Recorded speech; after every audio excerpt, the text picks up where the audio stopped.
This will be my background music as we do the Blue Sky post.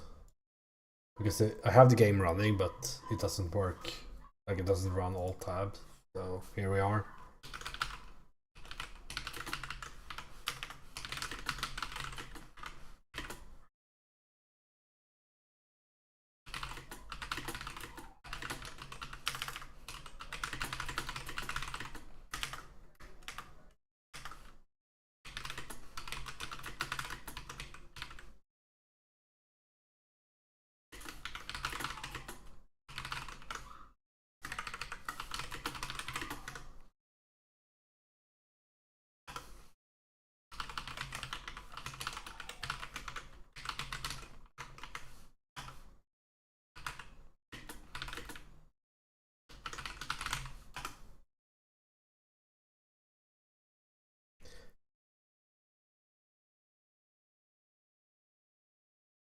View my channel, click this, mute myself, copy video URL, paste that, post.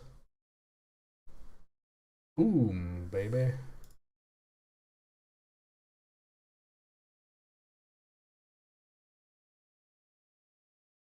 I wish Blue Sky created better whatever they're called, thumbnails, I guess. I really liked them on Twitter because it was like a smaller image of your avatar and then the stream name, I think. But I mean, you can't be on Twitter nowadays. That's just not what you do in life. I need to make some noises with the mic stand. I need to buy a new one at some point.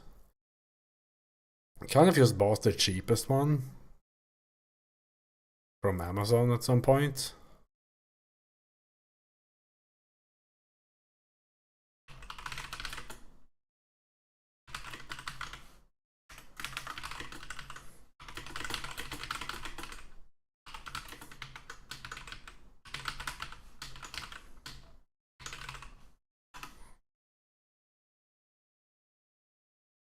Okay, I think that's everything. Move that. There we go.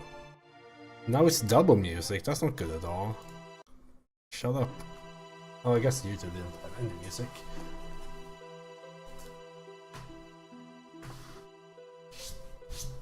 So yeah, we got off Midgar yesterday. Played through the game from start to this point, basically. So yeah, you don't have the FF8 map in this. Anyways, we're heading for Calm, which is, I think, this town, so it's not too far. And then there's story time.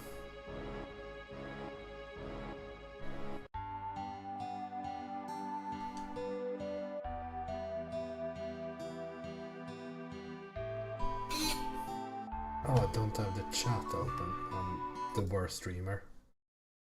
Sorry. There we go. That is hopefully the last alt tab for a bit.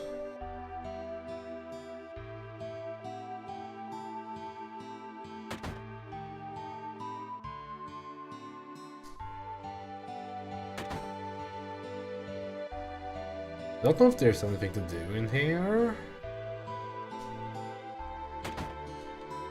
before you start the story time.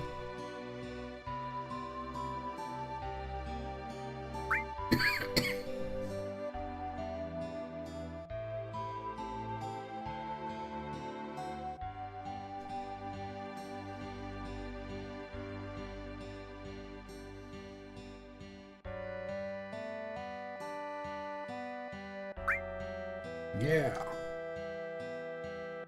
It's a chest here, but it's part of the background, so I can't interact with it.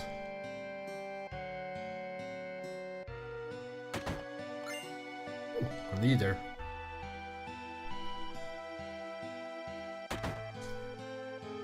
Ether, maybe?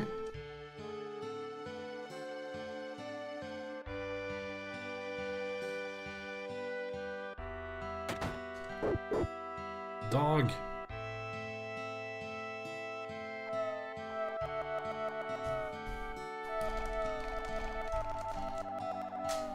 So.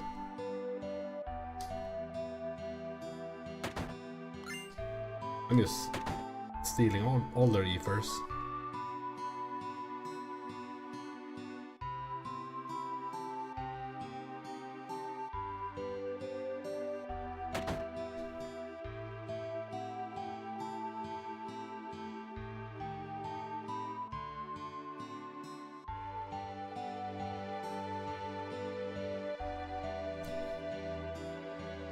There's a chest there.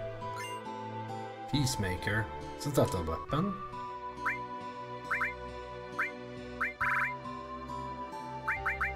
Yeah, for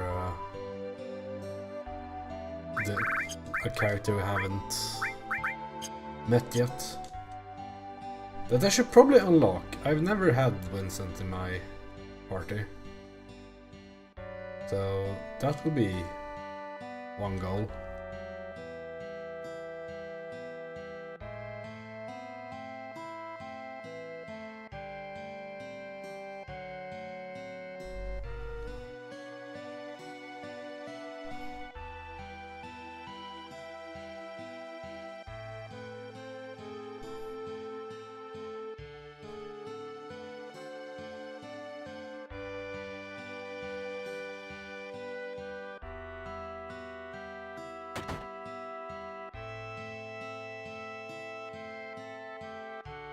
Yeah, she remade the monsters.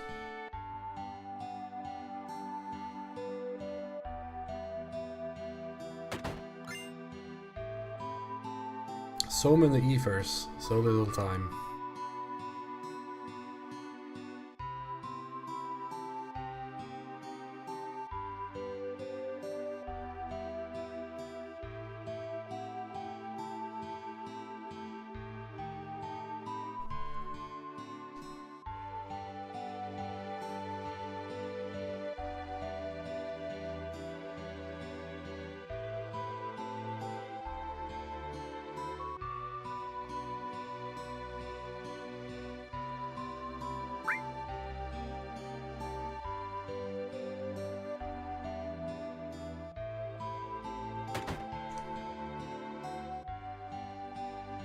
This is the item store.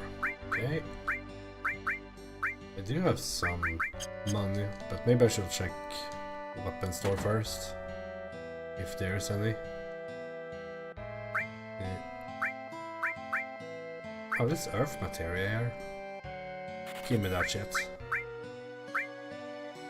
And heal magic. I guess that's Asuna or whatever. Weapon. There's a new sword. Fantastic. Oh, isn't Cannonball the melee weapon for Barret? There's new weapons for everyone here. I can't afford this.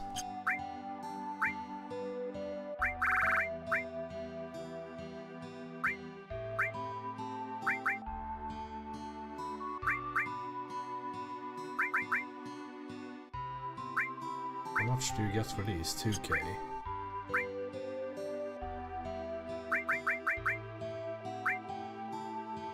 Get 1 for these. I need to double check weapons. I can at least buy Cloud's weapon because I know what I have. Because I don't think you can sell the yeah, I don't think you can sell the like Buster Sword and all that, right?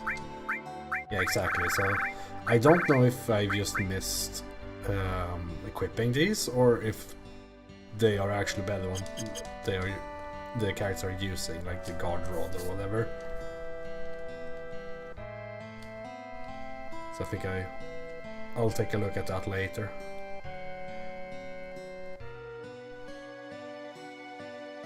I guess it's story time.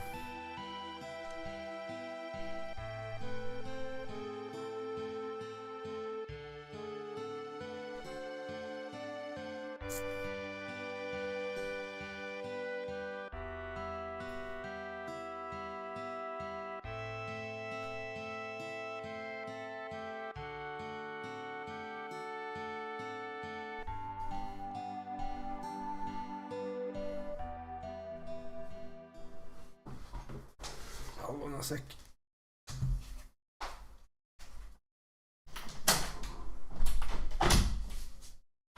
The wind was picking up, so I have to close the window.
You're welcome.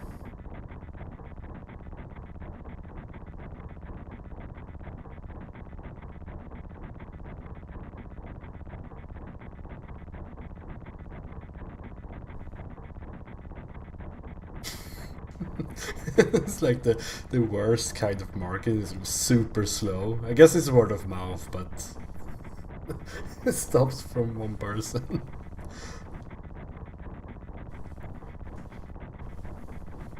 I did manage to add chat to the stream as well, so yeah, it should be easier to follow what's being talked about in VODs and all that.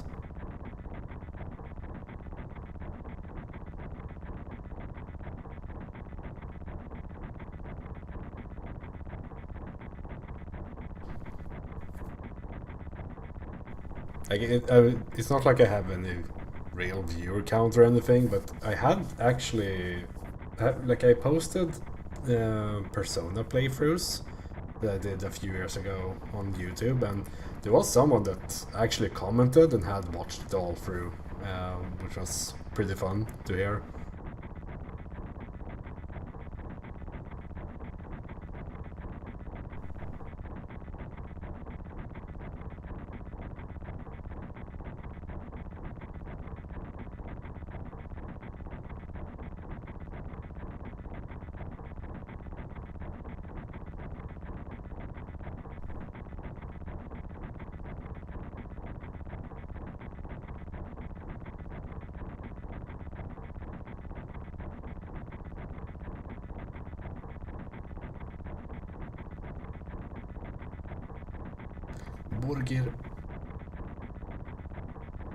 Burger King isn't too bad, right?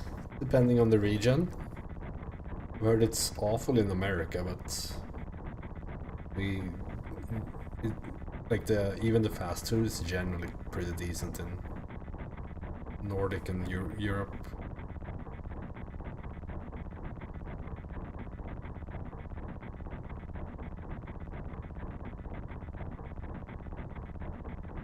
But yeah, it's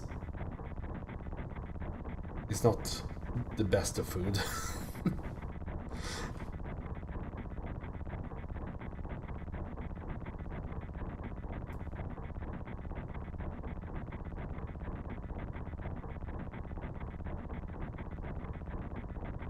Yeah, that's the most annoying part with like McDonald's and Burger King is that at least they used to be kind of cheap.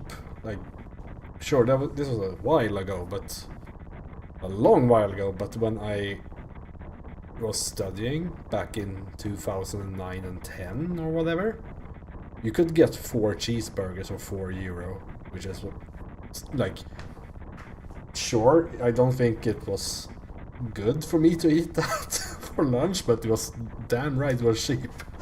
But nowadays everything's just expensive, so it's not worth going for it.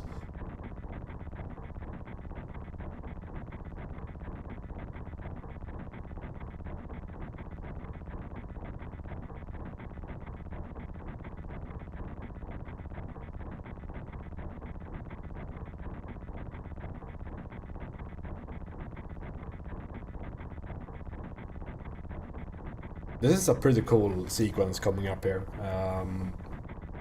How they use gameplay to represent how strong Sephiroth is and all that, so I really like it.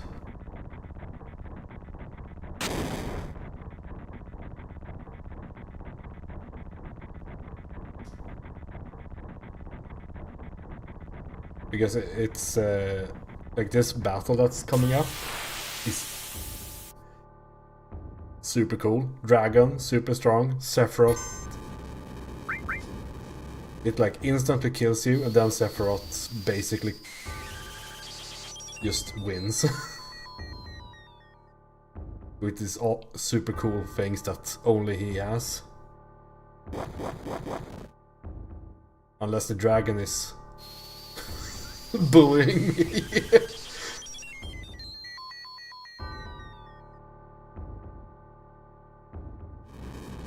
And he takes 0 damage.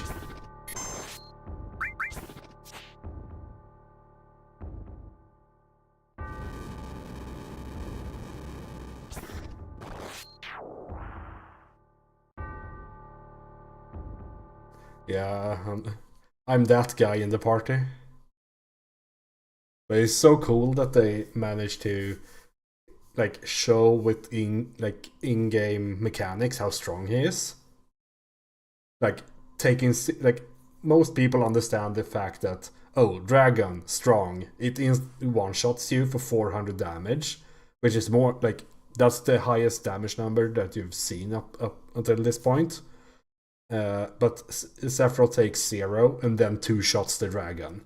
It's like by dealing at least 20 times the damage you've ever seen before. So you like they put it so good into perspective how strong he is through game mechanics. It's super cool.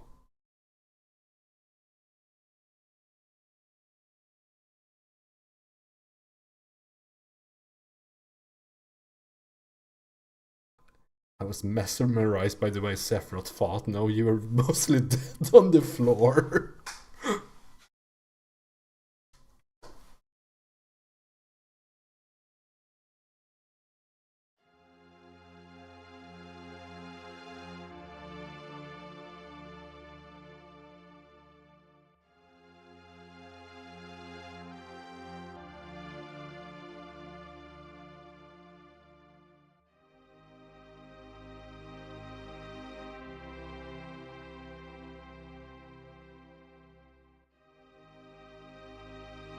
I mean, he would be.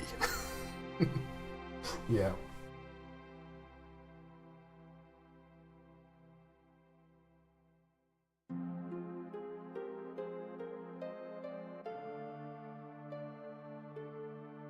He kind of does that already in this.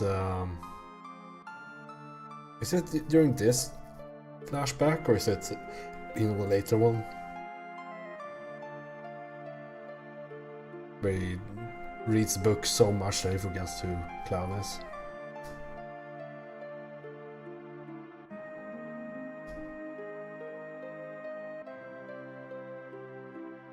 But at risk of spoiling, I'm not 100% sure which of these scenes Zack is involved and which one Cloud is involved in.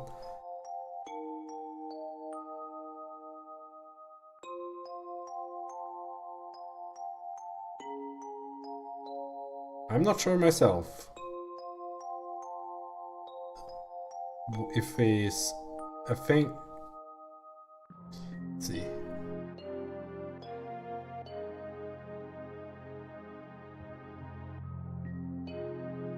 Yeah, I don't know actually what's his state, like his origins are and all that.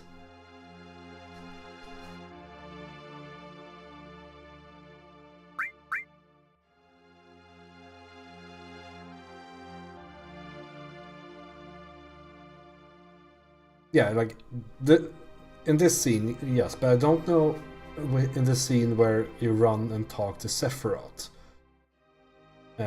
when he's inside the mansion, if that's Zack or if it's Cloud.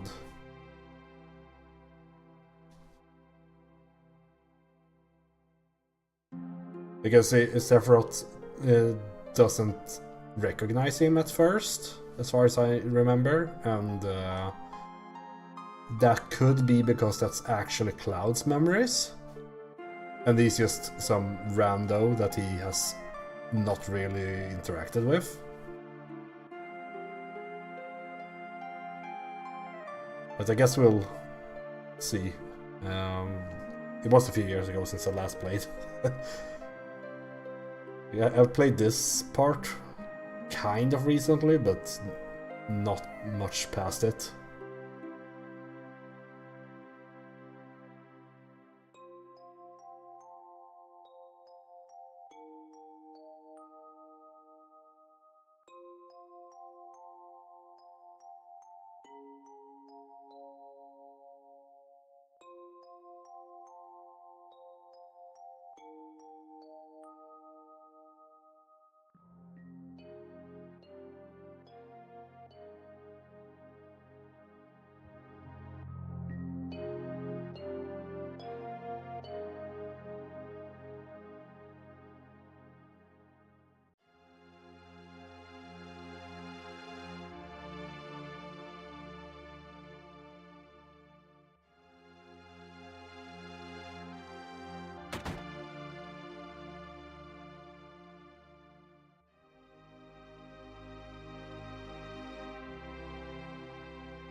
I guess this is Cloud then. Or 50% chance.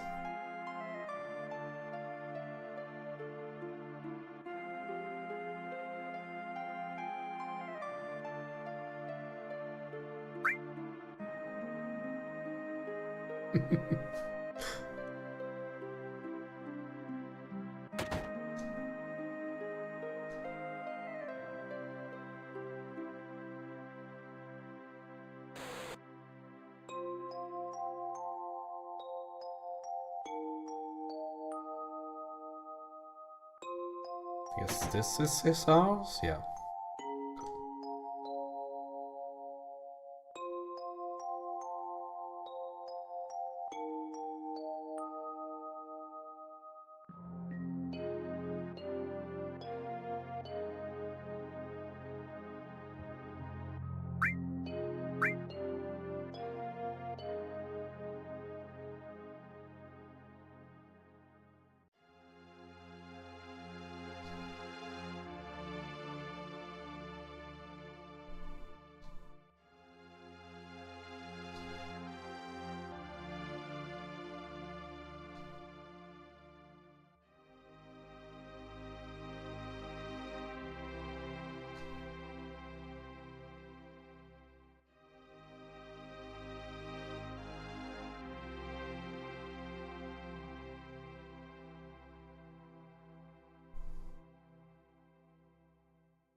Yapping.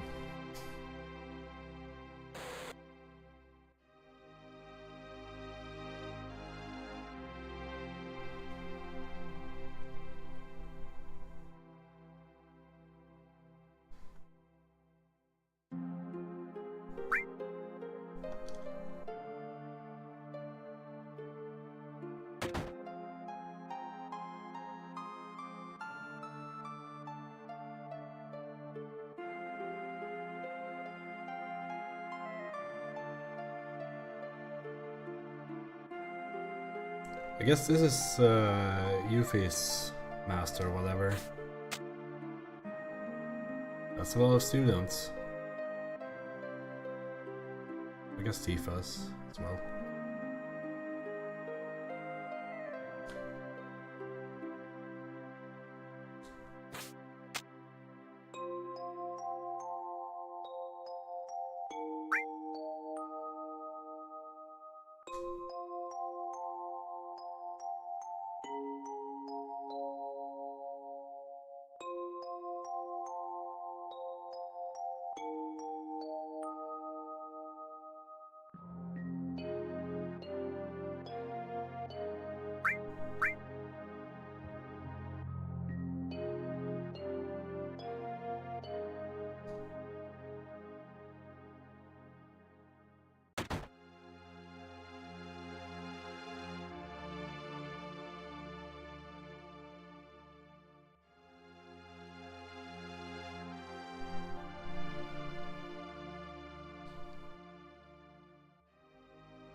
#1 guide. How is that decided? Is there a guide tournament?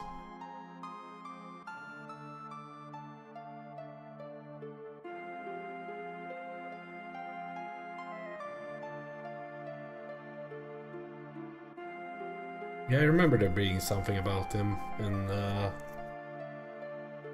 remake. I've just watched a streamer play it. I haven't played it myself, but I guess I have no interest in playing them.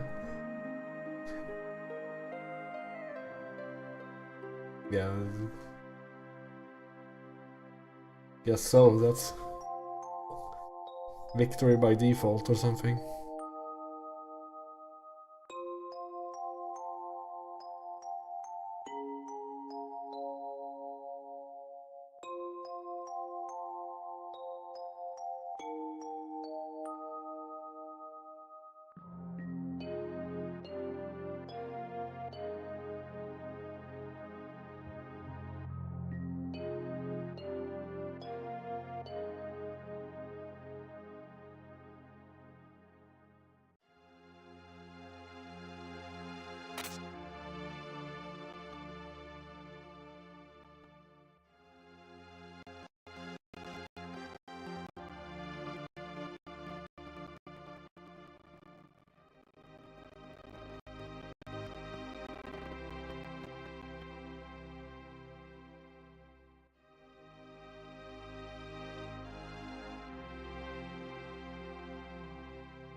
Oh shit.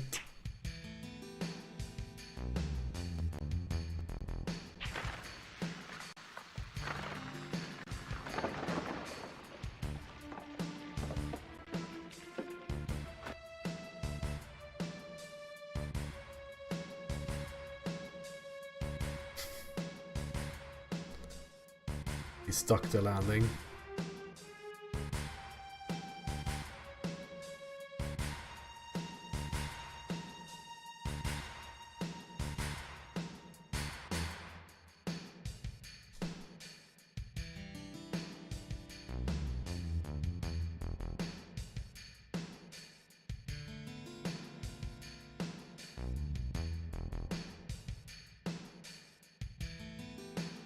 Then it's also really cool that you just get Sephiroth in your party like this.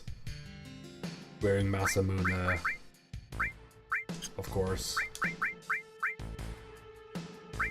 You can look at all his mastered materia.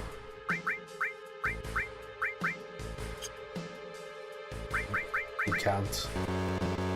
I don't think you can even. Yeah, he don't let you remove the materia as well. I don't have preemptive.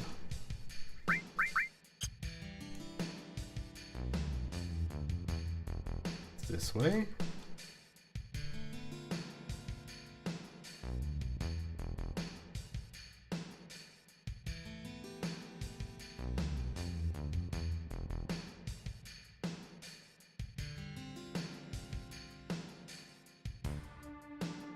It's the Mako.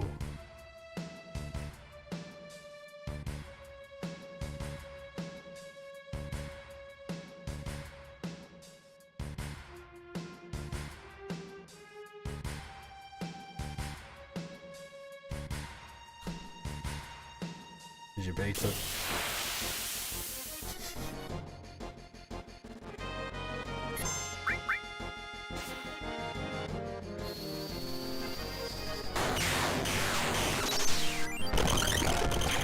That's so cool.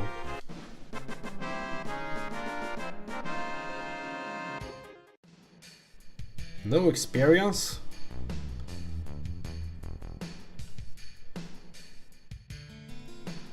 I think there's... I mean, why would there be anything here?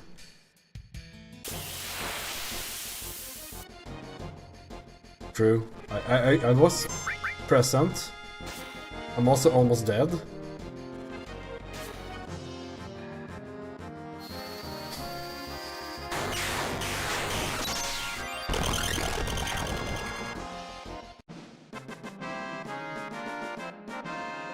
I think that would count as experience. It's life experience or something.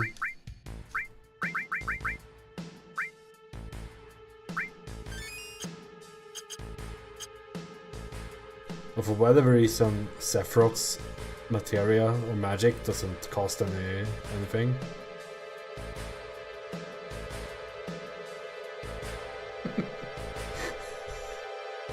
Yeah. And you have to remember that this is also Zack, so this is the cool one. Imagine the other guy that's actually Cloud here.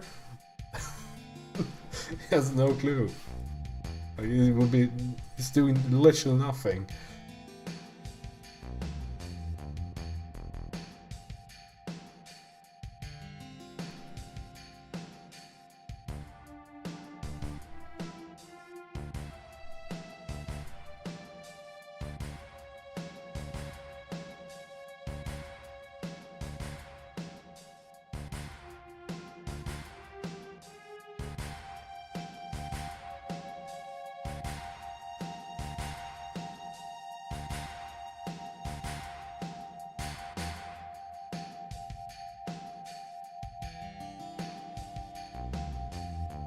Oh, nice. Then you can finally play Victoria free in full speed.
Yeah, hopefully you can get it before that. Waiting for an entire PC just for the cable is so like that's not the ideal solution.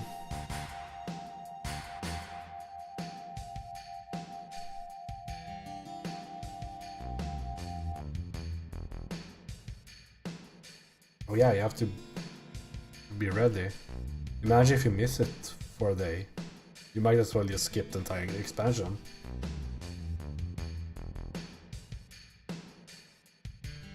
What do you even do in Pandaria pre-patch? Like, are there new... I guess there are new quests, or new dailies and all that? I'm too late. Oh, you can level a monk, I guess. If you want... Are you going to play a monk in Pandaland? So you need one level before the expansion hits?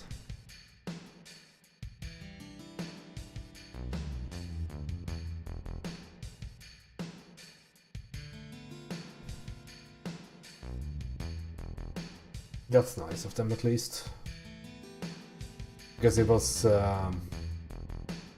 kind of annoying, not annoying, but like it was unfortunate that you had to wait for the people that were re-rolling new classes before you started raiding if you were taking the same guild from one expansion to the other.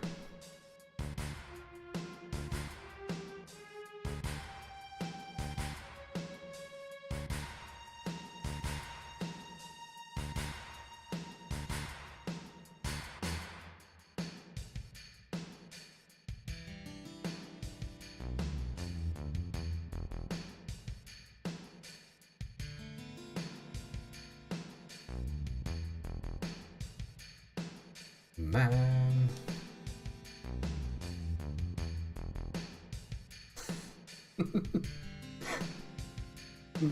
Yeah, I mean, it works. 10% is 10%.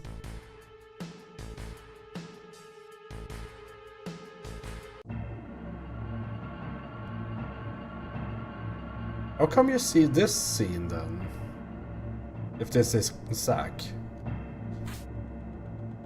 Or is this just pretending that this happened?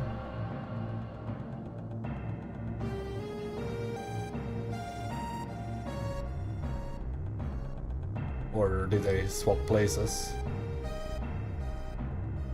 I guess we will see in the later on, because I think they go through this scene way later with the like correct characters. Because it was kind of cool to see up until this point that every time Cloud was that like super assertive and cool person, you had that one of those soldiers in the same scene. And when you visit your mom, he's just like normal Cloud, like actually Cloud. So he's way less like self-secure and all that. I guess whatever you call it.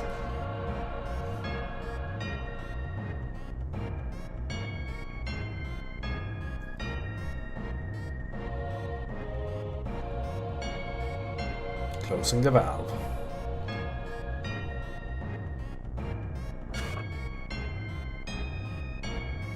Valve is closed.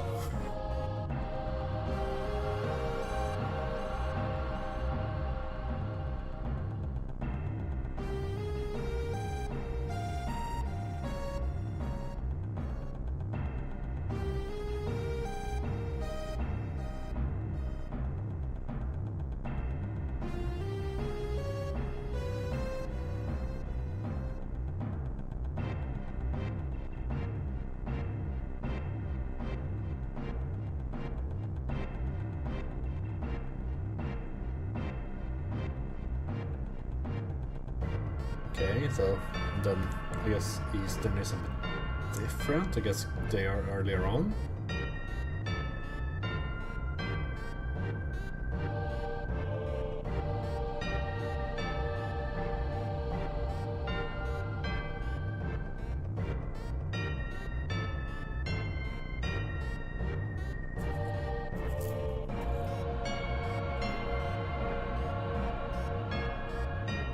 Yeah, that could be correct. Um, Hard to think of any examples, but I mean, we have Final Fantasy VII, which does a few twists all over the way, all over the place. But at the very, very end, there's nothing really you don't know that's happening. That is one example. I consume way too little Western media to know if that's 100% true. And of course, there's always outliers.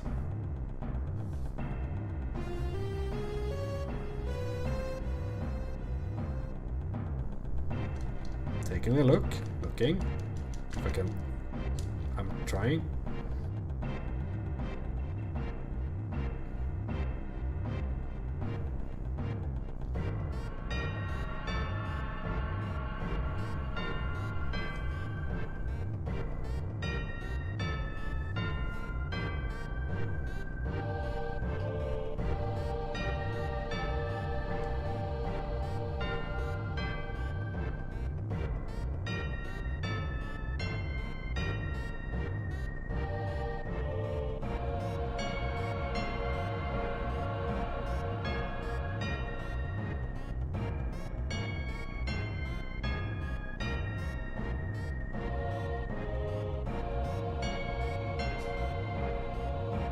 I mean, as for twists or whatnot, I guess the whole situation with Arif is a pretty big twist in this, and that happens more or less midway through the game.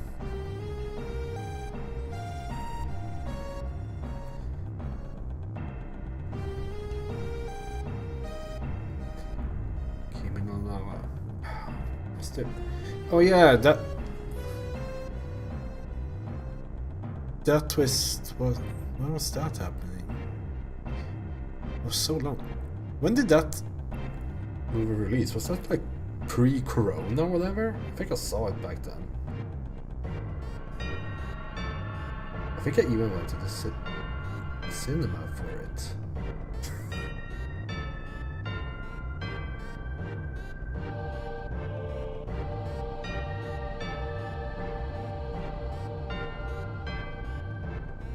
Yeah, I mean, it matches up. Pre-corona. There's only pre and post, I guess.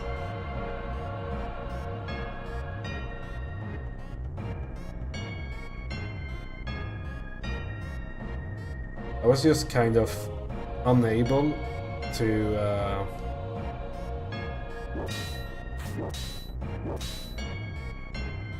like, what was the thing? They were in different times, right? But I had some issue with it where I felt it was a plot hole that they never called each other, but I guess they could have talked over the time as well. If text messaging works, there's probably a reception for talking as well.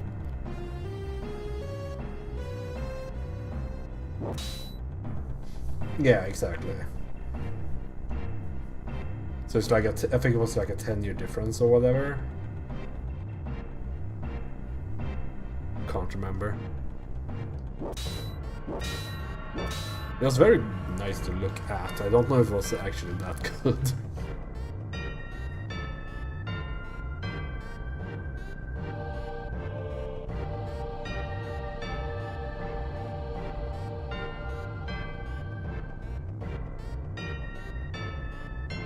He's special.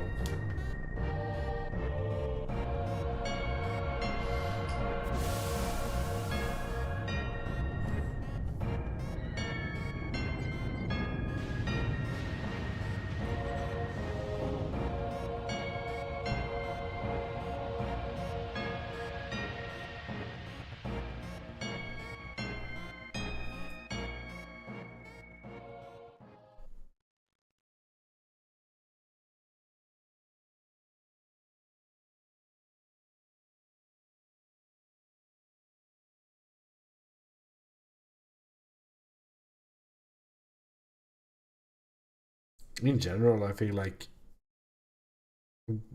in terms of telling a story, I always prefer a series over movies. It's so hard to like make something fantastic that only lasts 2 hours or something. At least that's what I feel. Movies have other benefits, of course. It's movies are super nice to be introduced to a completely new world or concept for a short period of time, and then just get something from that world and then leave, which is really nice.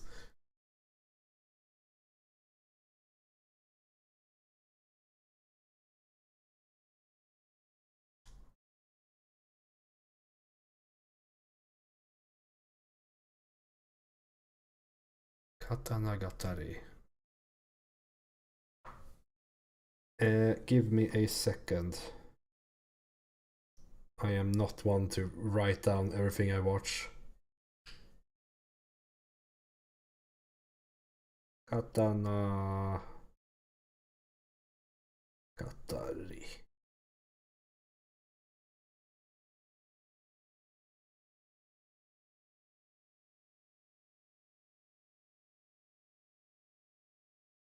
I have not. It was one of those series that like looked decent, but like just under my interest level that season, I guess. So I never got around to watch it. When was that released? I mean, it's 8.30 on my anime list, so I probably should watch it.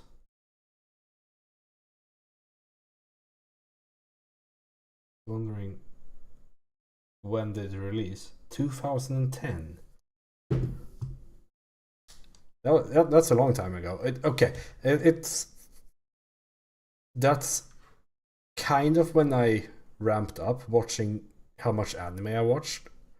Before that was basically just a Naruto, Bleach, I guess some Full Metal Alchemist here and there, but we had some anime watch-alongs in our university and all that, so I I kind of ramped up at that point, and I guess I just missed out on it.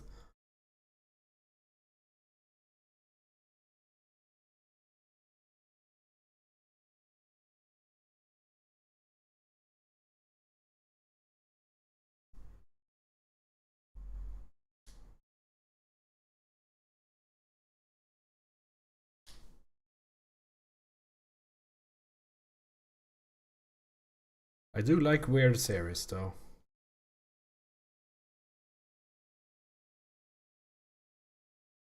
In general, the one of the like biggest strengths of anime I feel is that they somehow are able to take basically any setting and put a story inside it. Like the setting or like major plot points when you like read some of them look really weird for some stuff, but then it kind of just works. I don't know.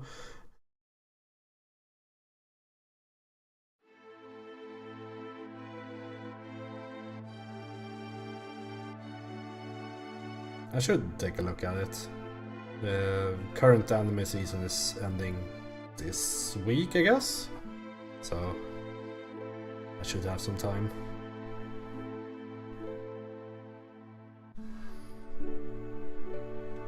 Unfortunately, it was kind of a mediocre season this time around. There was one good, I would say.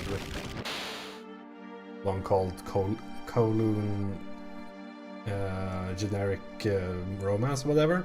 That was really nice. There's nothing to do here right now. The Vincent stuff is all later.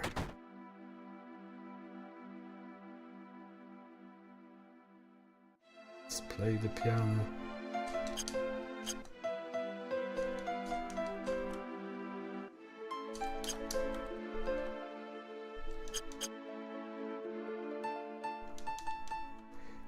I don't know anything.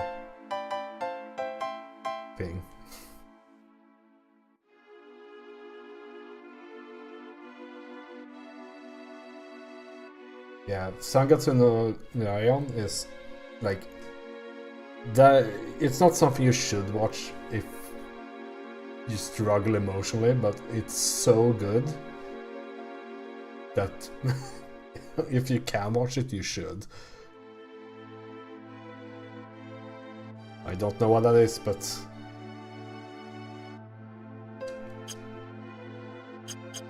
I don't know why Re does this.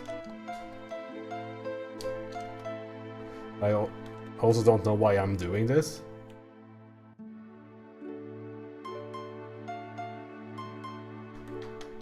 And just L1 doesn't do anything. Oh, it's L1 R1, okay.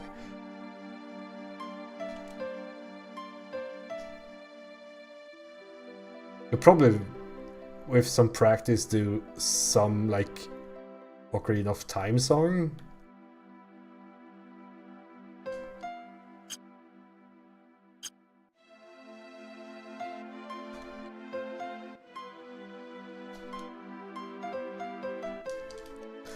Close enough. That was Saria song by Natashi. No, it's Song of Storm, sorry.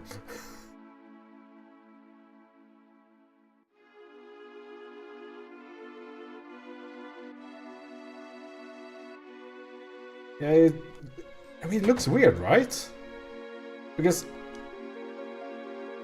you can do like triangle, circle, cross, square. But R1 square does work, but R1 triangle doesn't work.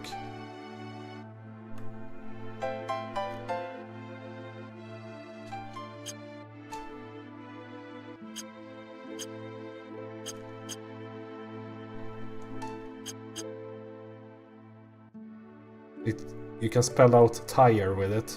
This T-re. Retti.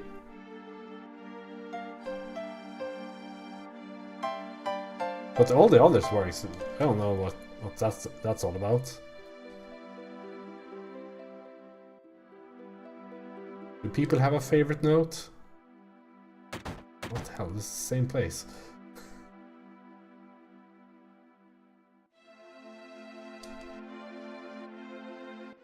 I guess Cloud is here, yeah.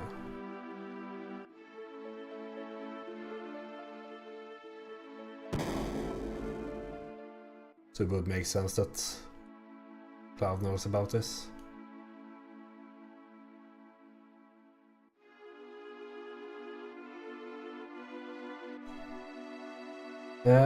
There... Yeah, it could be something like that they reuse the same zone or something. Because there is something to open this door. Or the party member Vincent or whatever.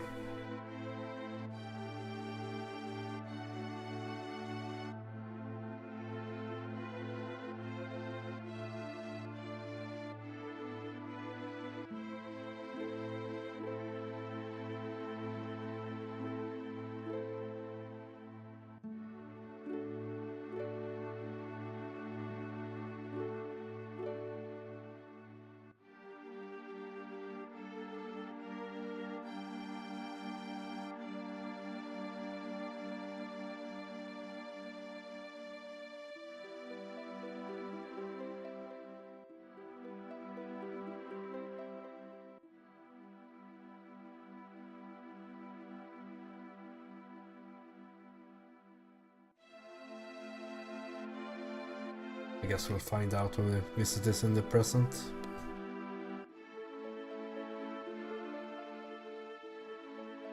I think he has to leave now?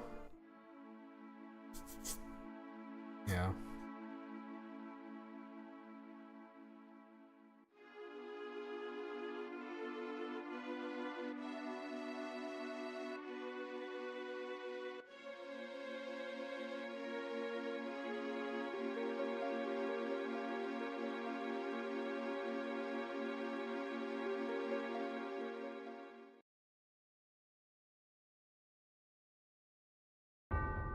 He's on that book grind.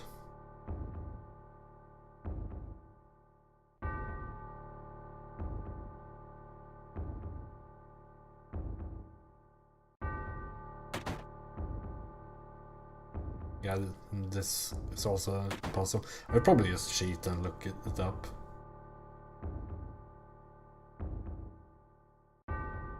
I don't think there is words to explain how cool I thought Sephiroth's theme was at the age of 12. Like, this song was... This is the intro, of course, but like the full song was so cool. But it's a bit too MIDI for me at the age of 36, whatever I am. Yeah, oh, it didn't autocomplete? I added everything. It doesn't show up on the stream chat though. It can't do 7TV emotes from what I saw. But I'm in calm.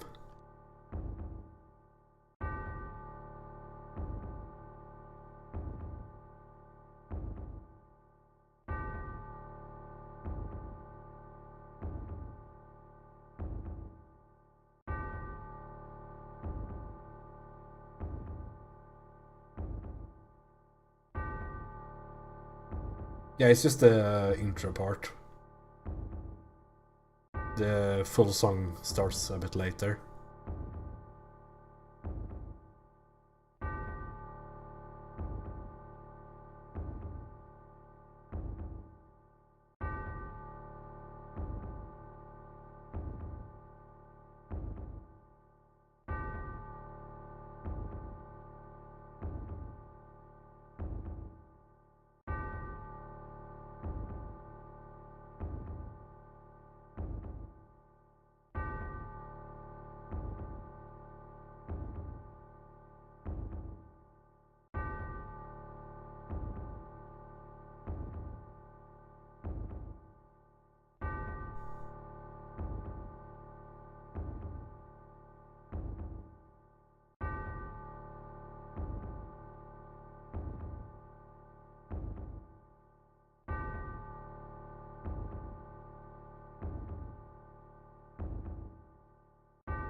I mean, from this it seems like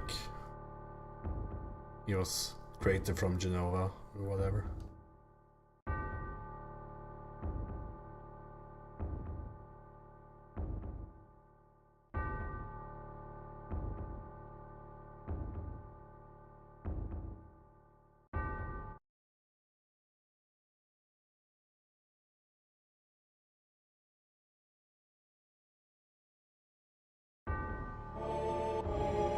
Loony Fairy?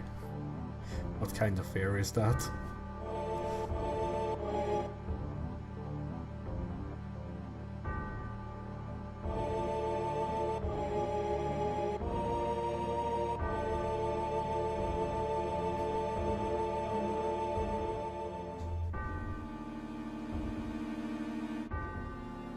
Oh yeah, that one. That theory was interesting, I guess.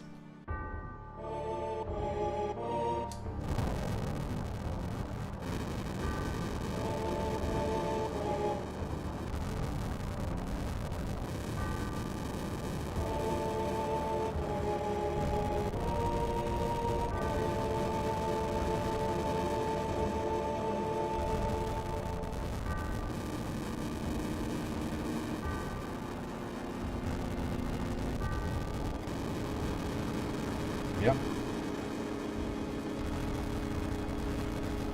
That's what the all materia with fire does. Target everything.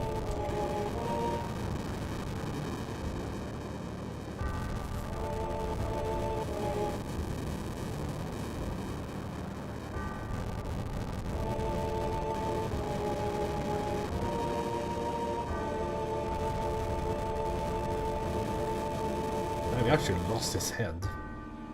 I haven't noticed that before. I guess I didn't do that on my 14-inch CRT screen.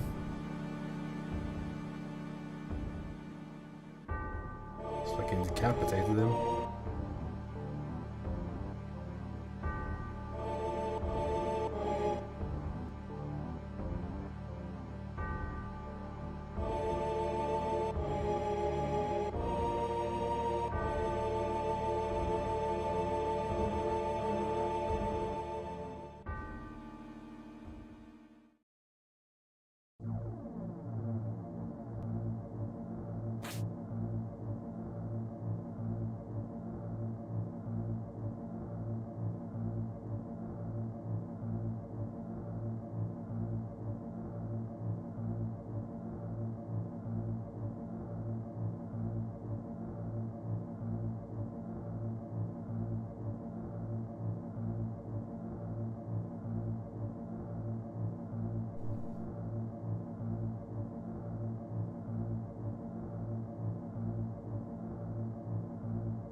flashbanged, and epilepsy.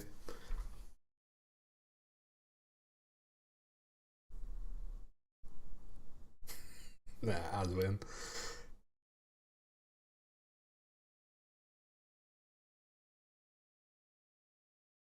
I think it's a super cool way that this game sets up the antagonist. Something that I feel Final Fantasy VIII never managed to do properly. Mostly because the antagonist kind of changed during the game, and I guess the same happened in 9, but I feel like they had decent antagonists at all points in the game.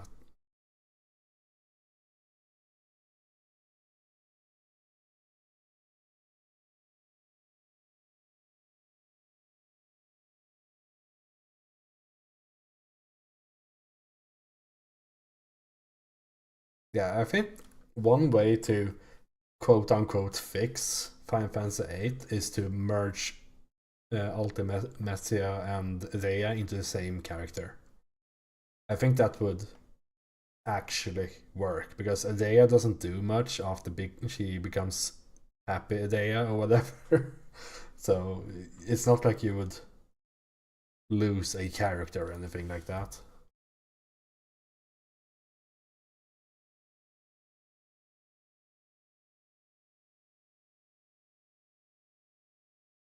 They were confusing for sure, but when replaying it recently, I really like the Laguna parts because I really like the dynamic, the free that like Laguna, Kiros, and Ward had.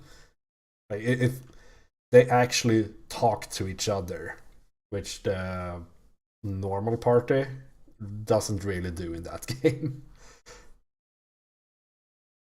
I don't think like the normal party in Final Fantasy VIII, like they don't feel like friends in any way. They're just at the same place together. But when the Laguna parts was like super entertaining, just because they actually had some dynamic discussions back and forths and memories that they've shared and all that.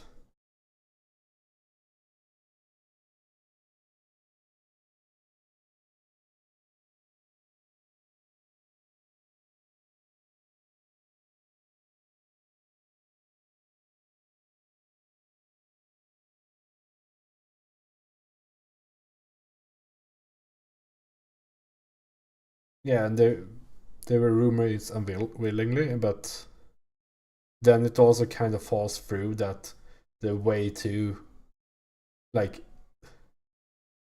survive the time compression is by power of friendship or whatever.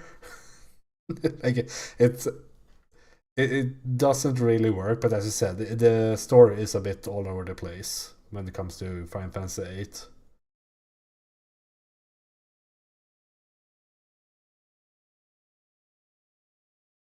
Like I do think that like I dislike the new Final Fantasy VII remake because I think they took a story that didn't really need changing and changed it.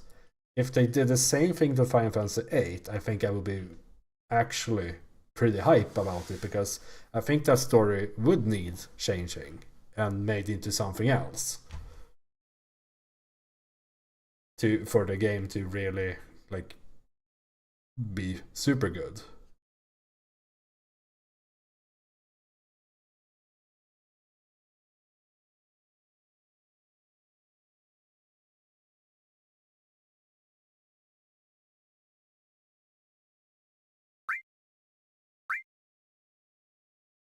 Yeah, something like that.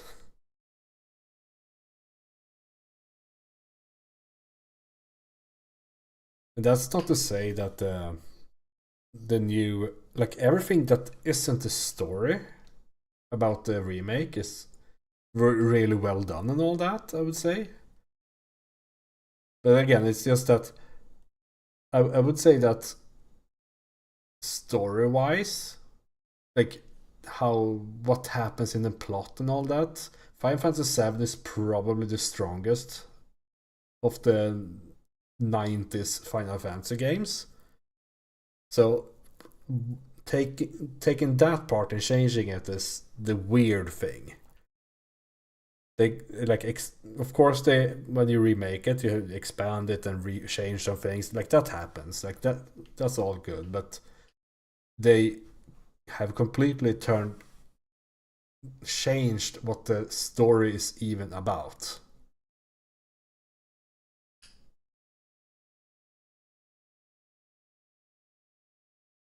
Because up until this point in the game, which is we have basically played the first remake, the first part, uh, up until this point, and the like antagonist up until this point has been Shinra, and it's always Shinra by extension. Like Shinra created Sephiroth and all that, the Genoa project, so they are to blame for everything. And if you I guess it's probably still the case in the part one of the remake, I would say, but they finish it with like a forced Sephiroth scene, and then the last cutscene is essentially them traveling to Calm. I mean, it's kind of about eco-terrorism, but not to the point of like, sure, if you take Tifa, she really dislikes Sephiroth from what happened in that scene, but she denounced the whole like Shinra and everything as a major dislike for her, making it like that's her like goal in life, so to say, to get revenge for her father's death. I don't think that's the case necessarily in the remake. Like, I don't know. I have a hard time like putting it into words because I'm also really bad at like I don't do like story analysis a lot, so I might be talking about out of my ass here.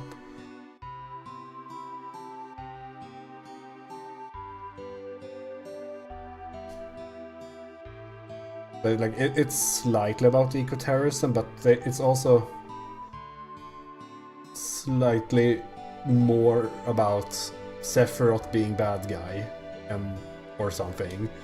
And I think it's weird to create a Final Fantasy remake compared to creating the initial game, because this game had such an impact on the Western, I guess Eastern as well, gaming scenes, that you kind of like it's very hard to create a Final Fantasy VII game without Sephiroth. So they have to like base something around Sephiroth due to how popular of a antagonist he was, and therefore you move away from the whole base premise of the game with why Barrett and Tifa, Big Swedge and Jesse are doing the things, like the fact that Shinra is bad. Like that's the like core. Let's see, let's just put stuff on them. Like I see that as a pretty big part about Final Fantasy VII, and then it's just like by extension of all the shit that Shinra does, we also get Sephiroth.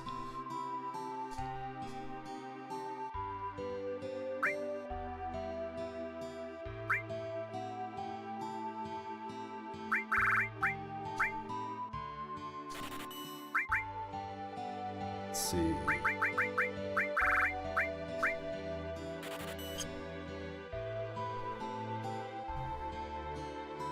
Yeah. Like that having Skype calls with the bad guys is always a really bad way of making a video game. I fucking hated that in Diablo 3. I mean, it's not the only game to do it, by any stretch of the imagination. It's like so many games that have the same awful idea of let's have constant talks with the bad guy.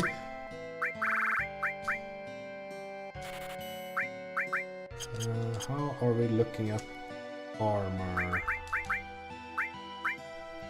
It's like we can sell all of these besides the Metro bracelet, I guess. I guess we can give 4 slots to Arif because she can use more magic. But everything besides the Mithril bangle is something we can sell.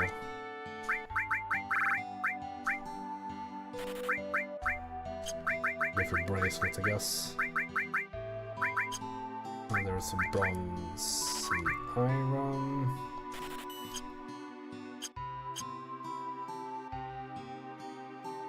One day I won't go all the way back. It would be nice to see what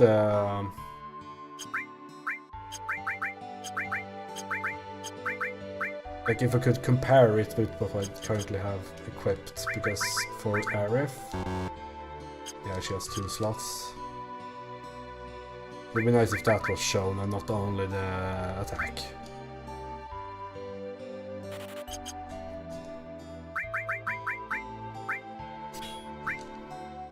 Full metal rod.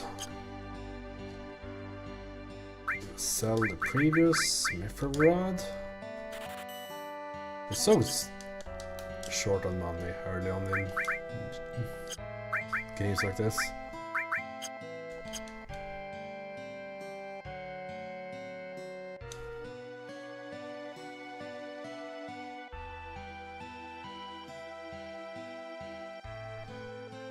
Speaking of Advent Children, that's something I haven't seen in a long while. I think I legally obtained it back in, like, when was it released? Like 2003? Something like that?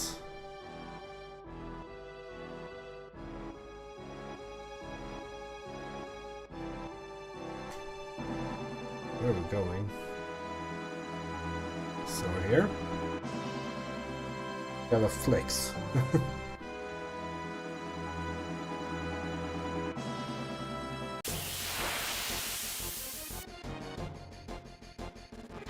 Oh, I did that as well. I actually went with my friends to watch Advent Children. No, not Advent Children, Spirits Within. And it was the most confusing shit ever.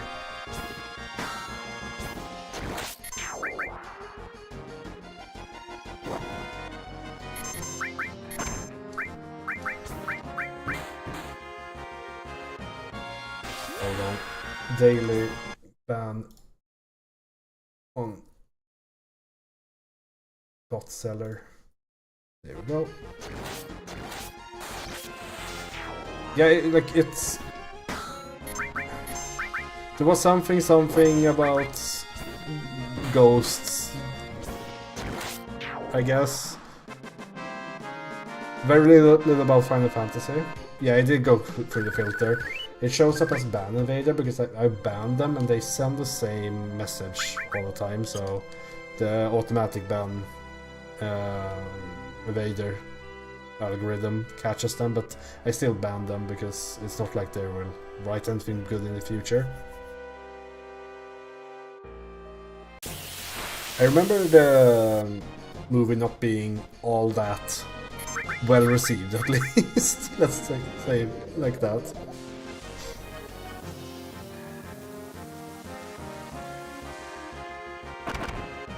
You got sadness or whatever.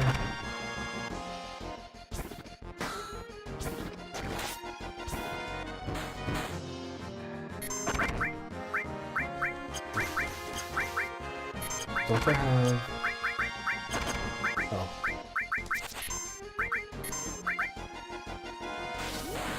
I thought I had all on one magic at least, but I guess not. I guess I have it on cure.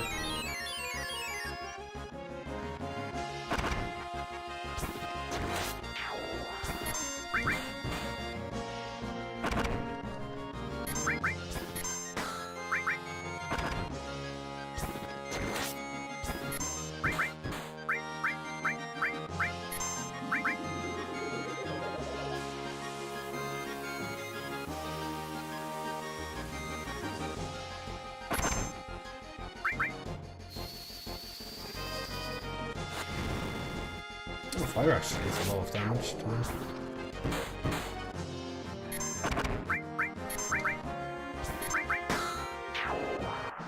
Plong.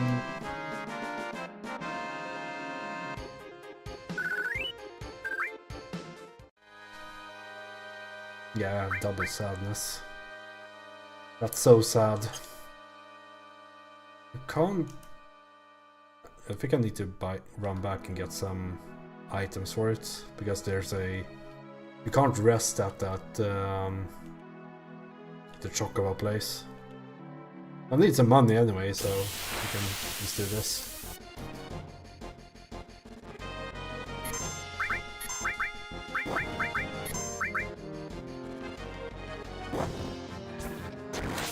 Because sadness is one of those bad things that makes the limit breaks take longer to build. Jesus.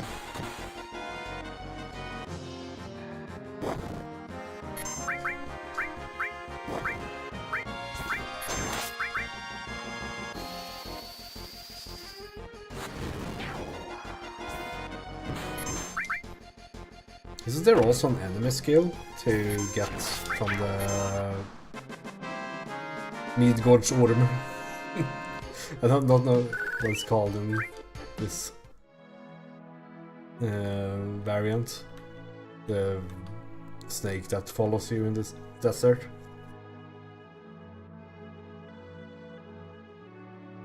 Knowing where all the enemy skills are is such a pain.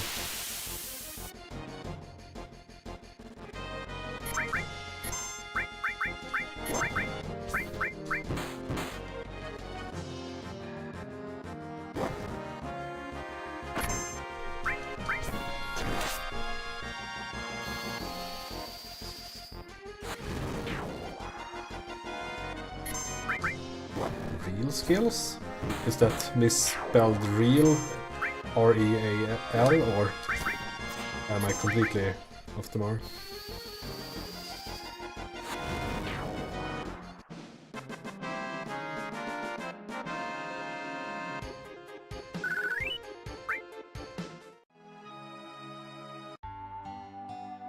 Oh, like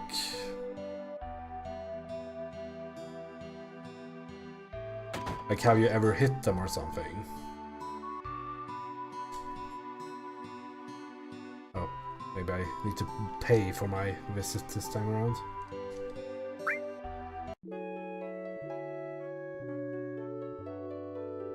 I remember having a hard time with even Final Fantasy VI with Sabin's input, so what I can't remember what they were called. Was it not Chakra?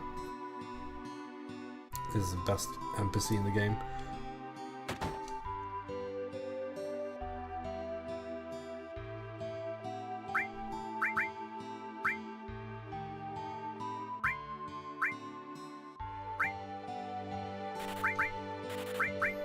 Should probably stock up a bit.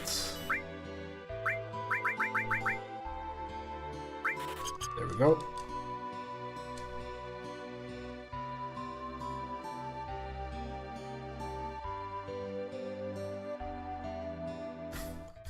Oh, I see. Yeah, I mean, I don't know, like, I don't think I ever really hit it when I played this as a kid. Because, yeah, you just clicked stuff and then things happened. Final Fantasy isn't too difficult of a game, so it's you get through it eventually.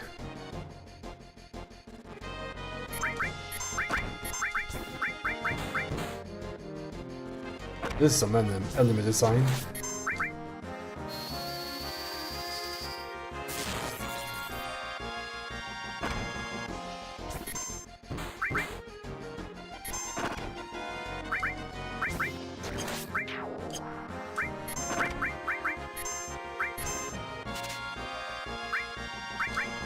Ooh, high potion.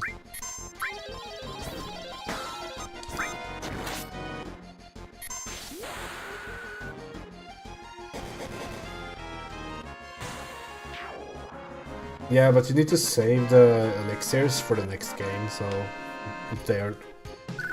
So therefore they are difficult.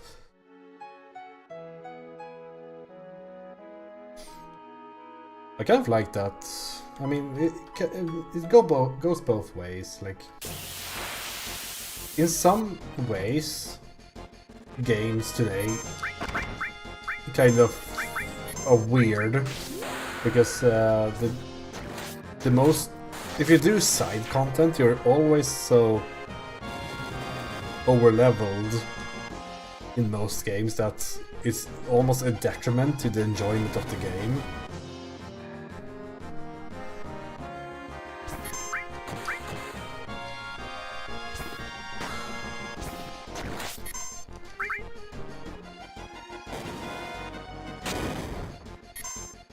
And yeah, you can almost always... Gee, 213 damage.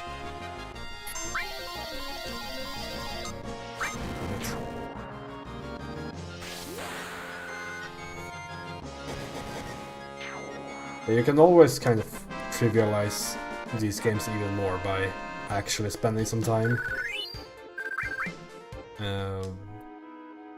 figuring things out.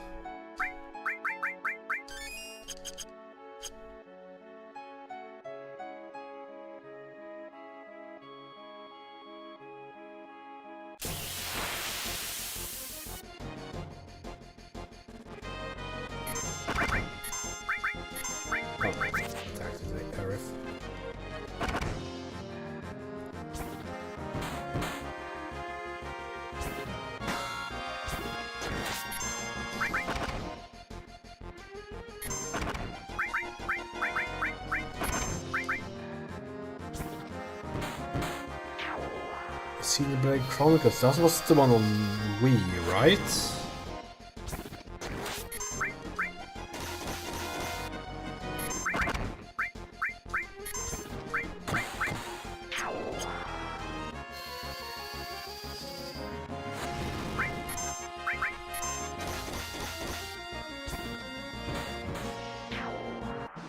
Yeah, I never played that.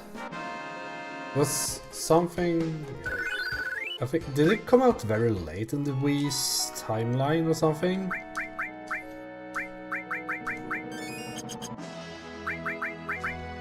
Maybe I just wasn't into it at that point, but it's also the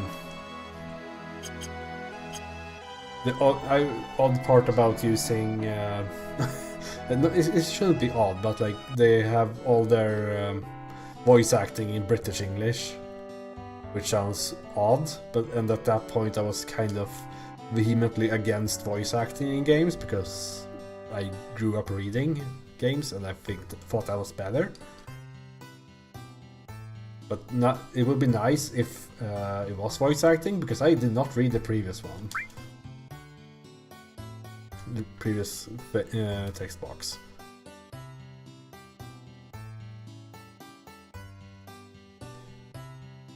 Midgårdsormer. Midgårdsormen.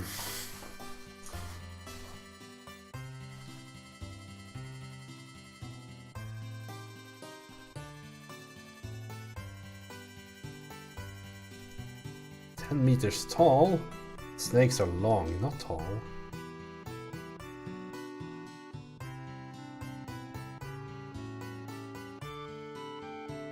Is this a Dune reference?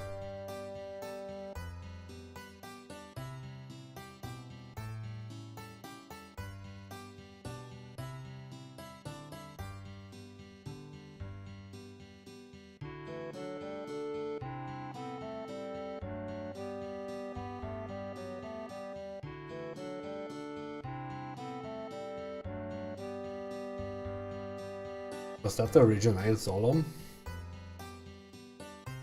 Or something? I can't remember.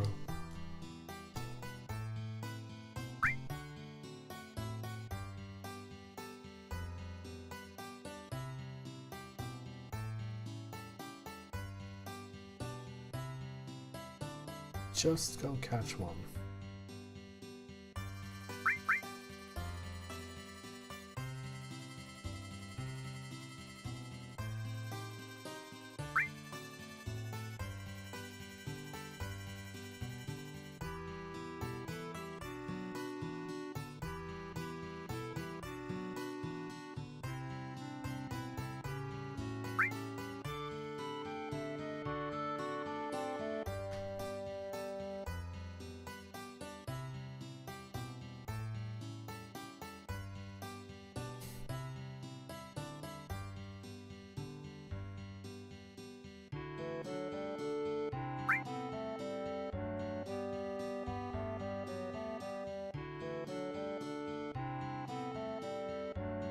fast scanned.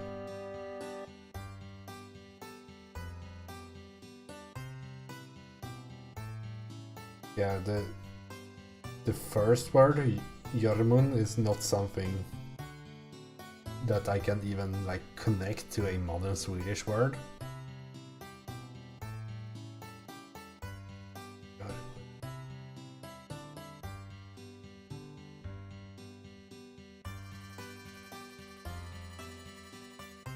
So yeah, it's a bit too old Norse for me.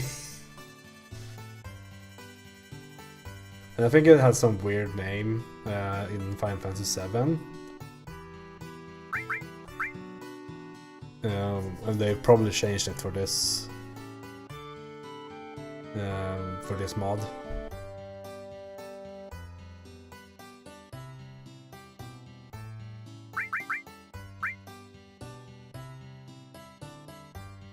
$2,000?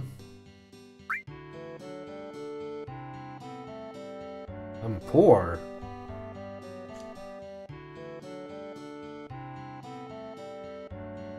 Oh yeah, there is some sort. I've never looked into it. Okay, I guess we'll farm in. Live to win. Or maybe there is a speedrunning trick for this, I'm pretty sure.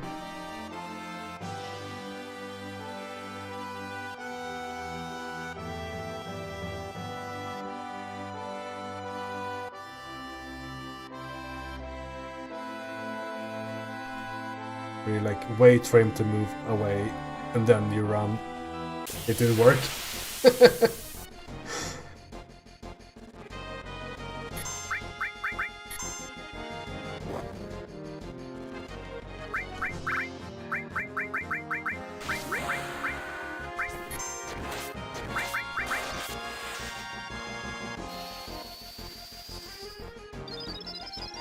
I've never seen it actually be used. So I don't know how you do it, but there is a way to skip the getting a chocobo as far as I know. I don't know how much life it has, but it's pretty difficult. But I do think it has an enemy skill. I'm not sure.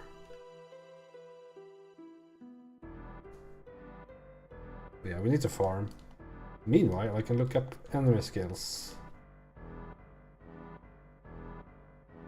Is there no monsters here?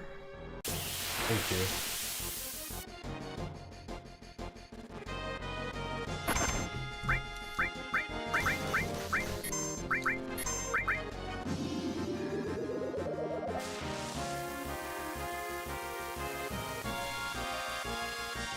Is it like one of the strongest skills as well?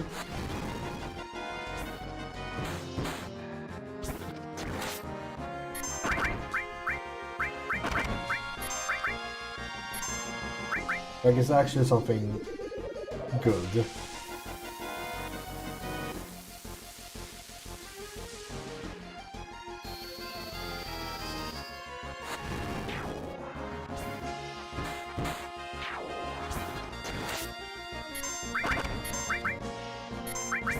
Beta.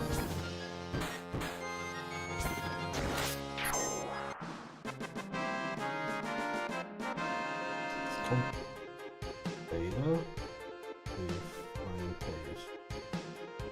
I can't really like alt tab from this game, so I have to use my phone. Quite powerful fire damage and all. No, Midgardsormr was the name. I mean. Takes 35 MP as well. So I don't think that's something I'm going to bother with right now. We need money. Because I think when I last saw a Final Fantasy VII speedrun, which was before you clipped through the mountains here, you actually got that skill.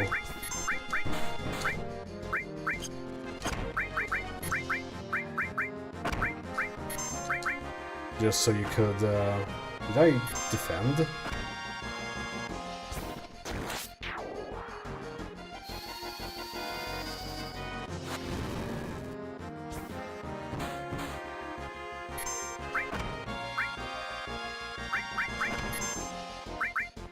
Yeah, they found out the way Final Fantasy VII stores like what parts of the world map that is traversable and all that, and just ignore it. Like I think you like visit certain tiles in a certain order and all that, and then you do some clip alongside that. Okay, fire is not good against these.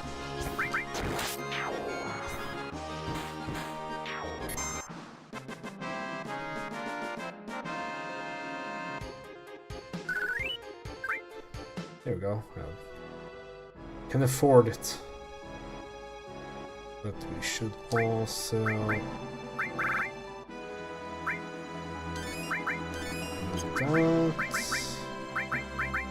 that.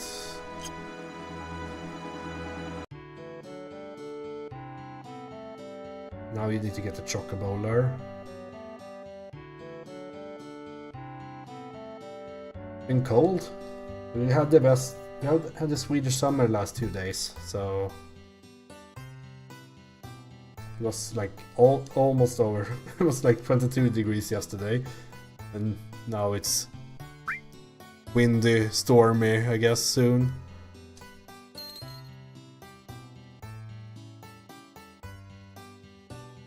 Okay, let's see.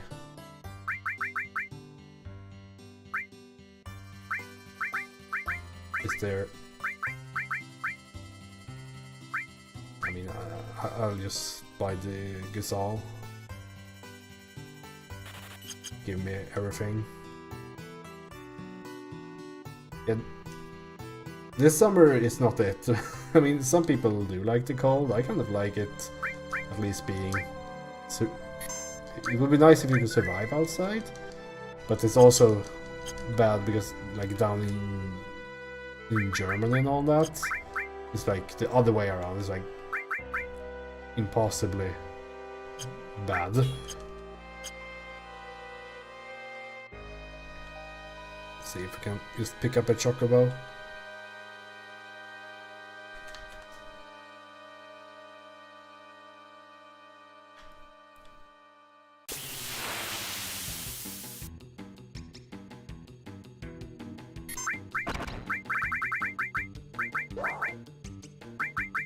I need to put this at the top.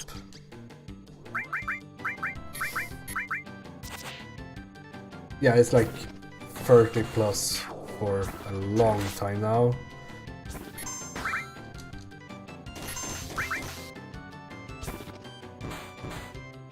I'm gonna set the ATB to wait.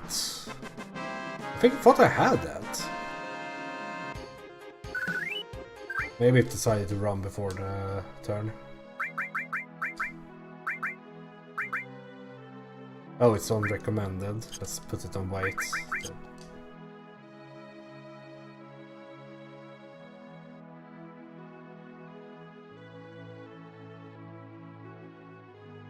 I'll get this fucking Chocobo. The Gazal Greens is so bad it doesn't even stay in long enough to get it. I mean, come on. Random encounter. I wonder how the random encounter system works in this.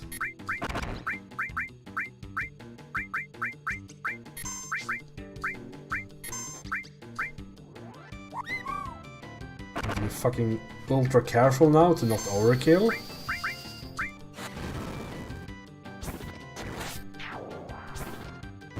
I don't mind encounters.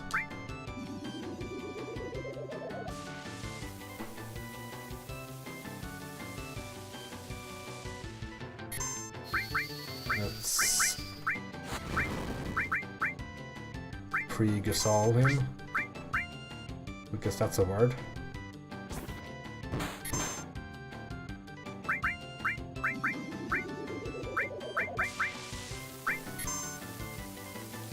At least I got both showers from the same character.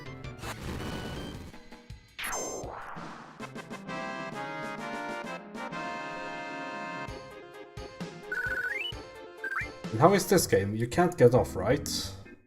Yeah, they run away.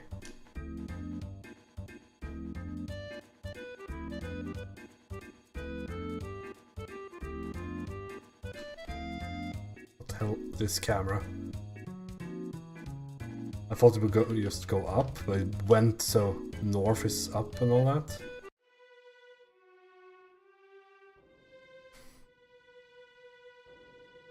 I have a pretty high pain tolerance in general against random encounters for whatever reason. Some people seem to hate them. I'm fine with it.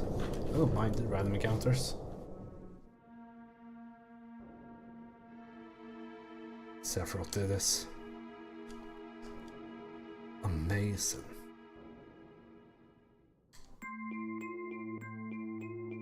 And of course it splits on the left and run into something. Swing, swing, swinging the chain.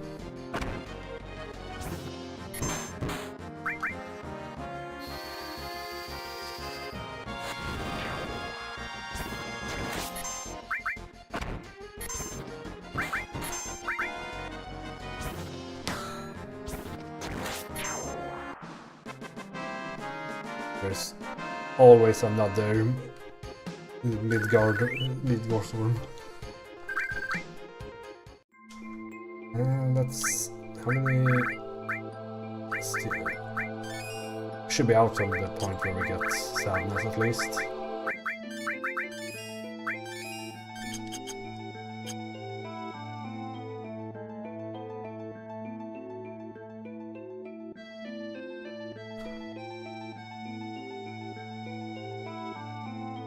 There's nothing here.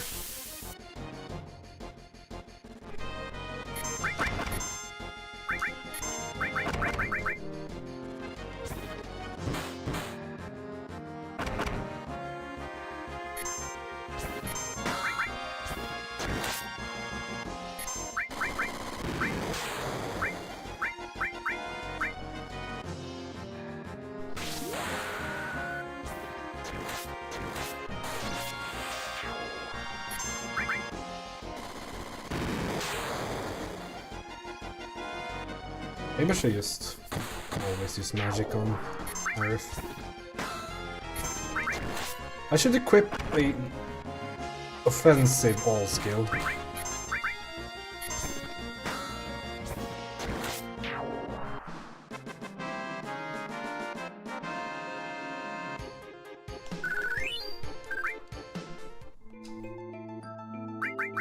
Because I have 2 alls, right? Yeah. Why is there... Okay. I can't. I am unable to can. AoE restore is pretty cool, but... Let's put AoE fire instead. Yes. AoE bio. I'm unable to can. I went to the progress point. It's over. There's another path. He probably has the ultimate weapon.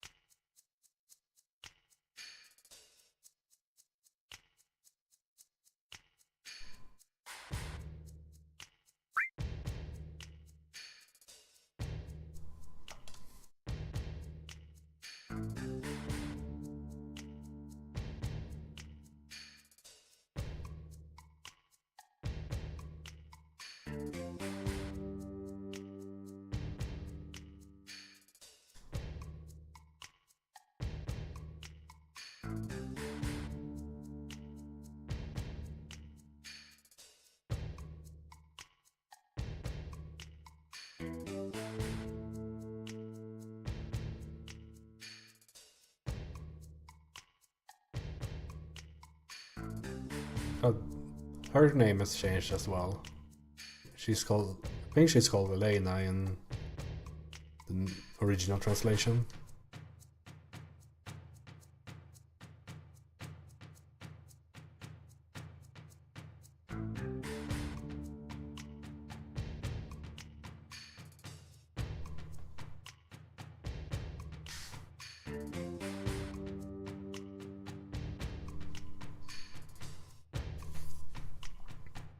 Yeah.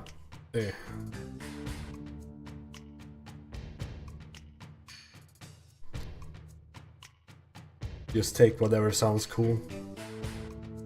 The other guy is called Rude. That is pretty cool.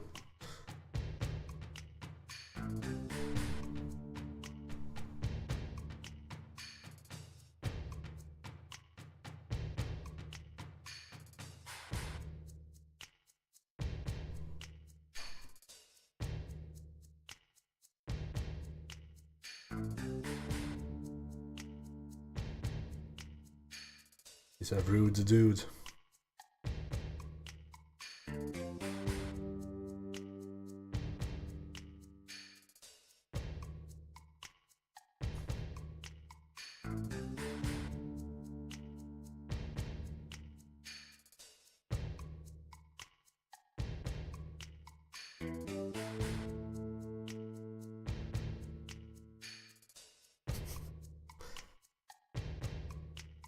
Ten out of 10.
I can go back to the other path.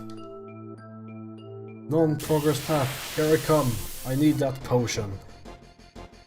I'm being back attacked.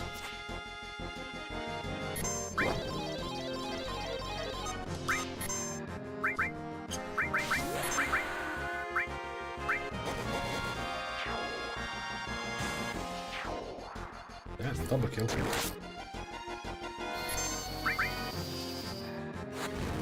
Yeah!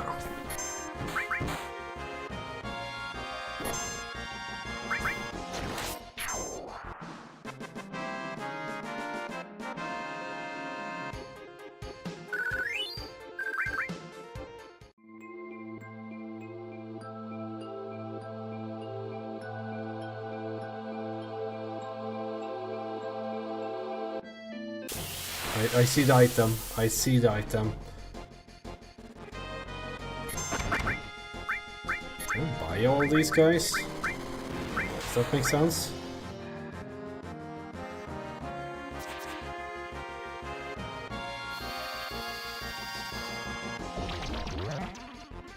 It does make sense.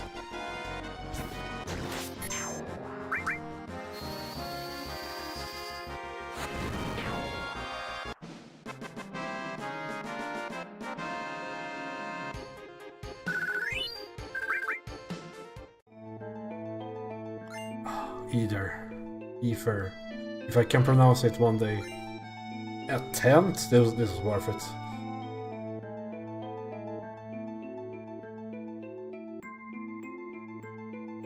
I don't have a save point, but it was worth it. There's also this mind source. Isn't that like +1 int or whatever? It's...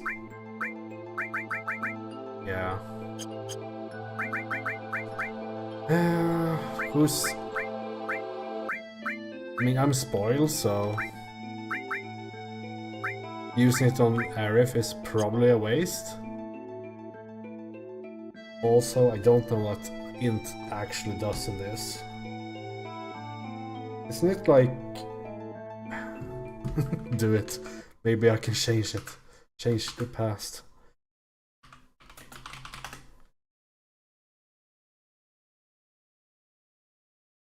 What does intelligence do? I guess it's called magic. Normally.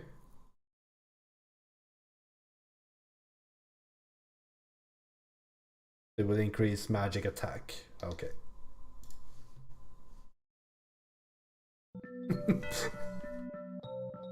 Dog ending. That's a classic. The dog ending should be in every game. Nothing doesn't work.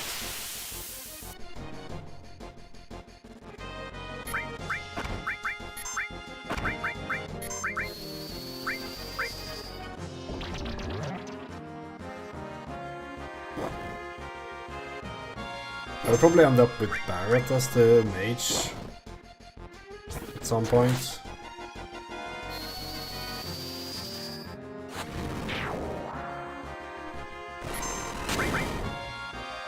So probably save for him.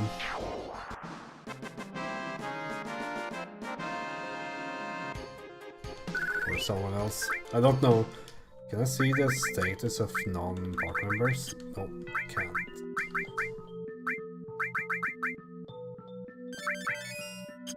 Because I should be looking at the one who will actually deal magic damage and give it to them.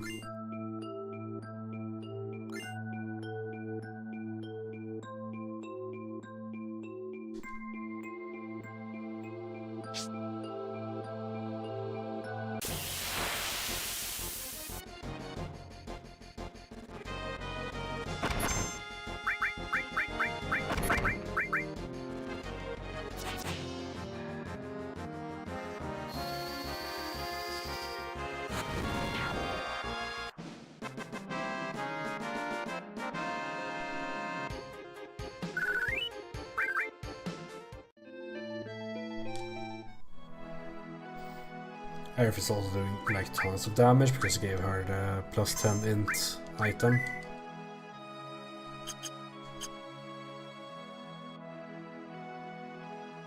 Ooh, Fort Condor. Can you do this already?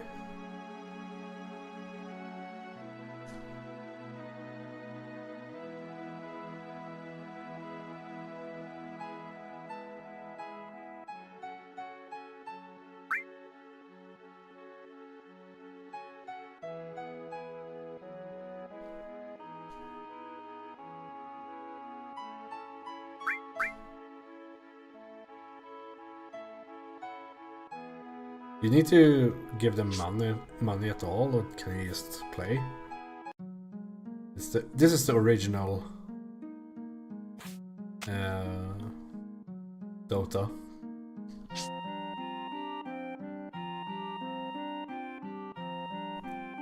The Aeon of Strife like inside Final Fantasy VII.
We're here to protect the life of the planet.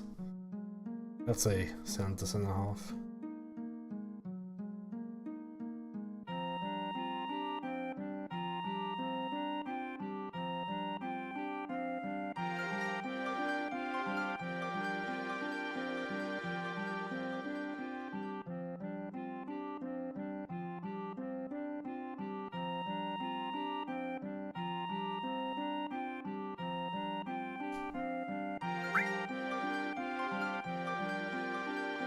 What do you even get from completing this?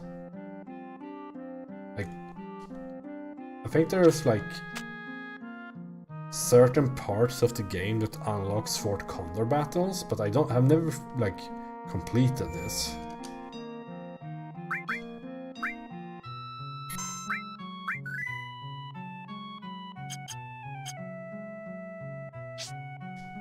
So I don't know what the final reward is at all.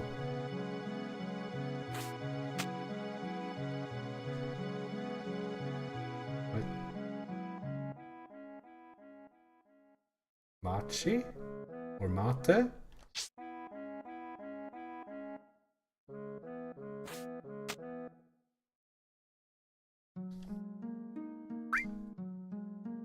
Ah, mate for materia. I can understand some Japanese.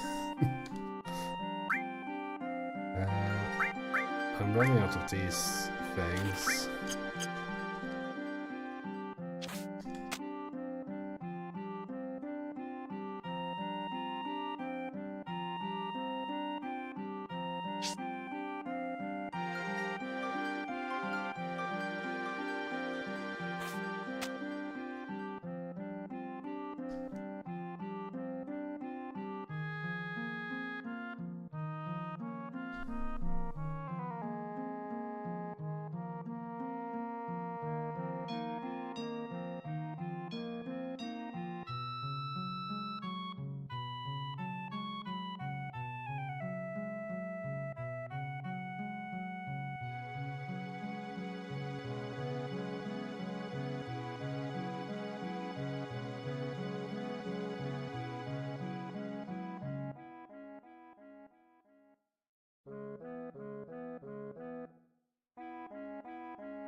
That was way too much information.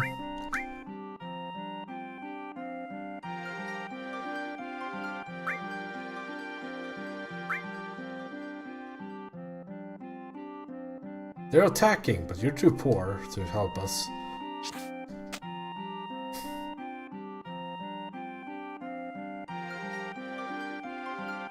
$4,000? How much do I have?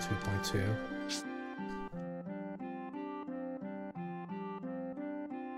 So nice of the Shinra army to wait until I get enough money to defend.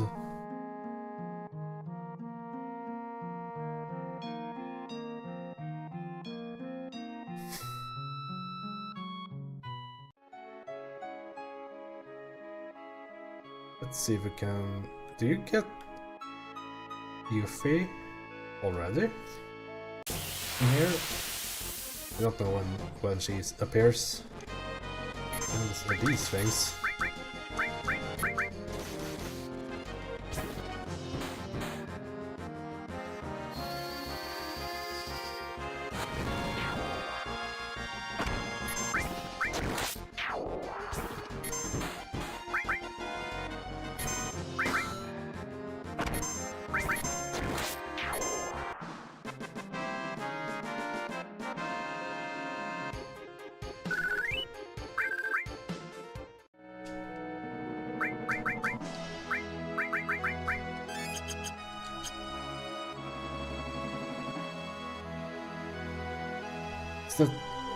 I think you unlock Yuffie by going in some forest at some point in the game and getting a random encounter with her.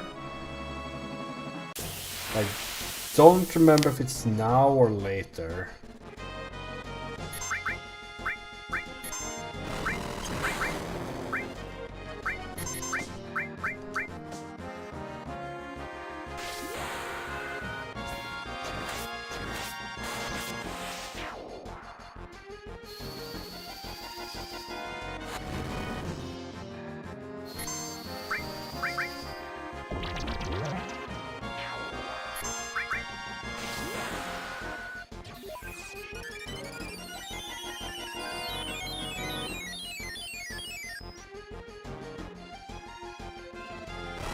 It's so interesting that they have these, like, completely missable party members. Like, you can go through the entire game without finding her and Vincent. Like, I've never had Vincent in my party. Like, I never unlocked him as a kid because the puzzle to do so was way too difficult.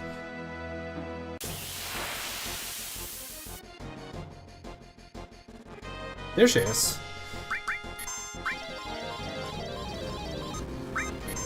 Let's punch her.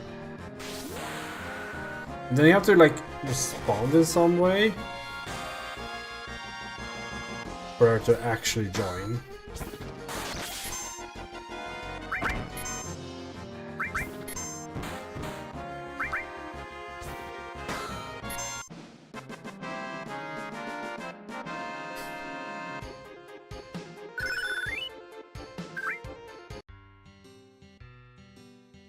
Oh, I can actually save. Oh, no, that's the trap, right?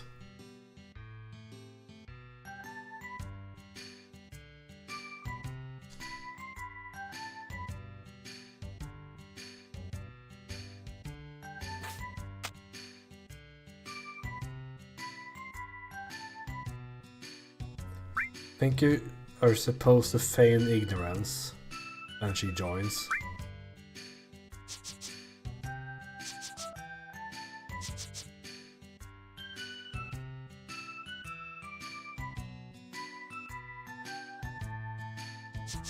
Yeah, exactly. Sundere.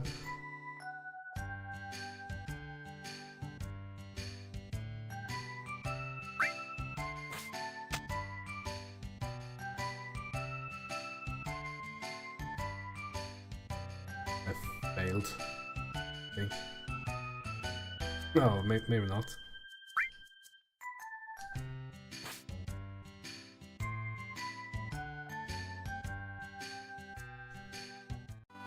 I failed. Did she steal materia in this or something? Maybe not.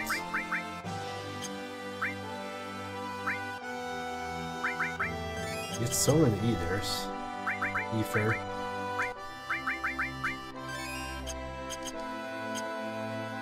There's some sort of... I think the save point is also... Yeah, you can spoil it, that's fine.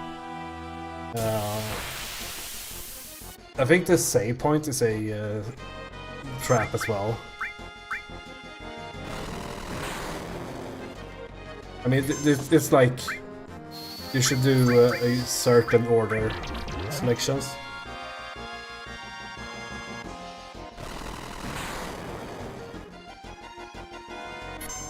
I think we can get it already.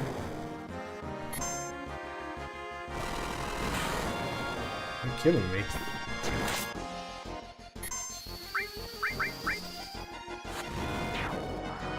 Oh yeah, the material stealing. Yes, that's true. I was confused what I was talking about, I guess. Yeah, she takes materia later on, that's for sure, but...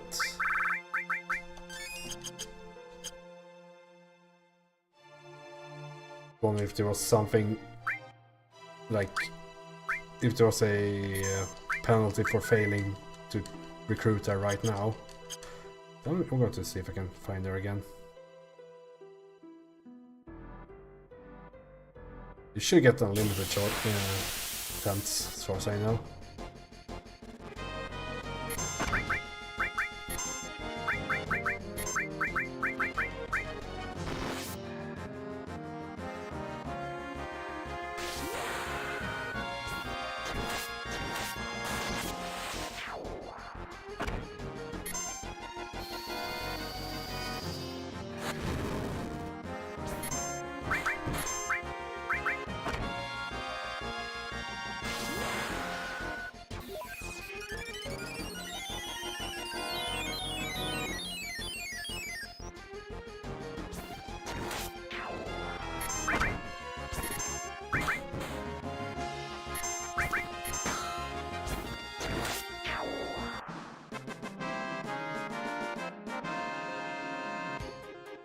I do think that it's a good thing to farm anyway, because I think I need enough kills or something to unlock the next limit breaks.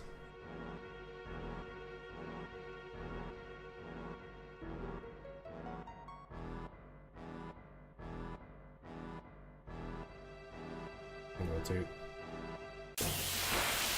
cheat. Root.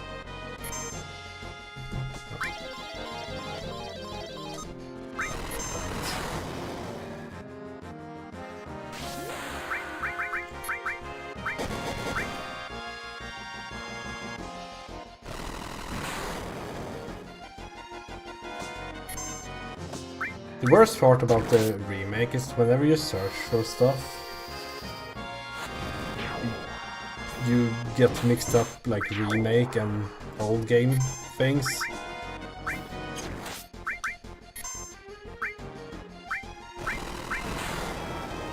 I'm dying.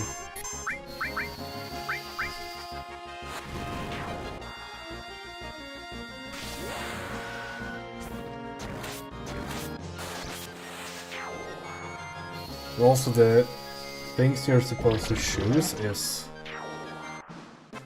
the original translation and not the one I have. So we'll see how well this goes.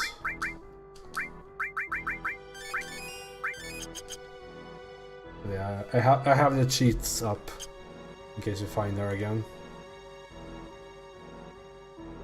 I guess we can run to run and do this. The fuck is that?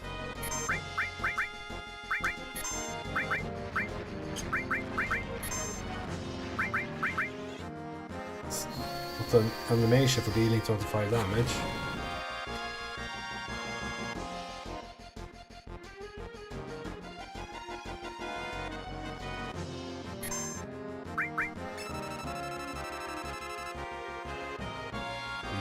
Wind. I don't have wind.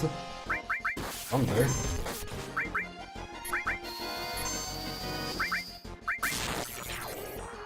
Very low life though.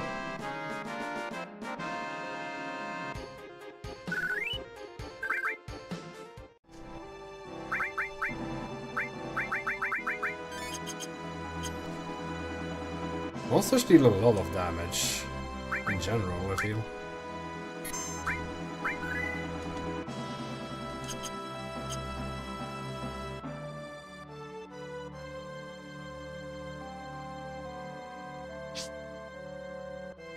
Let's see if I can complete this then. The Fort Condor battle theme is also fantastic.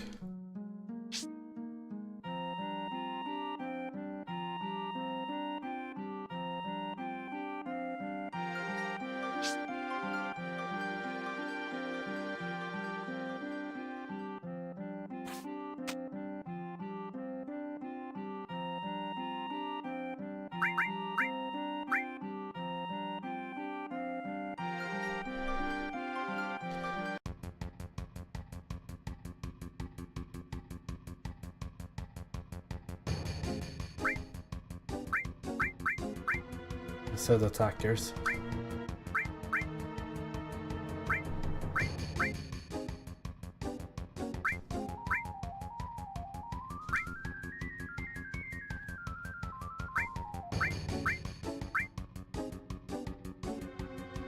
Loses to beast, that's not good.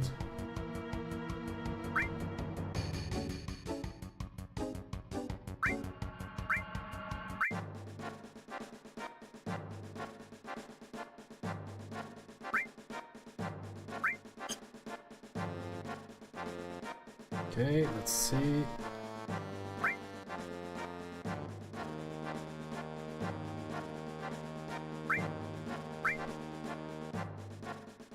We have to move them.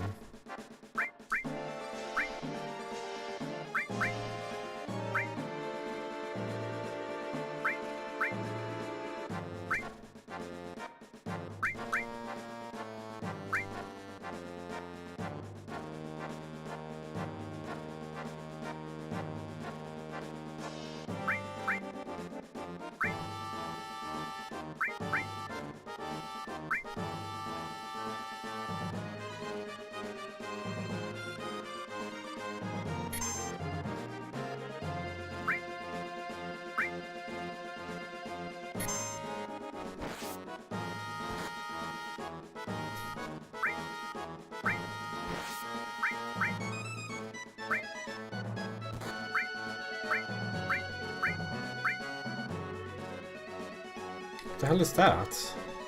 A bird.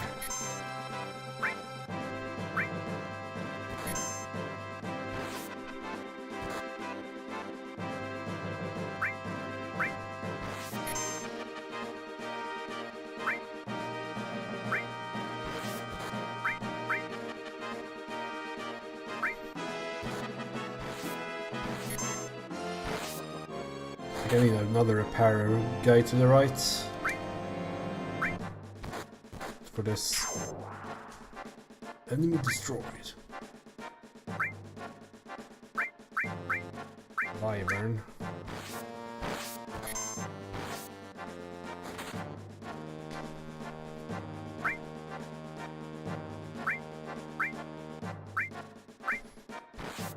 Get the beast down first. To have a repairer. Repair that guy. Enemy destroyed.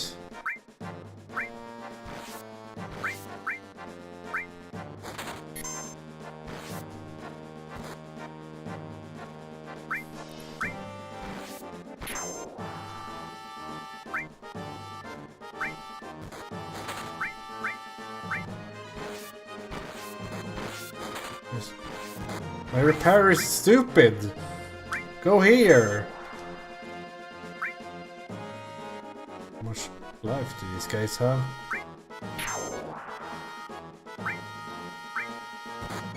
That's 5 life. Can he move back?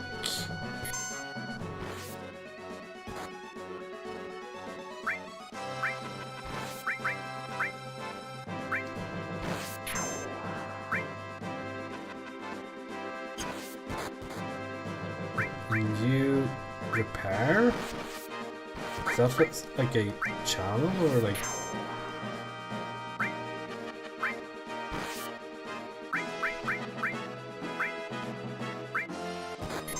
It's intense.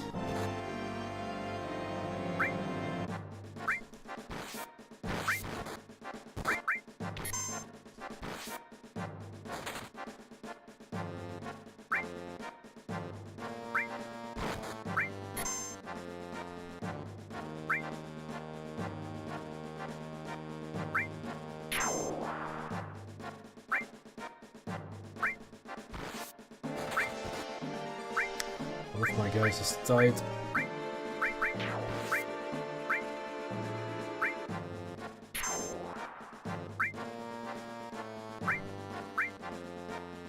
There's a boss guy here.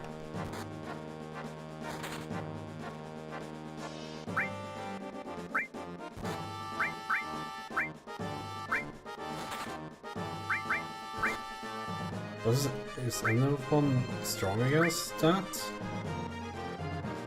He's commander or something. Guess not. The stoner.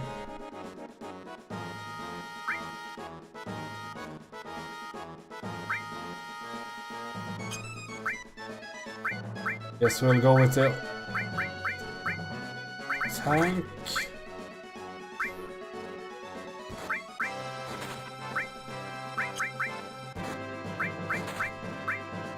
Then we'll set up the attack. The healer. Go do that. You go there. You repair that. Encounter enemy. Cool.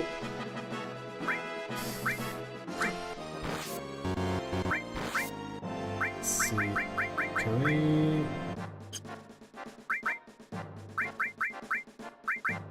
We got some static defense here.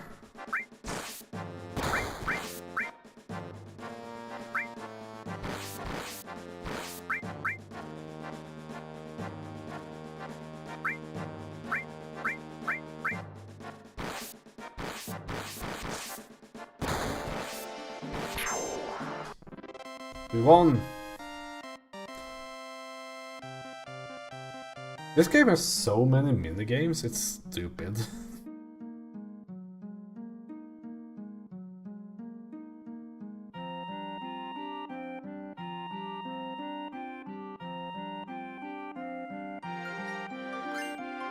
Magic comb.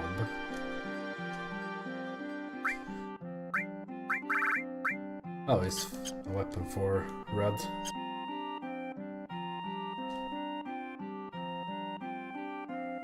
Let's see. I don't know if there's another battle right now. Or if we have to wait until later in the game. Yeah, I mean they really got carried away, I guess. Which is a good thing, maybe. But yeah, it's there's so many weird mini games.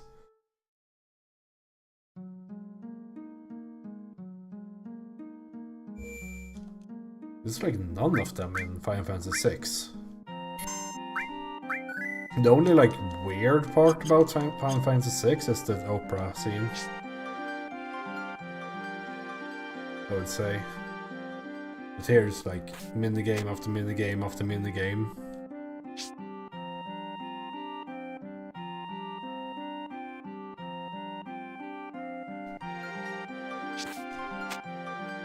It also doesn't take too long to actually make these things. So, like, compared to...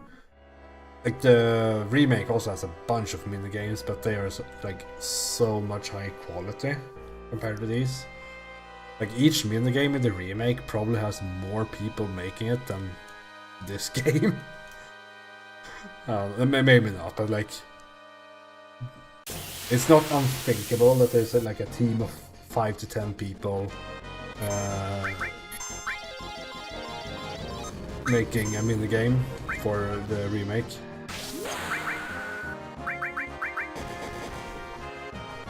Okay, let's see if I can get a better...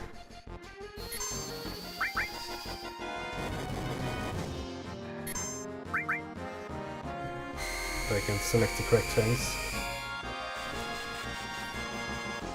I'm a frog. I was Ice Frog all along.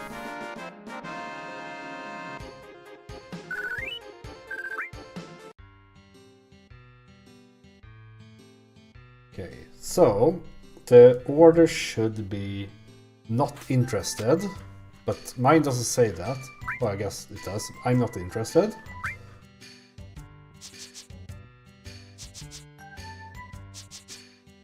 Yeah, this is the best mainstream visual novel of 1997. Petrified is the next one.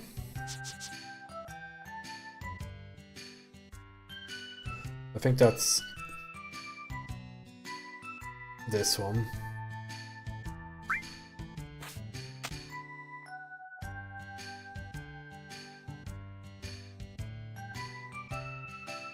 I was wrong. Maybe not. Wait a second.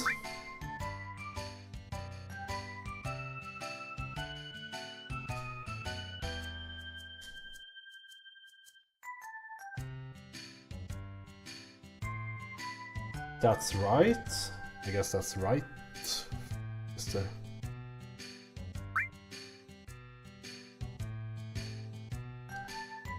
And then the last one should be Let's Hurry On.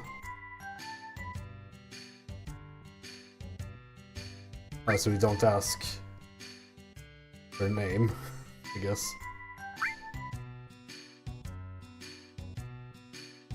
Such a clowny character, like introduction to a clowny character, I guess.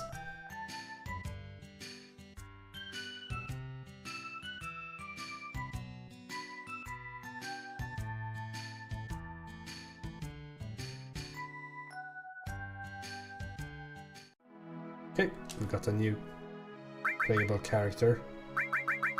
Awesome.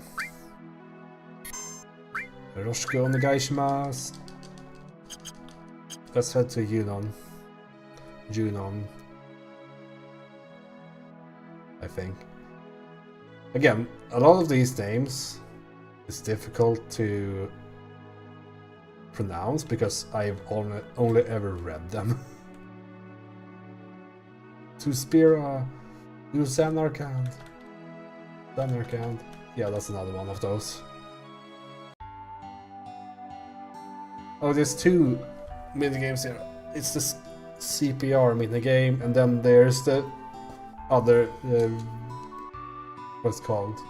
Parade minigame.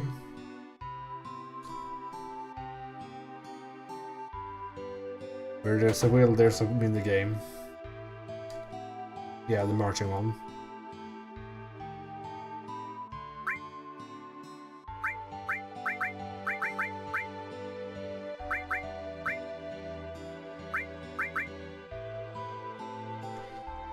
Could probably buy... I mean, we will get another bracelet soon, but...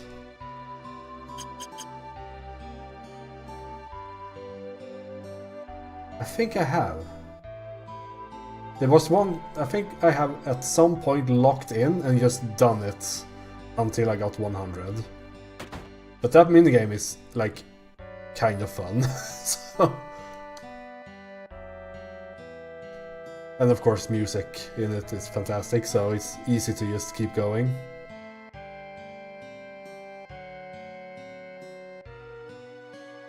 I might have, I don't know if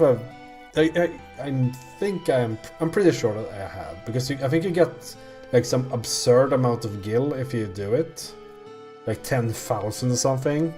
Otherwise you get it in the realms of 0 to 1,000, I think.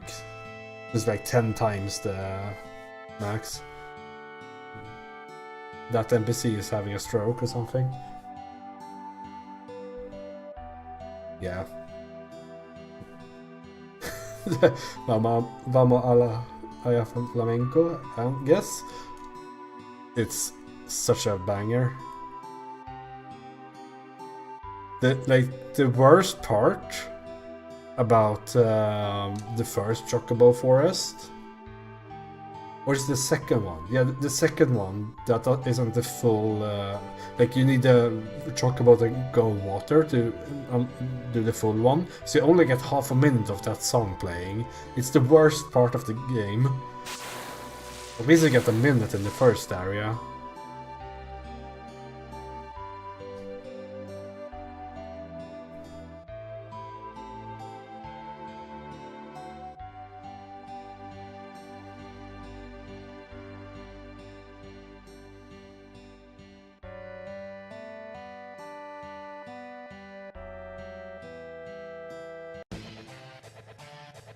Yeah, there's a battle here.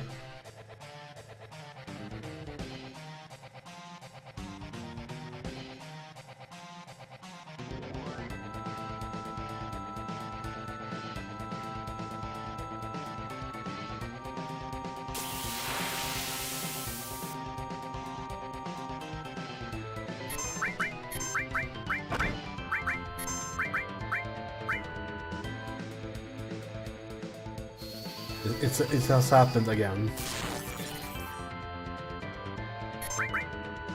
We are using fire.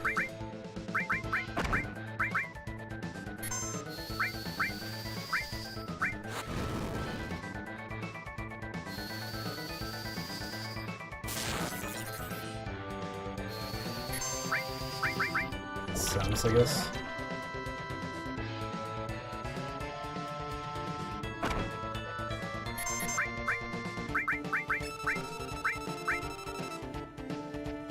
Weak against wind.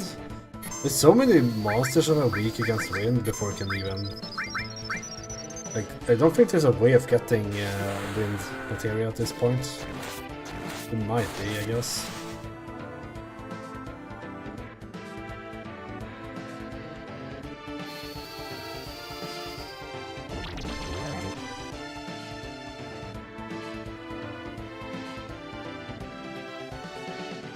Balling out of control.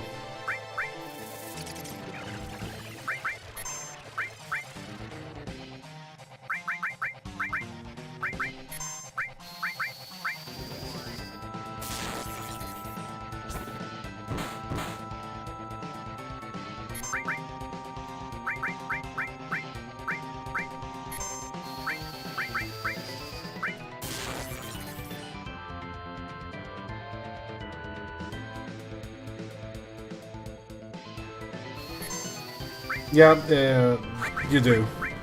You basically go down to the beach, meet a girl that doesn't like you, and then, yeah, now it's a boss fight.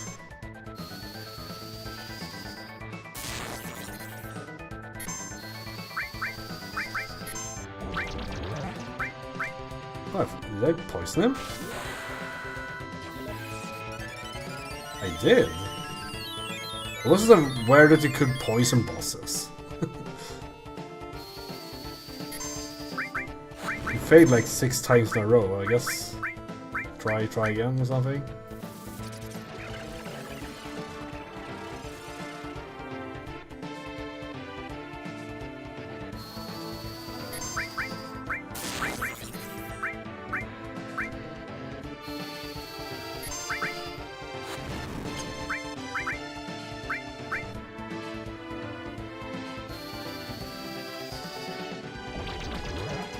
Yeah,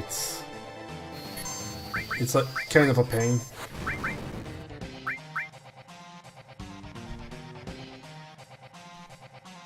Like they make it's like somewhat of the same issue as Path of Exile had, that everything is useful like when you don't need it. Like sure, using death against the boss would be pretty anticlimactic. I understand that, but like there's so many things that doesn't work against bosses, like silence, stop, poison most of the time. You get a powered wrist for this. Oh, she's dead. This is CPR minigame.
I don't know. I've never really understood this, like, in the game. It feels like you're failing a lot. And then you just succeed.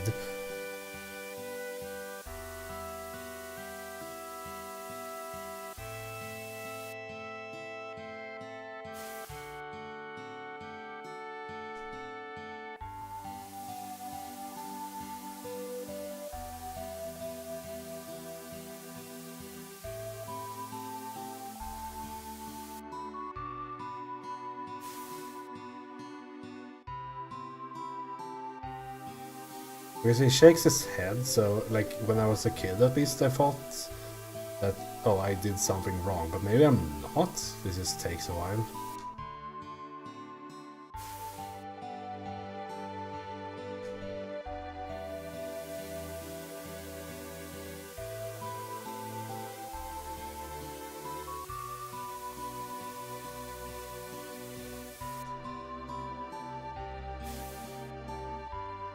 I guess I did it.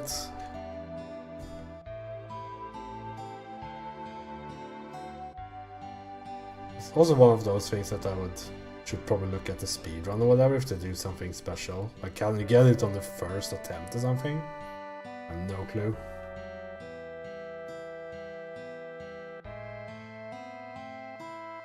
Oh yeah, the power wrist.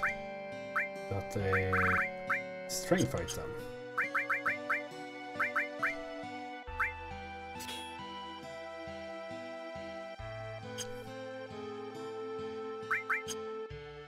Yeah, and if all else fails, power friendship and all that.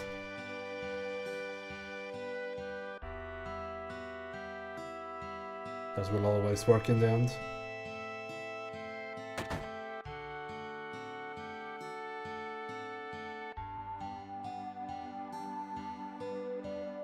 When someone is drowning, just become friends with them quickly and you'll be saved.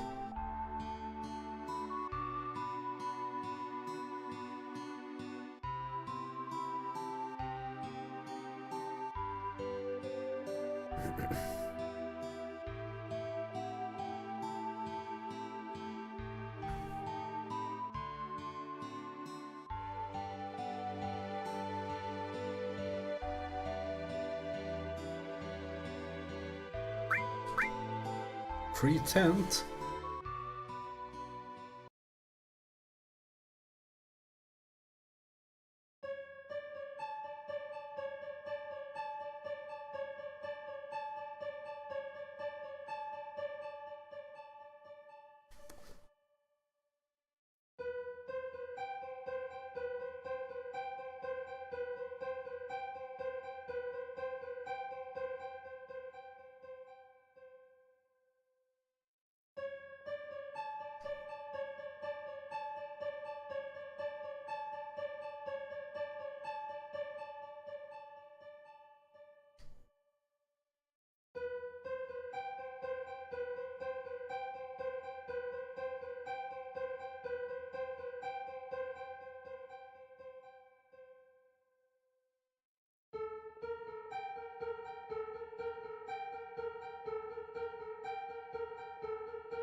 Okay, there.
I mean, I am wearing the soldier uniform, so that might have been giving it away. Cloudless, I guess. I'm not wearing one.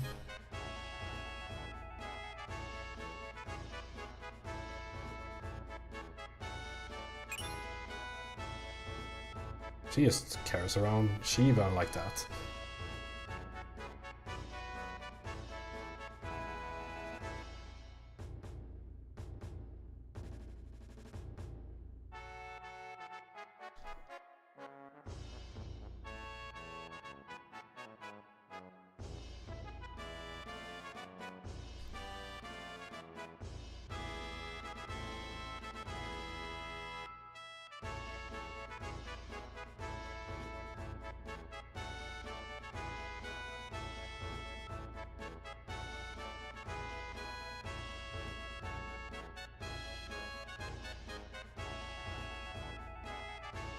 It crosses his front legs, I guess, thinking. I've not seen that before. As dogs often do.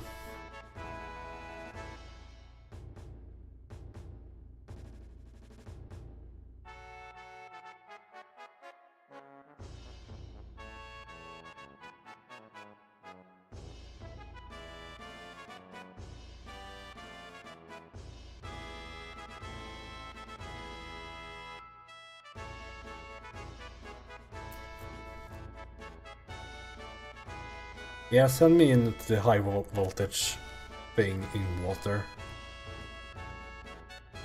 They really do hate me.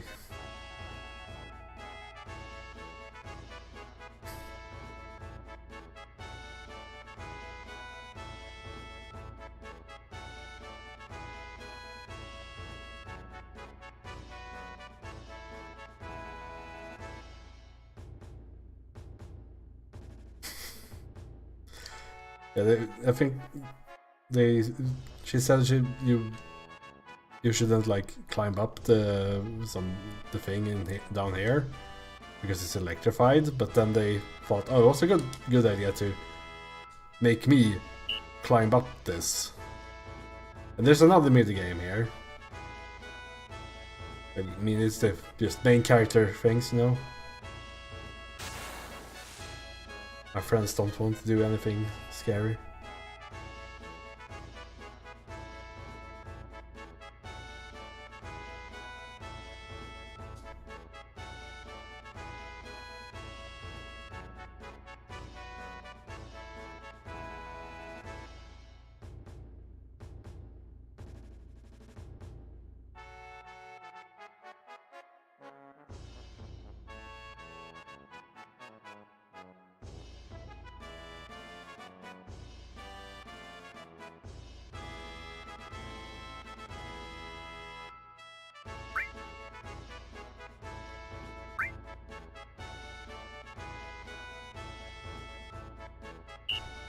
I don't know where you're supposed to stand. It's like here? Or like swim. If you swim too close, you die. I see.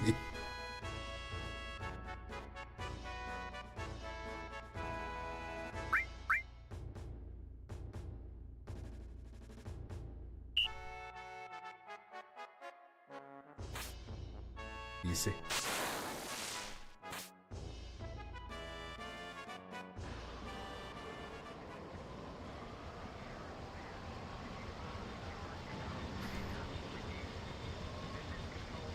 It's the archer.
somehow this game manages to swap between like these slightly clowny parts and being completely serious pretty well.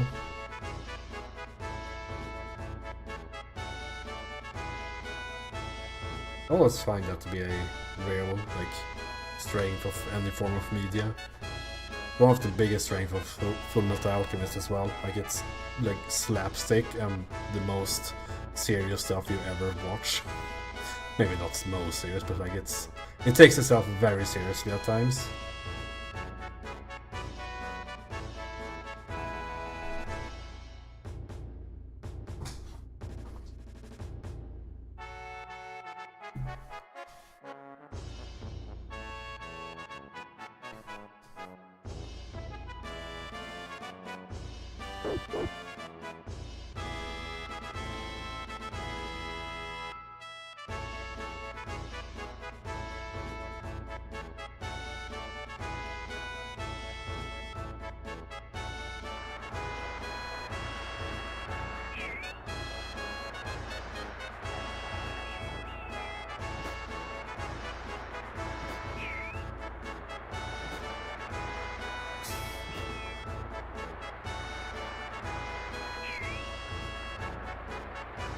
I like that they have like live TV ratings down to the second.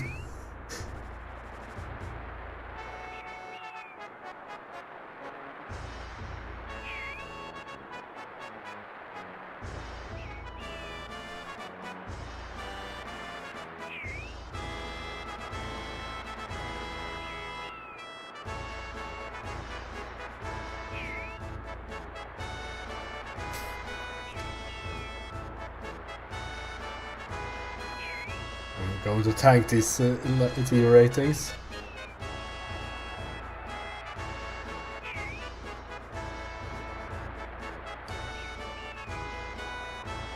What do you mean? That was perfect!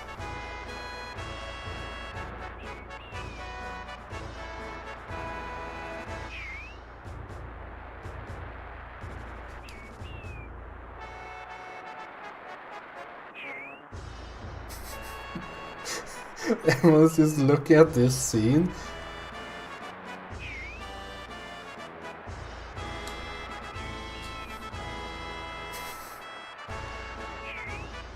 I'm stuck here. Hard stuck.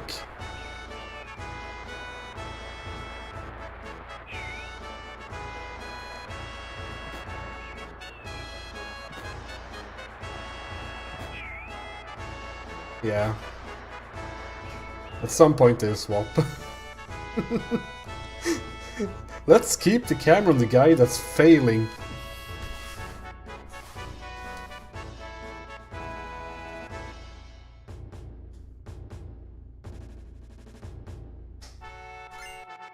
I'll take grenade. I don't know what to get if you do it very well, if anything.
No, that I think you're thinking of Palmer, who's into the space thing.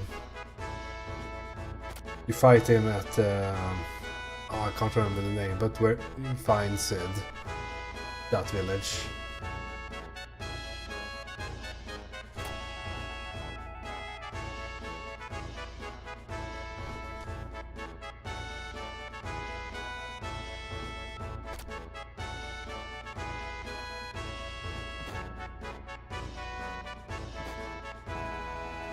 Yeah, most of the time.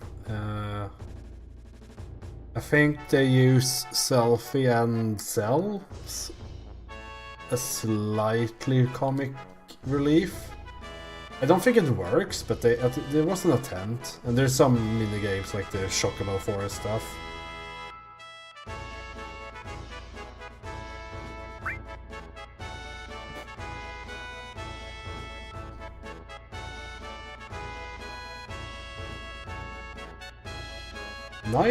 I think 9 builds on it pretty well. Like it starts off goofy, like the whole kidnapping the princess thing is, I mean that's real goofy stuff. But then it builds on top of that, much in a very progressive way.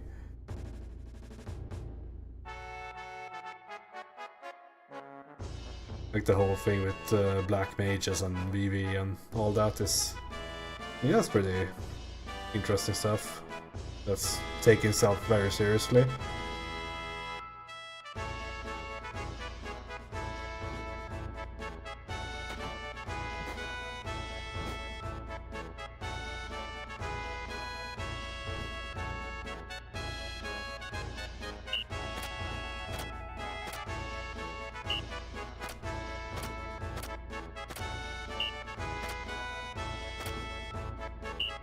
This is the precursor to the Final Fantasy VII minigame.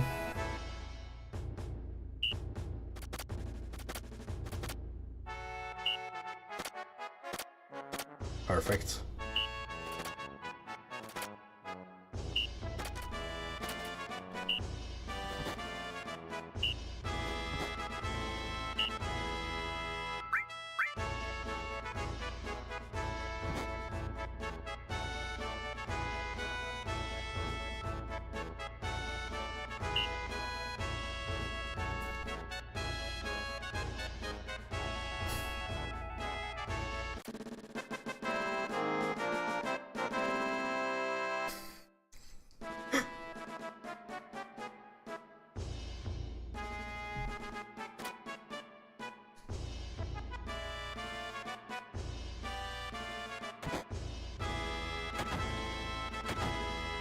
Missed the door. Is there anything to do here? Sure, I can just progress the story, but like, is there any... Is this zone? It's just elevating, yeah.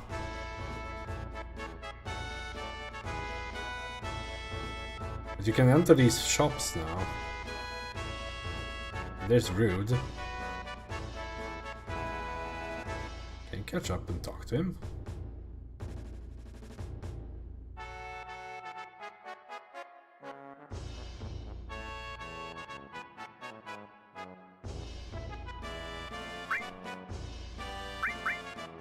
Seal magic. Revive is so expensive. What the hell? Oh well.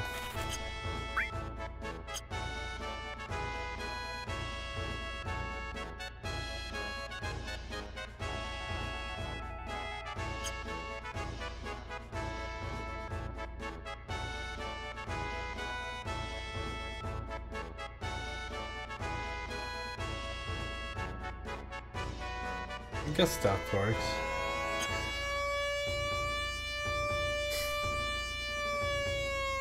What's with the... Oh, is that the...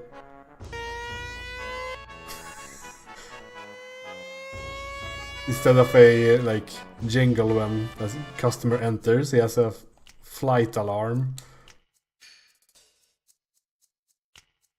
Yeah, you see here, there's like a laser here. So instead of when someone enters the store, there's like this jingle or whatever, like ping pong.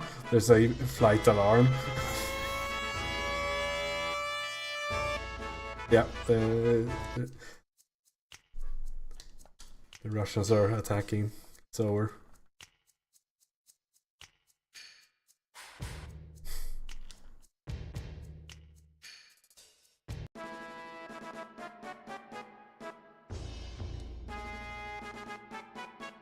Guess entering these shops are completely useless then because I'm poor again.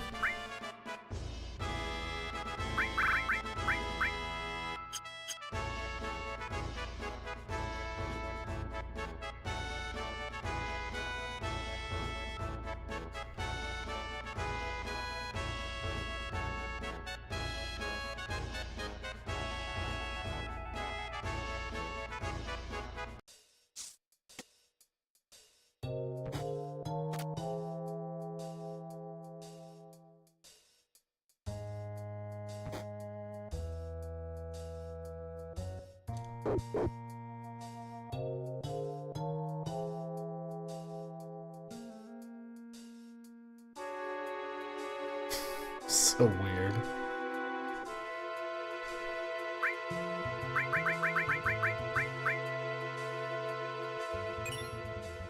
Another enemy skill. This is the tutorial area.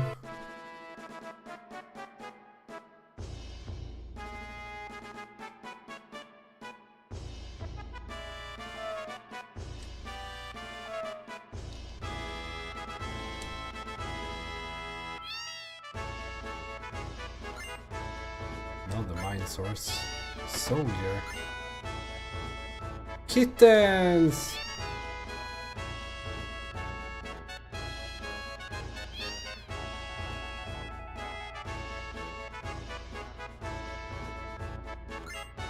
Power source though. I can use that. The luck source. I mean, surely Cloud will never lead the party.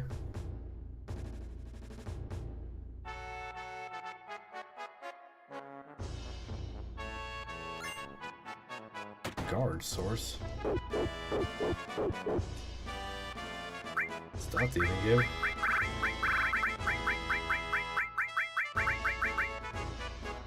Vitality.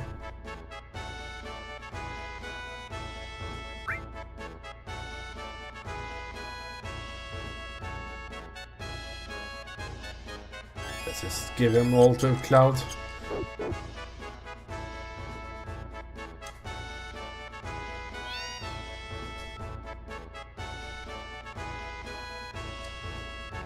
Yeah, there's a parade going on.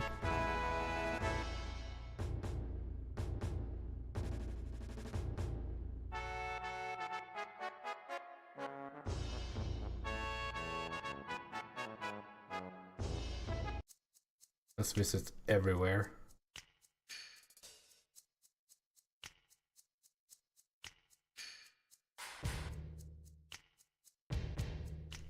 They're all here.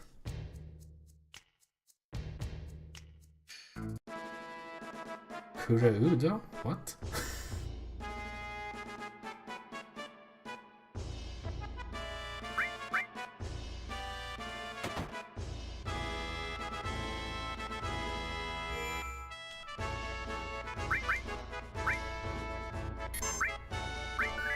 Cloud, yes.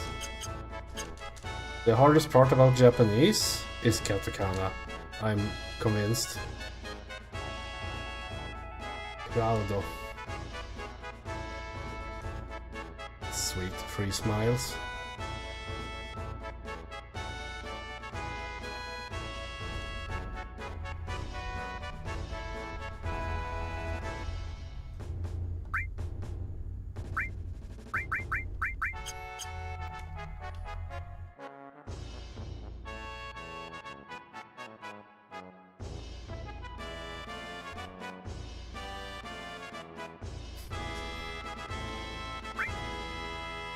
Hachimaki.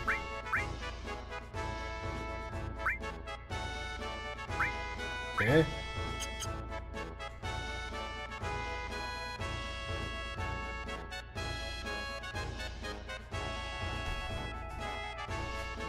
Finish this. I mean, whenever I read Finnish on like the like, packaging and whatnot in here, over here, it feels like you have no words that look like any English words. Like, seems to be completely devoid of loan words, but maybe it's not like I know Finnish to any degree at all. Speed source. If I had unlimited time, I would love to learn Finnish.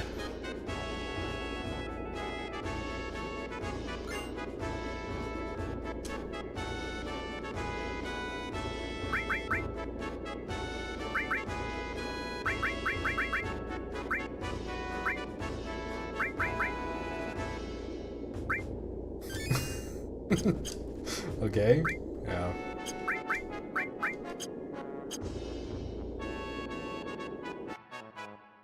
I think it's just a kind of cool language for being so unique. Okay, this is a weapon shop, I guess.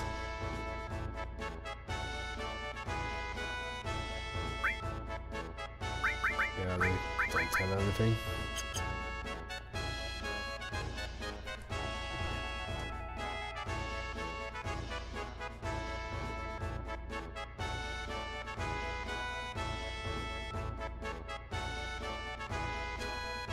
I wonder if, like, it would be more difficult grammar-wise compared to Japanese or not. Because Japanese grammar is so out of the, like, so different to Swedish and English that it's really difficult. I need to focus.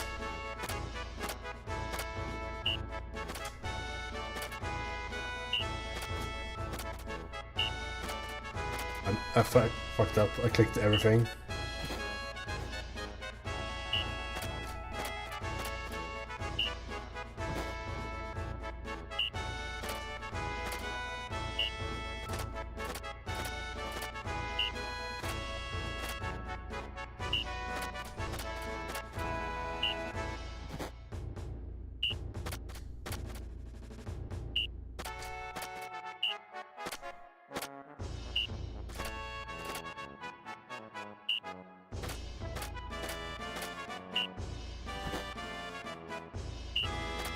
I think this is like randomized.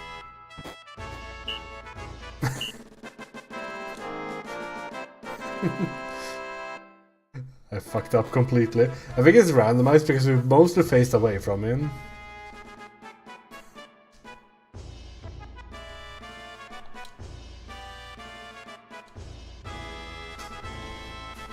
So cool. I mean, there's some things that have helped with like background with watching a lot of anime and all that.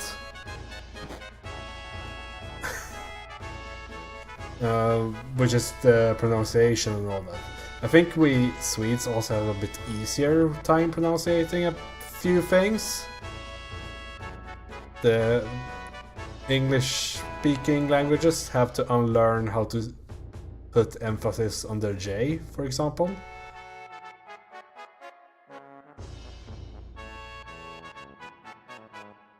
Which we Swedes don't have to do. Which is nice, and we don't struggle with long words. Which there can be a lot of. Since they don't use spaces. Name a language that didn't ruin the English language. It's such a bastard of every surrounding language. There's so many French. I don't know how it is in Finnish, but in Swedish, since we have had French royalty for a long while, we have lots and lots of French words. That has been bastardized, of course. Yeah, exactly. Bernadotte is from France, so that's why we call it entrée instead of entrance. And umbrella is a parapluie and all that. Entrecôte.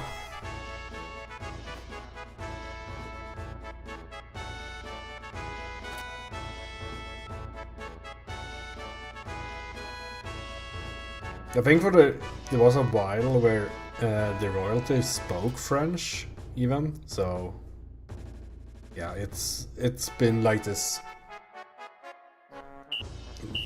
royally sounding language, I guess. I don't know.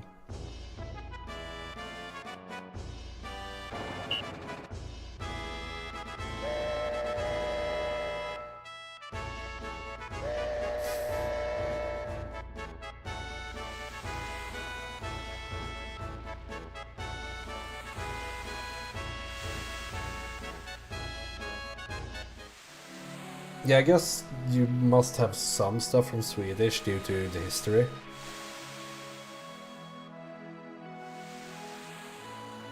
I still think it's really weird that people in Finland learn Swedish. Like, it's such a waste of time.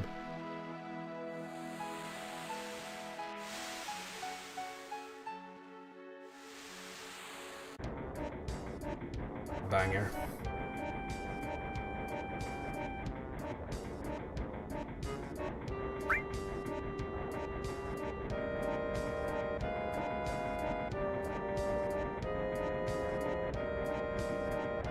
This soundtrack is so good, actually. Like, I've been playing now for, what is it, 9 hours, and there hasn't been a bad song yet.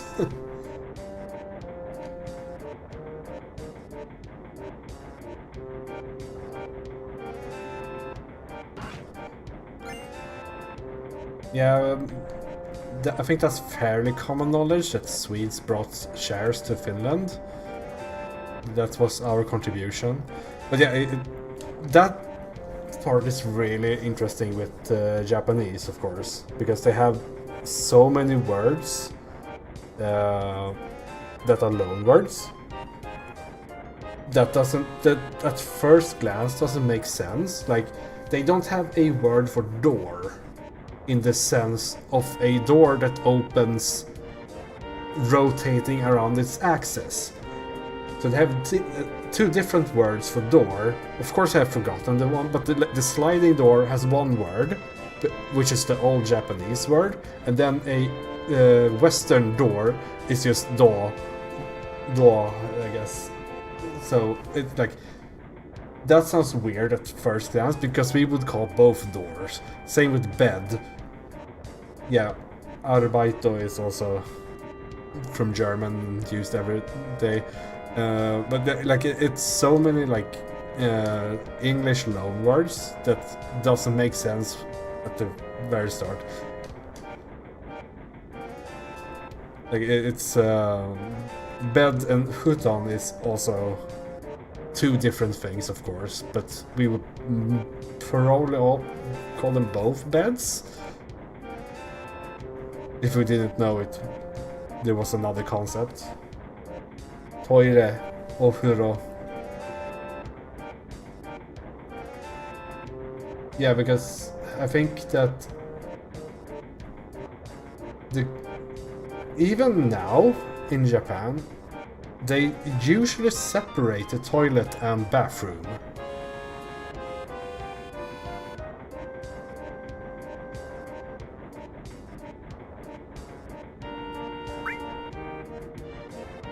But, so, like, you have ofuro, which is bathroom, because that's where you bathe, of course, which is also often the washing room, whatnot, and then toire is where you have the actual toilet. Yeah, I mean it kind of makes sense, and it's really nice that someone can be in the bath while someone wants to go to the toilet. That's like an added bonus. But I guess that's the same added bonus that the English have compared to Swedes. Because it's very common in England to have the washing machine in the kitchen, while in Sweden you have the washing machine in the bathroom, generally. So they can do the, like, load the washing machine while someone is on that the bathroom. Yeah, I think the washing machine in kitchen is kind of a English thing. I don't know if they do it otherwise on the continent.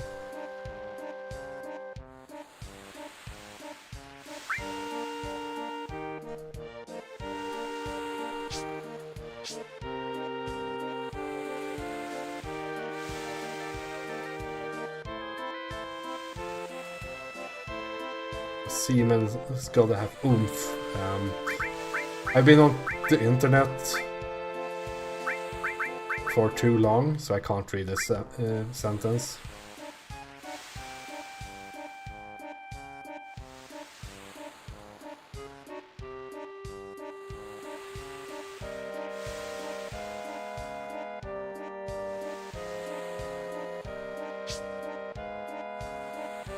Save.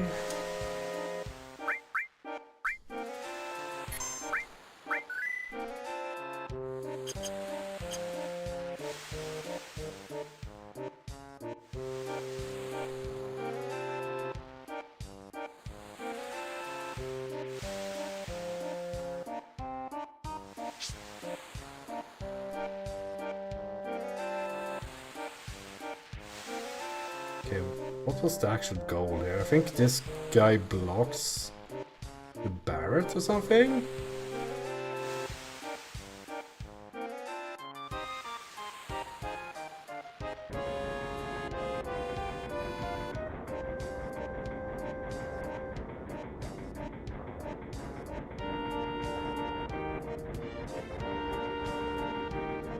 I wasn't aware that it was a spring cabbage season to begin with. I don't know if the disc changes here, but you do fight Genova.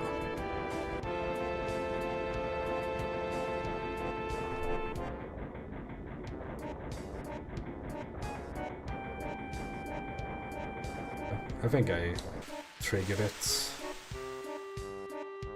I think you just need to talk to people, and then yeah, this guy's gone, and now you can talk to Barrett, who has the best costume.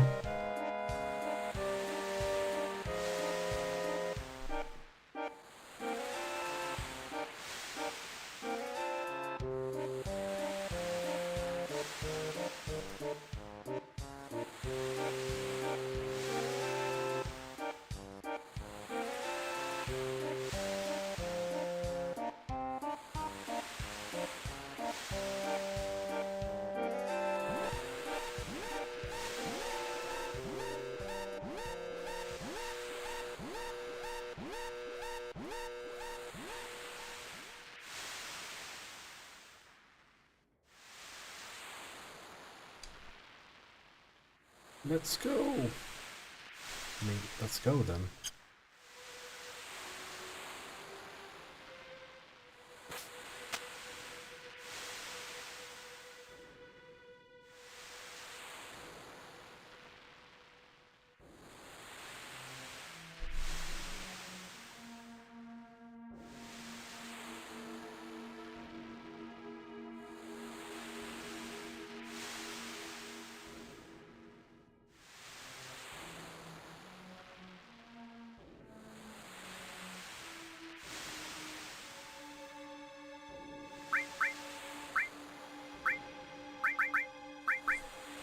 Should we pick someone else, maybe? Let's pick Red.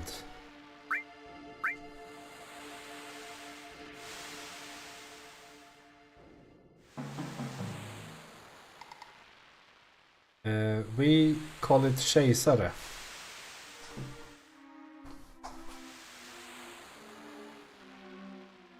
Kejsare and kejsarinna. Or male or female.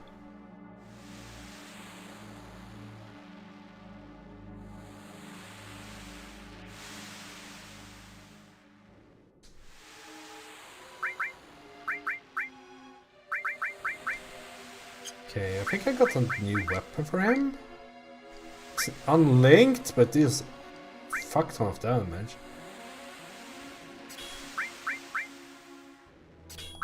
Guess that's fine. Oh yeah, I have Shiva now.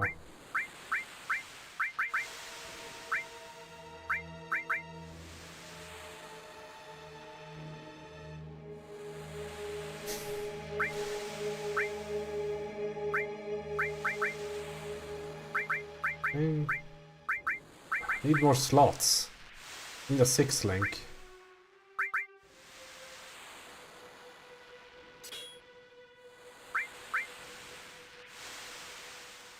What's this do? What the hell? There's so much MP.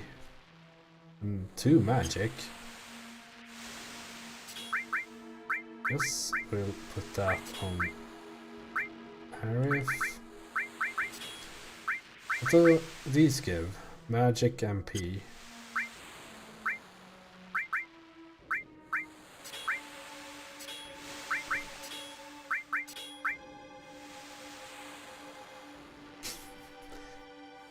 I don't think you can get anything.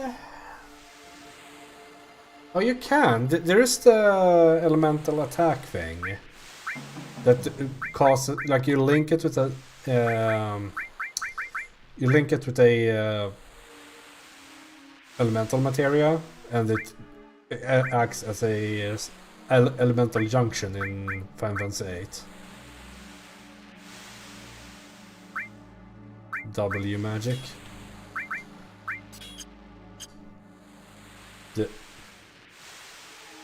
The alternative to L magic.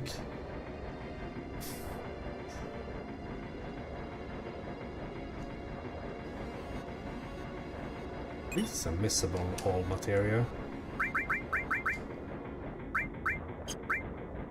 This is pretty interesting though, how like they almost stumbled upon the perfect linking system. Like they have it, but they almost don't have it. Like, let's see if we can save the limit break. Yeah, exactly. It gives elemental properties, so you can use that on all thing. But yeah, this game doesn't have enough what we would call support gems. So it's pretty difficult to make something really strong with it. It's more that you could use a, like if you had a 6-link, you could link all to all support to multiple magic.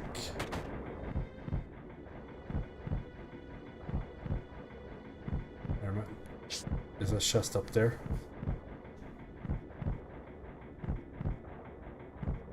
It's way more important with this guy.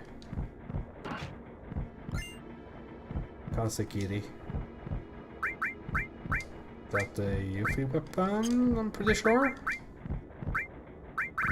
Yes. How's his wind?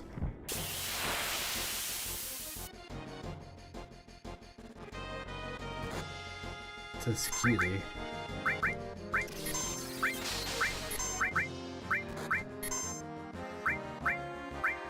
Probably depends on the situation. I mean, it would make sense to, if it was called like wind cutter or something. I mean, I don't know that. We haven't gotten to the Harakiri part of my Japanese lessons.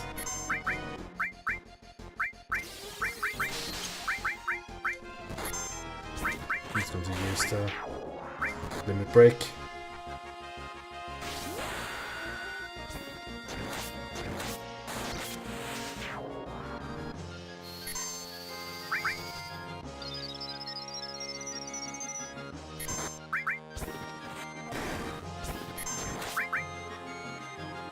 Bizarra? What the hell?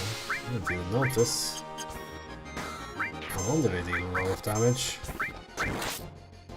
They probably are fairly resistant to lightning. Or I mean ice. Is it called, like, is that what we call the wind cutter in English then? Could be.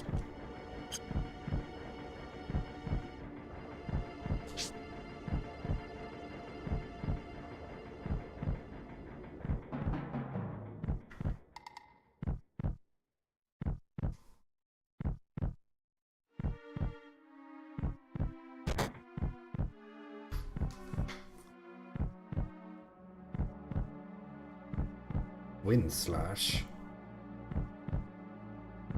I mean, I guess it's correct-ish.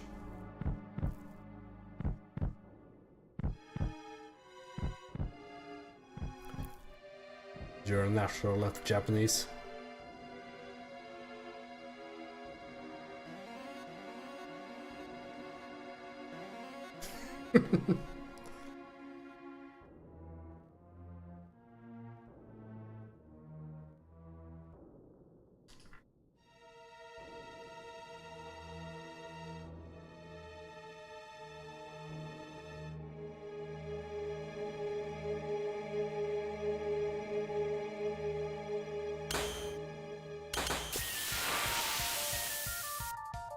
Another banger, unsurprisingly.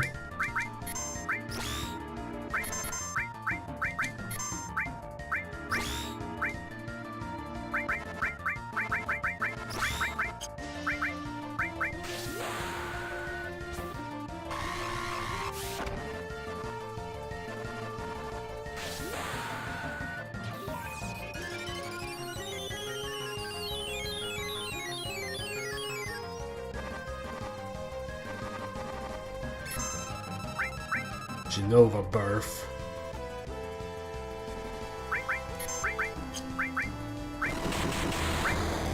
Shiva it up.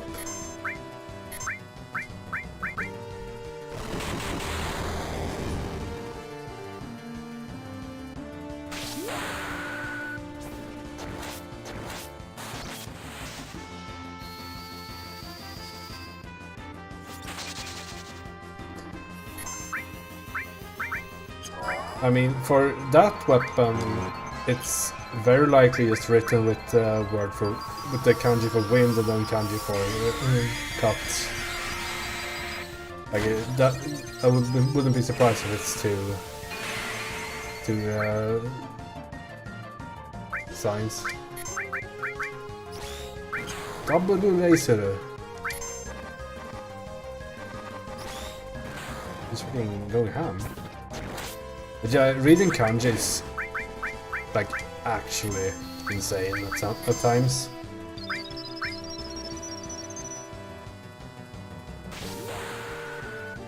There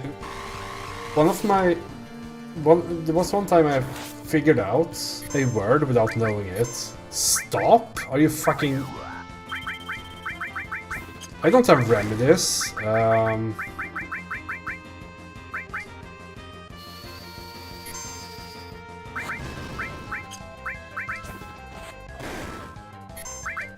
Okay, how do I do this then? It times out on this? Because it isn't a game over if all get stopped?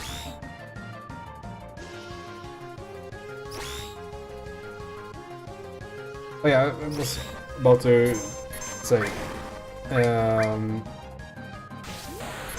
I once saw the word for midnight,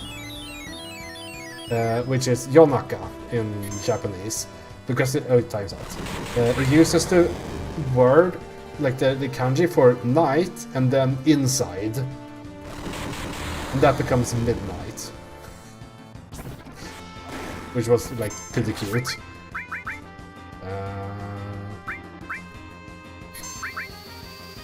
My fist DPS needs healing.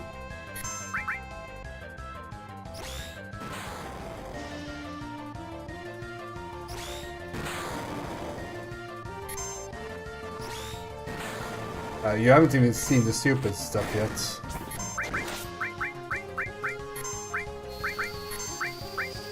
I can show you, after this fight, I can show you a stupid thing about kanji.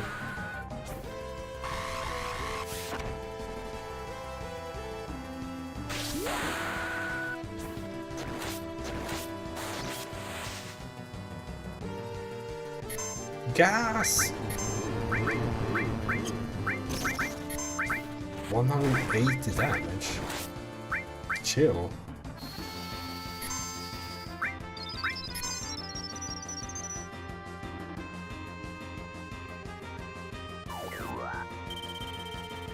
Noisy.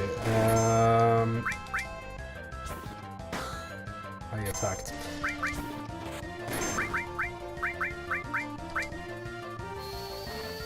I don't think I... Because they have...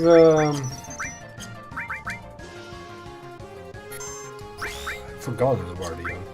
I'm so bad at Japanese. It's fire. I will have to look at the word. Oh, I won.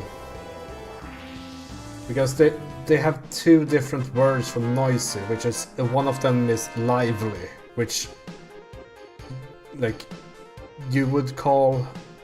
what the hell is it?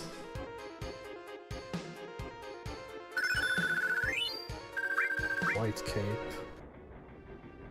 I think one translation is lively.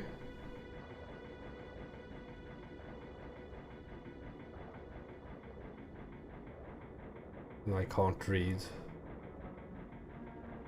Damn it. Yeah, they have like a positive noisy and a negative noisy.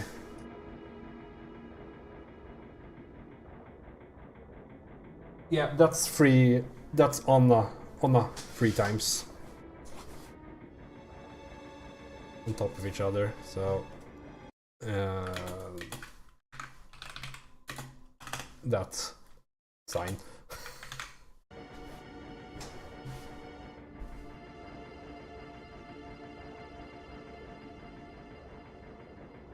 There's other things like that as well.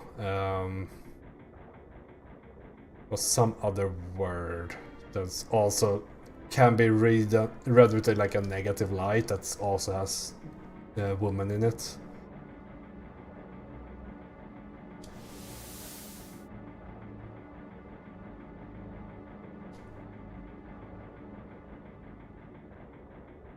I hate these cutscenes that has a pickup in them. I can't stop looking at it.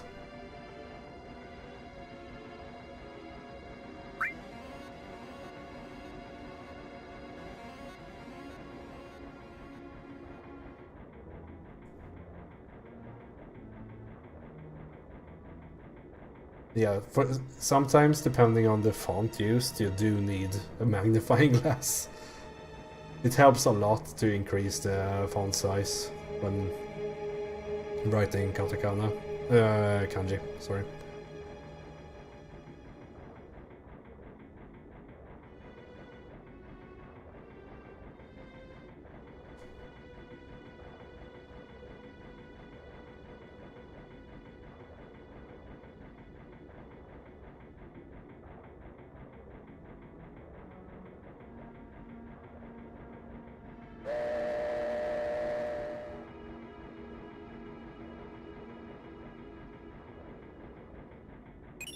Because this is Ifrit. But yeah, the thing I was about to show. Let's flashbang.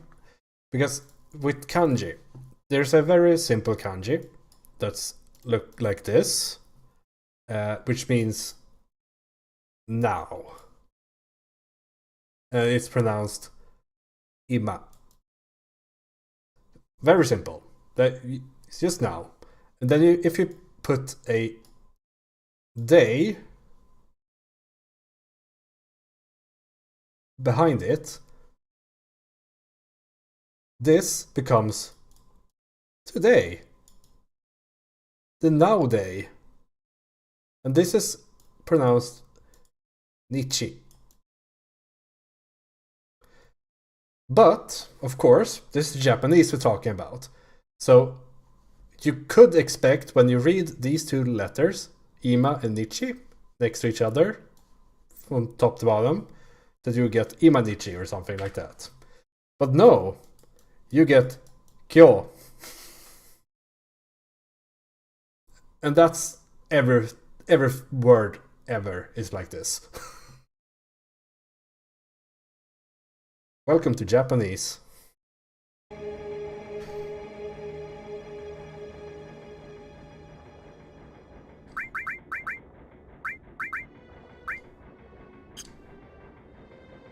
Yes, names are extra fucky. I think I have one example.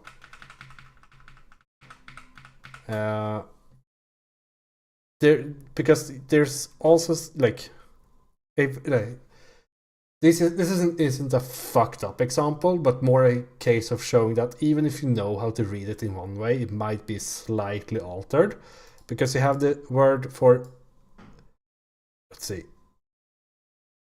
stone, and the word for river,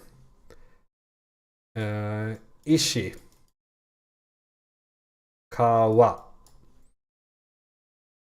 Ishikawa is a kind of common name, but this can also be pronounced Ishigawa. So you just, because the K, the hard letter here sounds bad, you just replace it with something else, and there's nothing to tell you that that is how it's pronounced.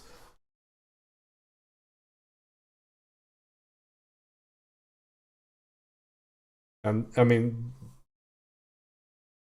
let's see, was it, we had something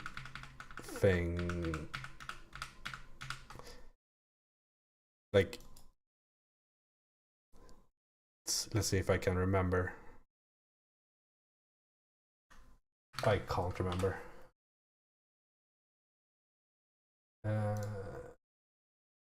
Tree. Oh, it is like that.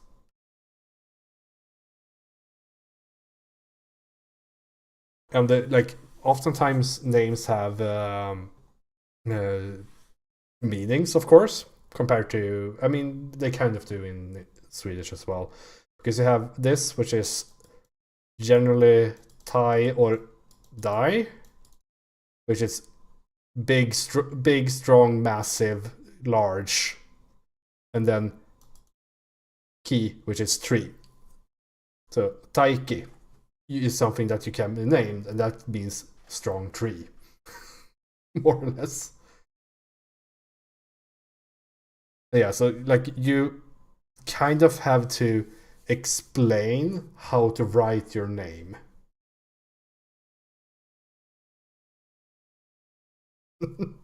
Yes. And yeah, Daikatana just means large sword. We haven't gone into names too much, but I think it's more difficult than that, because it's a later lesson, I hope.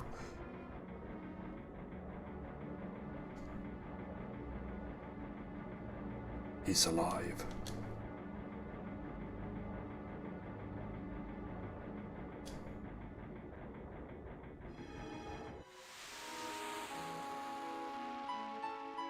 I think the country with the coolest name, like, what's called naming culture, is Korean, because all their names are 3 letters.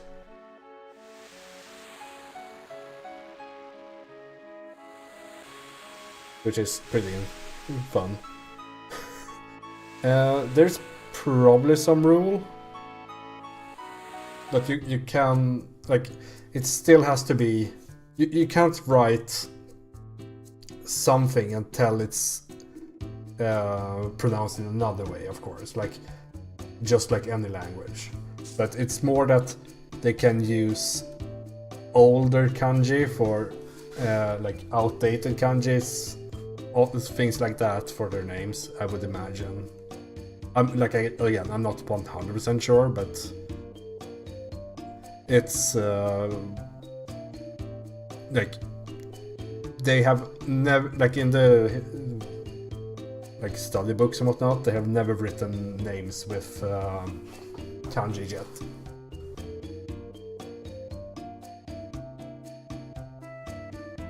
Nguyen is, I think that's how it's pronounced ish.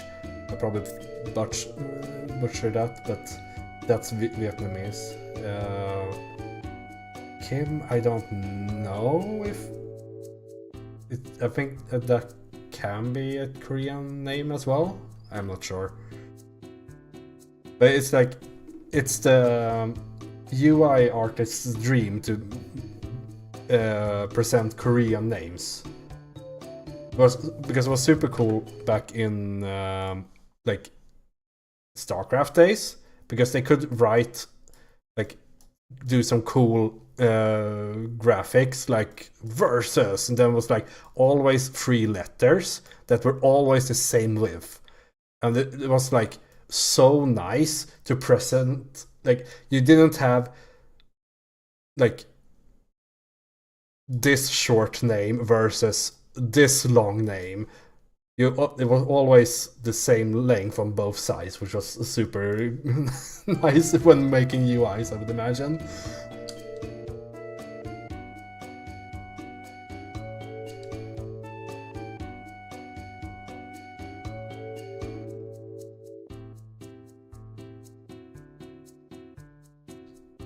Is it actually designed?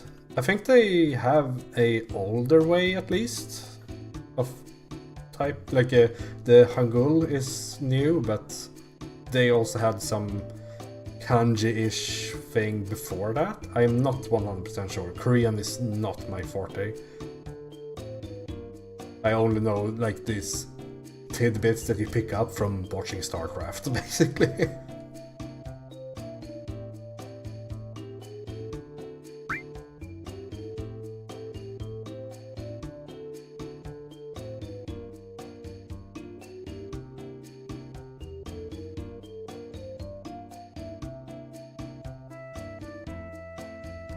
I wonder how their grammar is in Korean. If it's resembling Japanese with the order of stuff.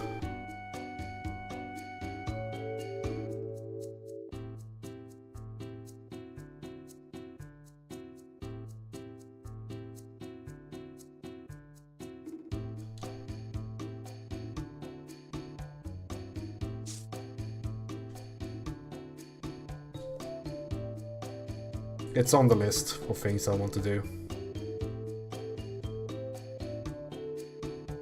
Learning Korean, learning Finnish. It would be good to know Spanish actually at some point in my life.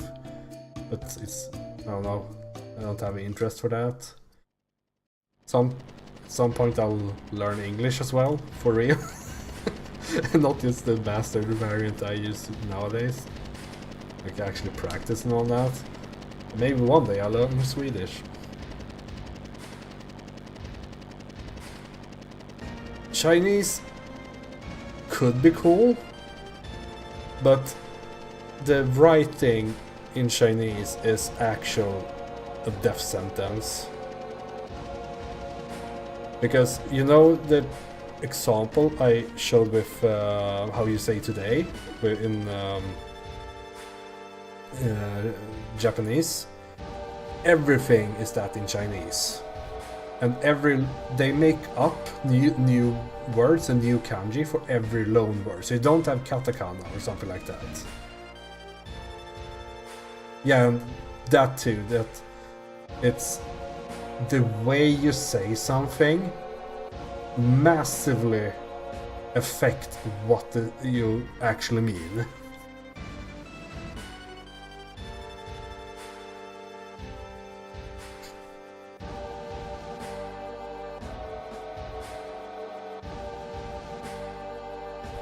Yeah, but it's there's like been I've seen some examples of Chinese like nicknames and everything leaking out from China in the Dota community.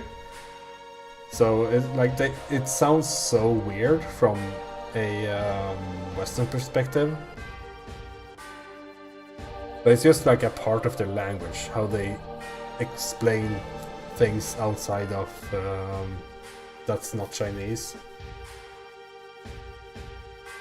But I think it would be incredibly difficult to learn, like way harder than Japanese. Almost on the level of Danish.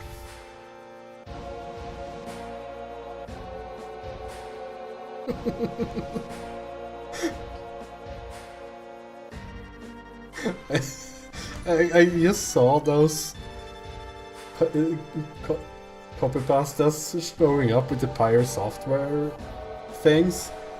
I have no clue what the origin is, but they just sound so Chinese. And it's so funny. Wise men apply chains.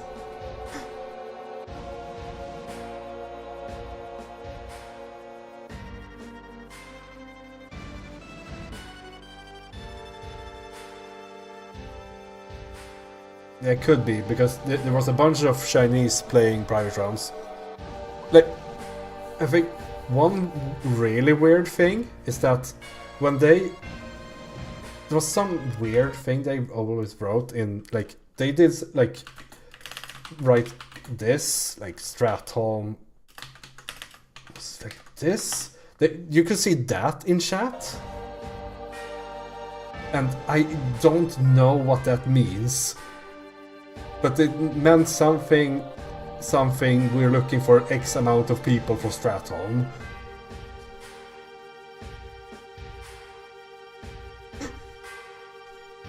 Strong bear swipe pass, engage robot gift, increase velocity and hold attention.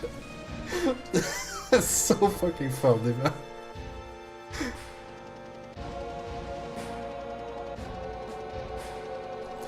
Yeah, it's weird because on the normal rounds you never meet Chinese players at all, so they of course have their own culture around how they talk in MMOs and all that we never encounter. So it was just weird to see it sometimes.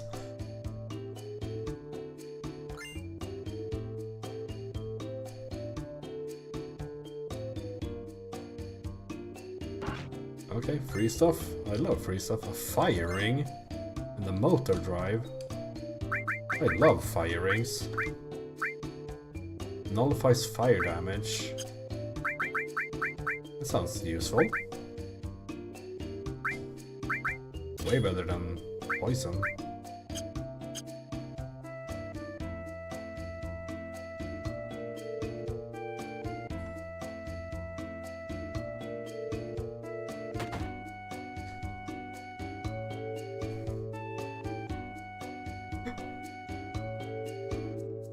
That's one of the Pyre software ones, right? I think there was something with the mana gem as well. Like that's a... There's been a few of these that was posted on Reddit. Yeah, I guess you've seen the recent thing with Accursed Farms and the Stop Killing Games thing.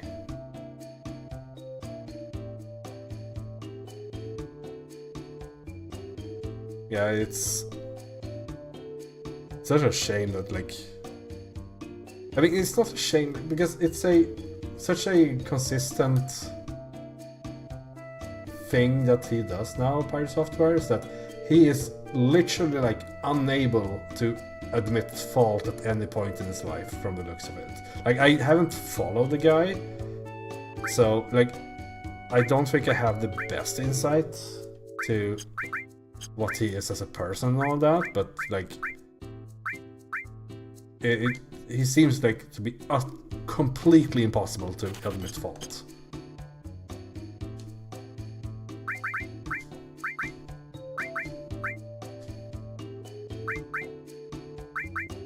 Yeah, I mean, it kind of resurfaces, but it doesn't let go at this point, because at some point he didn't have that. Like he had the wind in the sails, so to say. Like there was, I mean, he had the previous record for like the hype train on Twitch. And that's not something that you just kind of get. Like, it's... so he had lots of positive attitude, like, vibes around him for some reason. And then, like... I think there was some people that kind of got banned when they didn't like his bullshit or whatever. Like, saw through it or something. And then the World of Warcraft thing happened, and everything just went downhill. Just because he couldn't say, oh, I made a mistake, sorry guys. And it's been like such a... like it's like opening the floodgates. Like, that caused everything to like... start to surface, so yeah.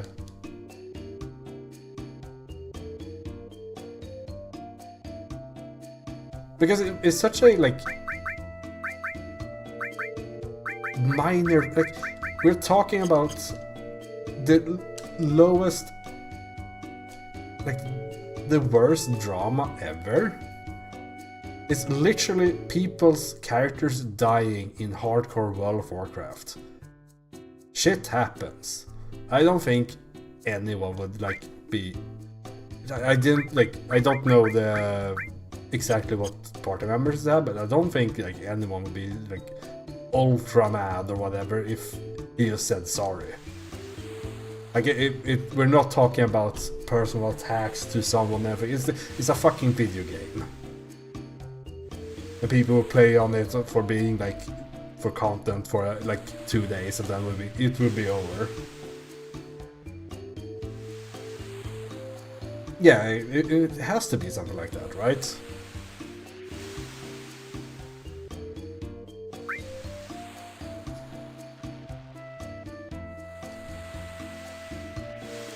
Oh, Joey's here. We delay this.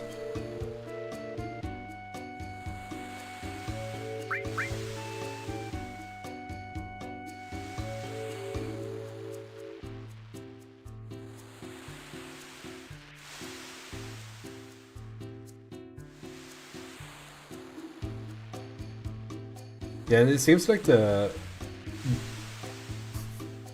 he cannot admit any fault, no matter like how long it has gone. Like, it would be fine if it like in the moment took one stance and then like, oh, the day after, but once it's cooled down, it's like, oh, but man, I'm sorry, like I fucked up, all that. Like, I think that would be fine, but like, if he has made up his mind, it seems like he never changes it.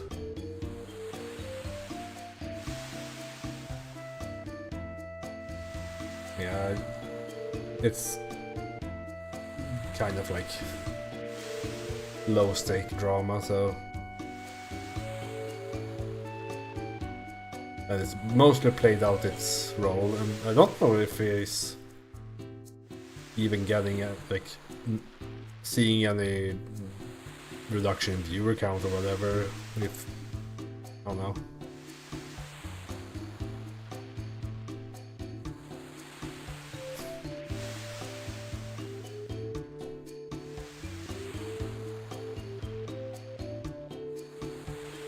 I mean, he worked at Blizzard, so he should know.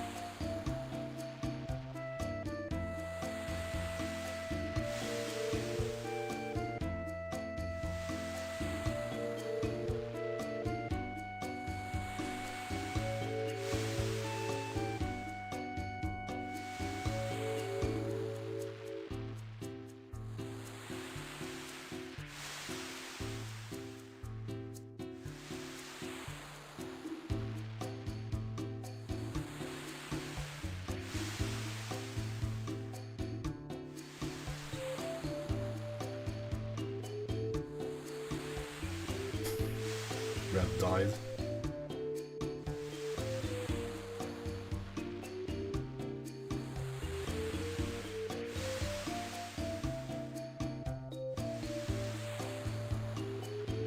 Get the black hedgehog strength, invade floating death fortress, run fast from lumberjack website, die to poor mistake, return next circus. I am completely drawing a blank. Floating death fortress? Is that Naxxramas or Dark Moonfire? Oh, this is a knowledge gap thing, because I visited Dark Moonfire once, the first time it released, and that's the last time I did. I have never visited it ever since, because it was such a letdown. They like spent 2 weeks making some like fair, I guess. I mean it is, and it was just nothing. You couldn't do anything. It's like, oh, here you can be. So I was just disappointed and never bothered. Warcraft logs. Ah. Run fast from lumberjack website.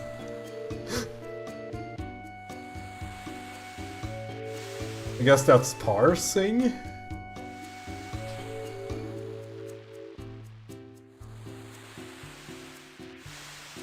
It's always when you read Chinese, it's so weird. You see, because you of course see a bunch of letters that you know.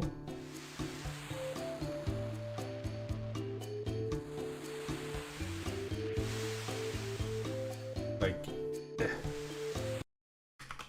this one means death in Japanese.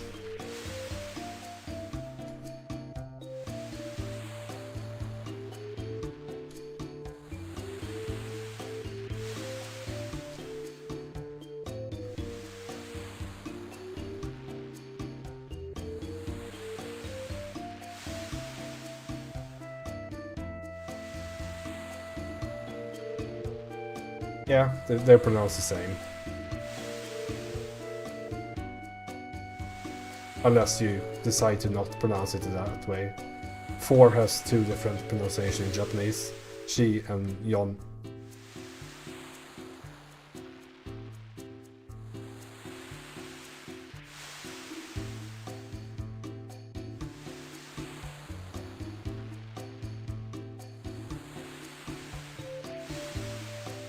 It does.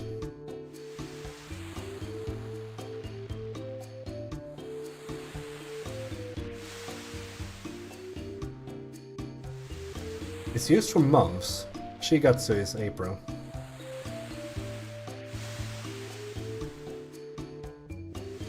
Your lie in April, for example, is Shigatsu wa Kimi no Uta. Kimi no Uta. Sorry. Your song in April was not the correct one. So.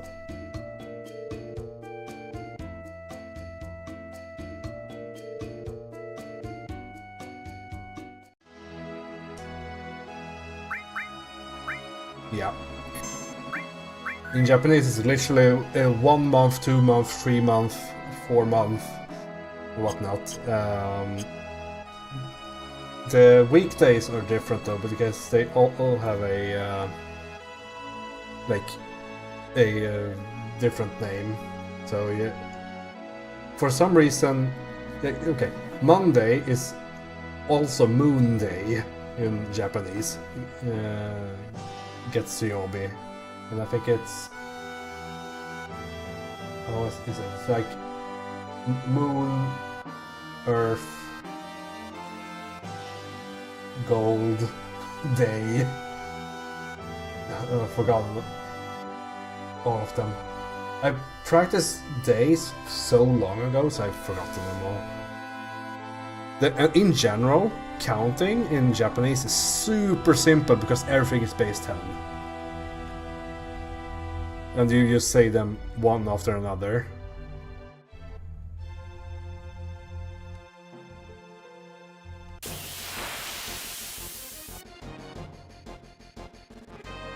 So 676 is Rockats...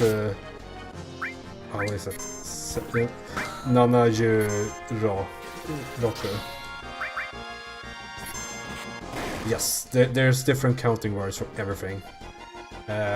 Depending on how they look, generally. Lunatic High. So you count flat things with Mai, you count round things with Bon, and sometimes neither. Yeah, people is also different. Hitori, Futari, and then it becomes Sunin, Yonin, Gonin. So just a number and then Nin for counting humans.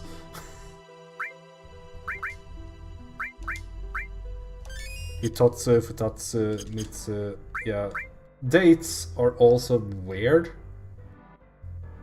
Where it's like... what is it? The 3rd of a month is Mika. The 10th of a month is Toi. I'm pretty sure. Something like it. There's a lot of ways of counting, and then you at one point during the lessons I asked my teacher, like, how do you count seasons in, for example, in a for a series? It's like, then you use another counter which is used Go. So Sango is the 3rd season, as far as if I remember it correctly.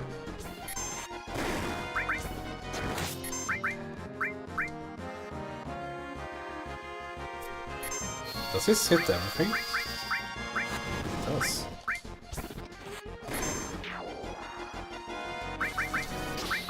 Ifrit. Let's go.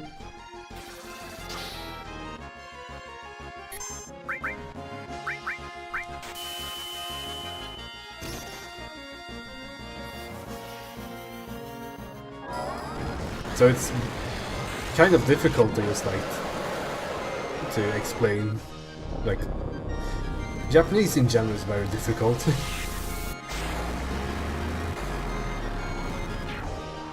Like, I've been studying it now like once a week for, what is it, 4 years? And I'm really fucking bad still.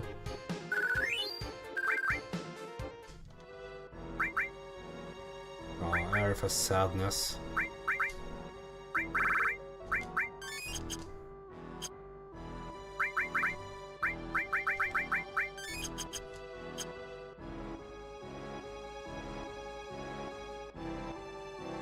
I guess we'll head for the next town and then probably call it there.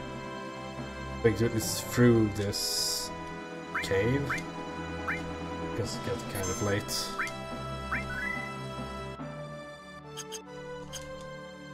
Yeah. Is it actually? This one isn't exactly short.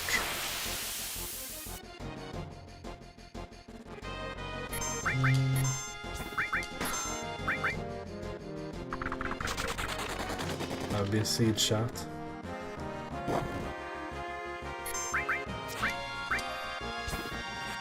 It's a lot of running, but it's fairly linear this part.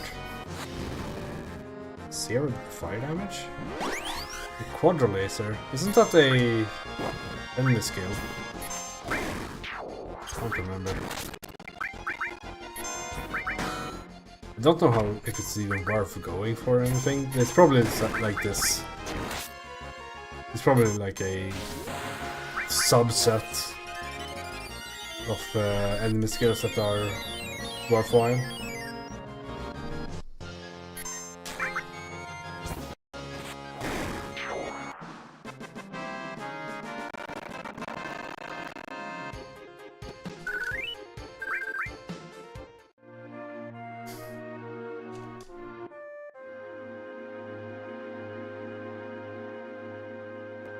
I mean, I could get it later.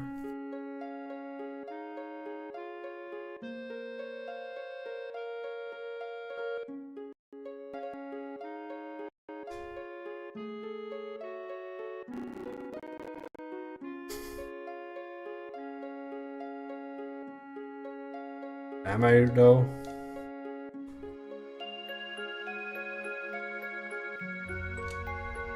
I was in the closed beta test of Path Exile 2. Sounds like a beta gamer to me.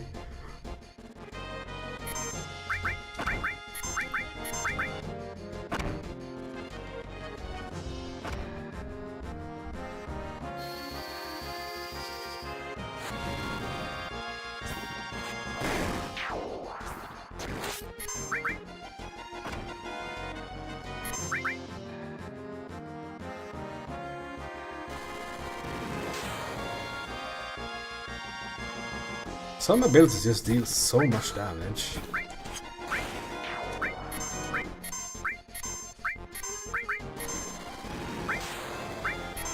Like 167 damage from one attack. And sometimes they use the like, oh, 11.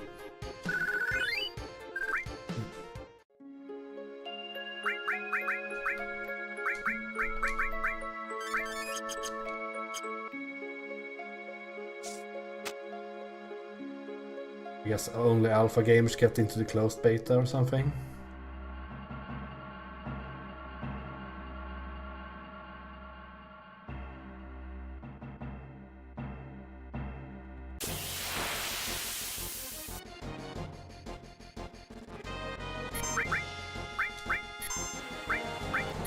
Vacuum!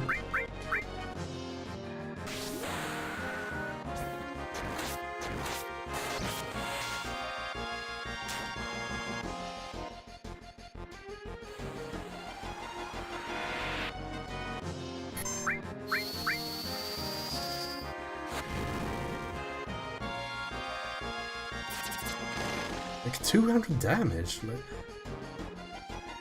times 2. Yes, I have limit break again.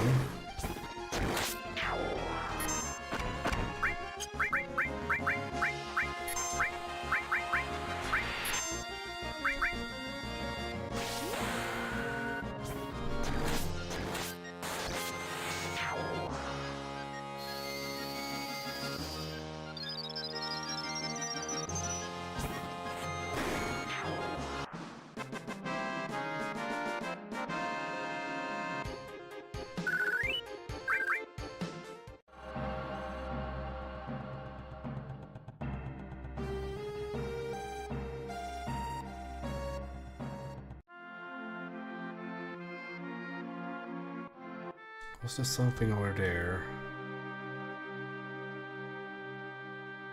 There's nothing up the stairs, I'm pretty sure of that. I think that's just a view over the... Oh shit, we're fucked. Blizzard.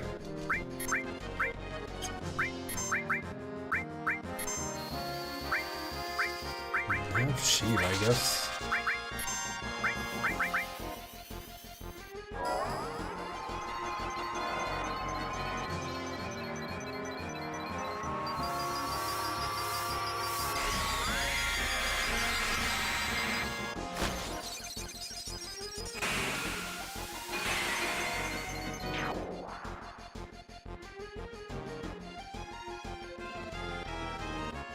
Let's even W summon or... Oh, it didn't kill. Free limit break!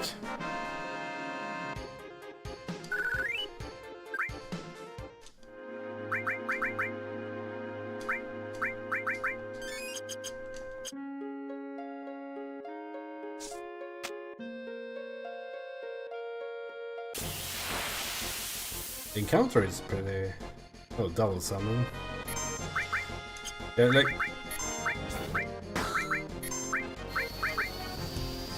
In general, like... I wonder... Like, I've forgotten most of the, like, past... What the hell? Was I past disc 1? of this game. This was so long ago since I last played it. And you have to also imagine that, like, I didn't know English back then.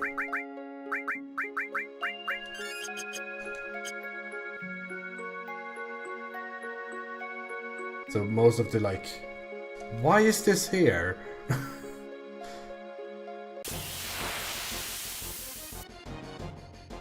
I have no clue. Oh, he seems to be flying.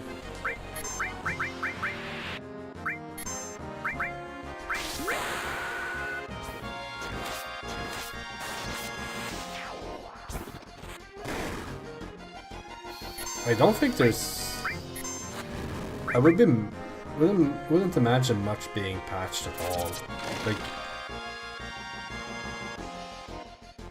this version probably just kind of works, but nothing more than that.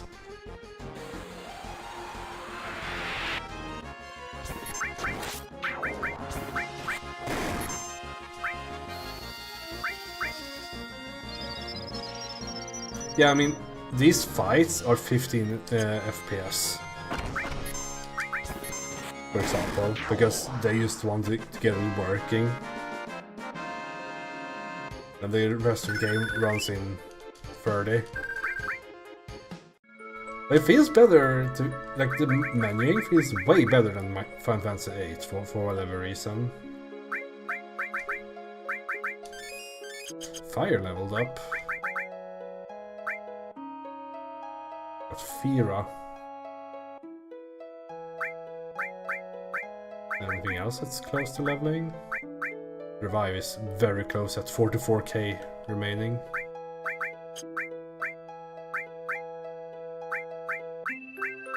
Guess that's one of the starting ones then.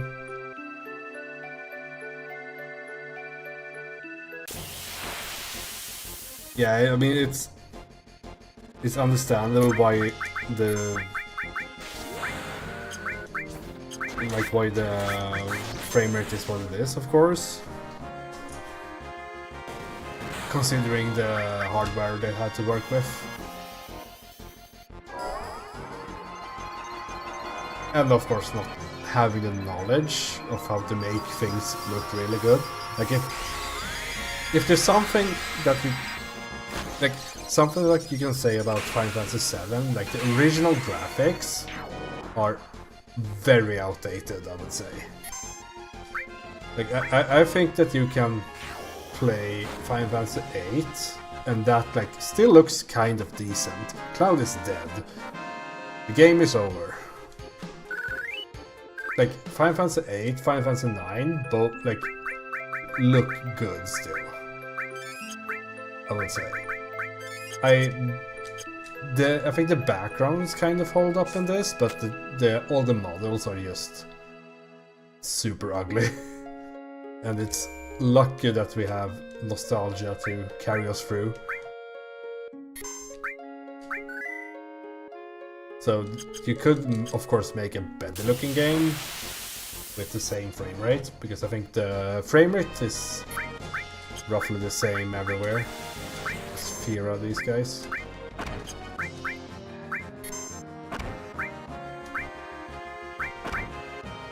I mean, they didn't make them pixelated.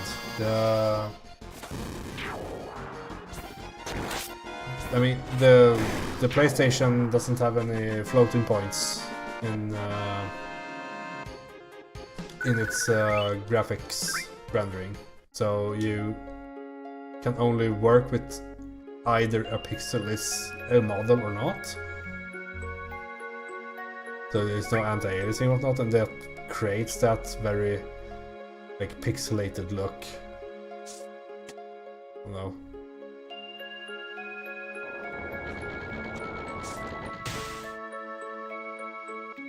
Yes. Machine gun. I think that's a Barrett weapon.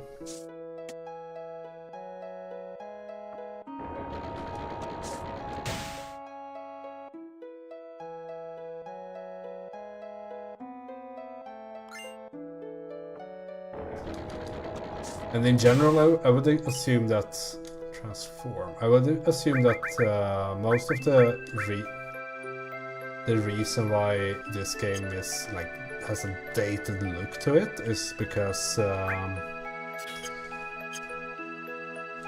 they hadn't yet figured out how to best do PlayStation graphics, which is a hassle to say the least. If I could target the guy in the back, it would be super nice.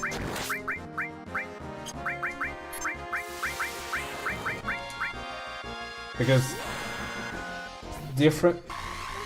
like the PlayStation doesn't have any depth buffer, meaning that it's up to the software to tell the PlayStation what order to to draw the triangles in. So every triangle you see here is manually calculated to when they're supposed to be drawn. And I would imagine that being somewhat detrimental to the looks of the game. That they hadn't figured out the processes to do that yet.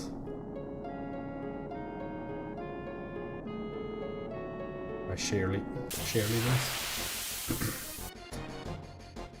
And that's also kind of why later PlayStation 1 games, it looks so much better than the earlier ones. There's a massive increase in like visual quality over the console's lifespan.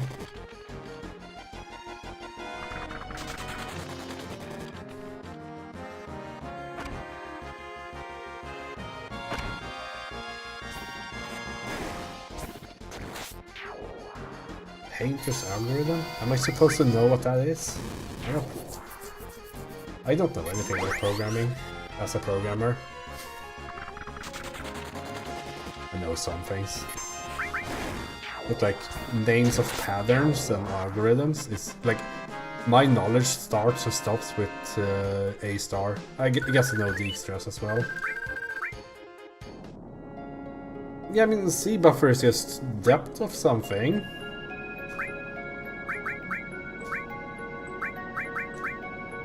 I don't know more than that.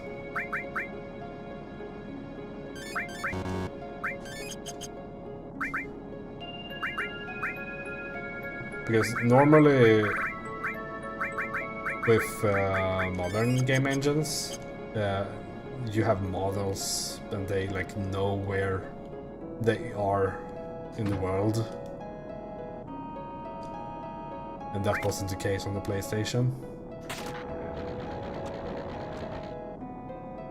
There's something you can do here, like killing the animals.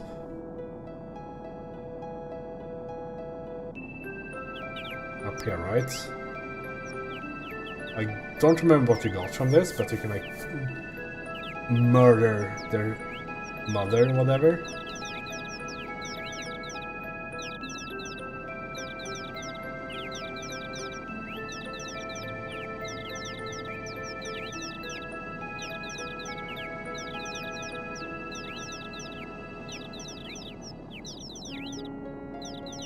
Take the treasure.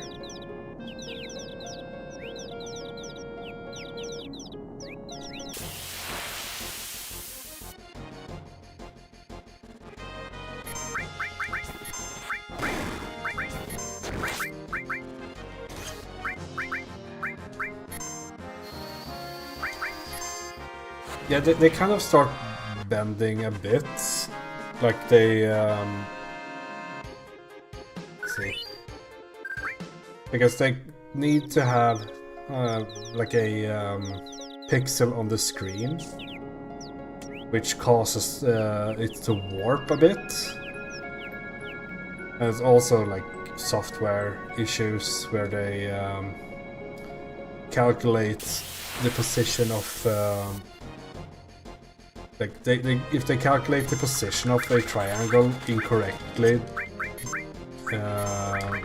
compared to where the camera is, it can look a bit weird.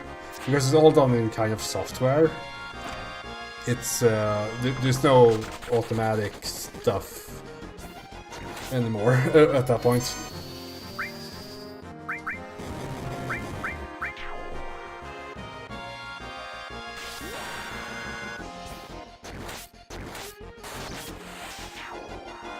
I'm not 100% sure like why the warping appears, but I think it's related to that.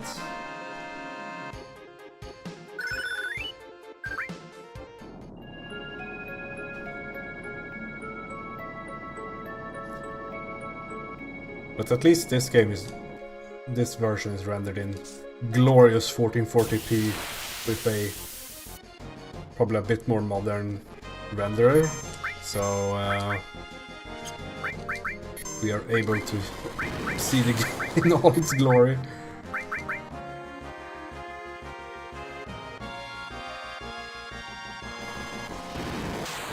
Did Cloud just die again?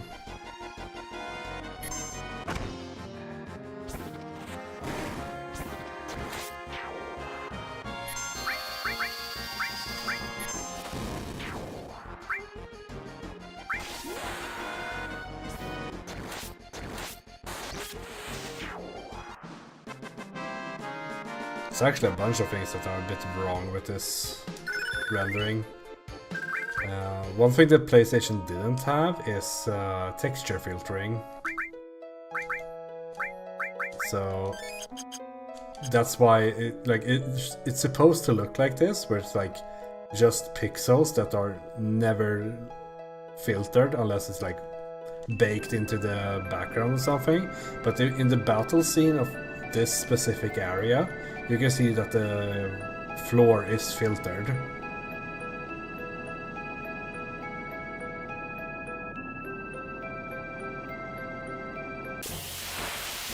Yeah, on this one, you see the floor here is filtered by being a bit smooth in its like how it looks, but that's not something that the PlayStation should be able to do. So like this would look a bit different on the original, besides the obvious one of being way lower resolution.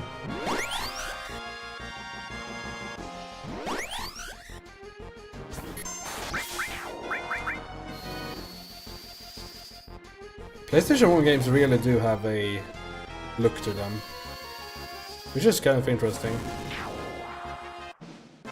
I do think they have aged a bit better than Nintendo 64 games, somehow. Like it's more a style than ugly 3D, for some reason.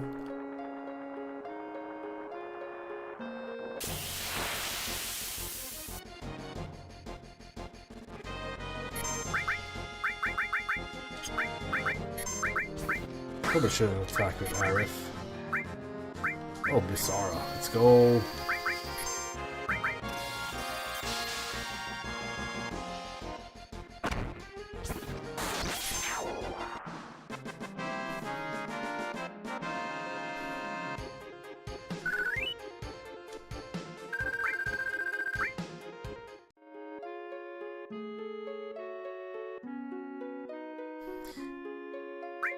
I mean, I think Perfect Dark probably looks okay. It wasn't a game I played back in the days, but I think from what I've seen from the game, the biggest issue that game has is the frame rate.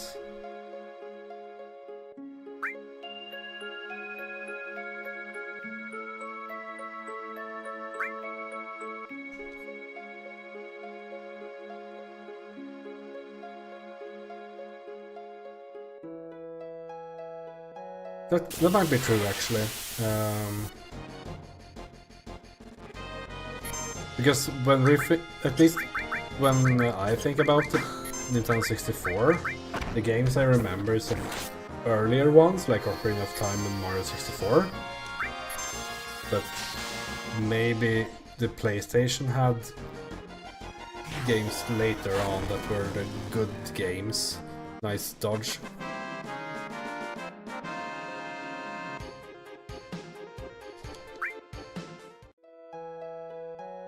I mean, that is a compelling argument for the game being good looking.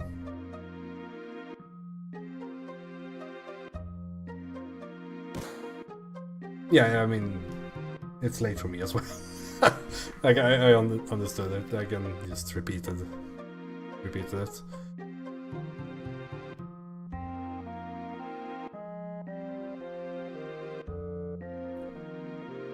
Because the PlayStation has some actually amazing looking games. Vagrant Story is one of them.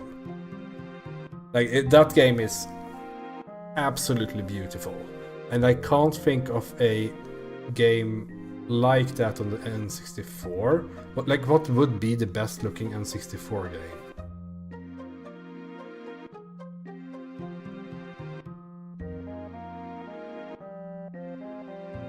Don't actually know.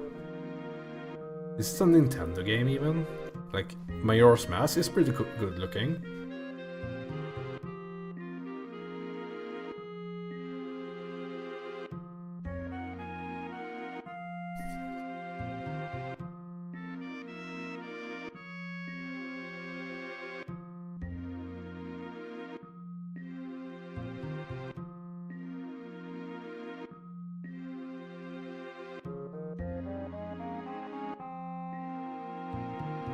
Was it late 2000 in Japan even? I mean, Paper Mario has a style. I don't know if I think it's a good looking game.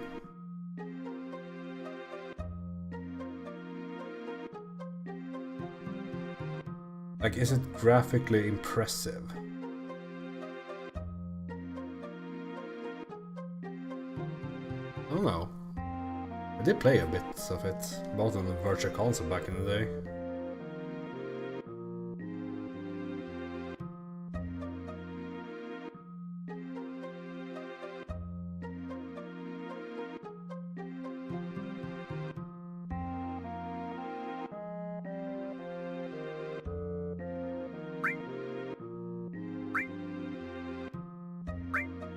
Should probably buy a few of these.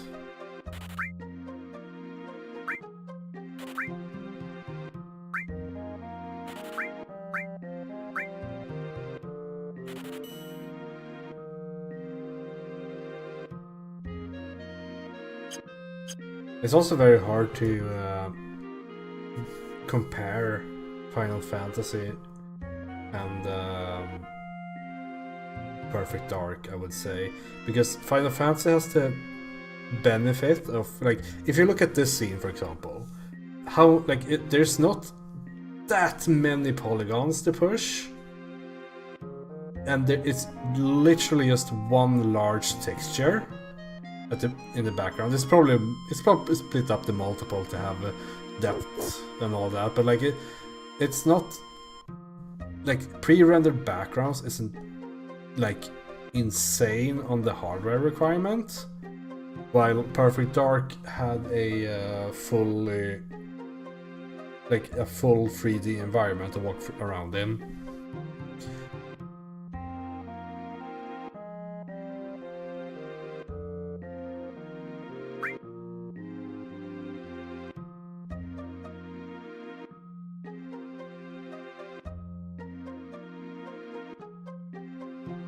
Yeah, exactly. It's so much easier to make a game where you know where the camera is at all times.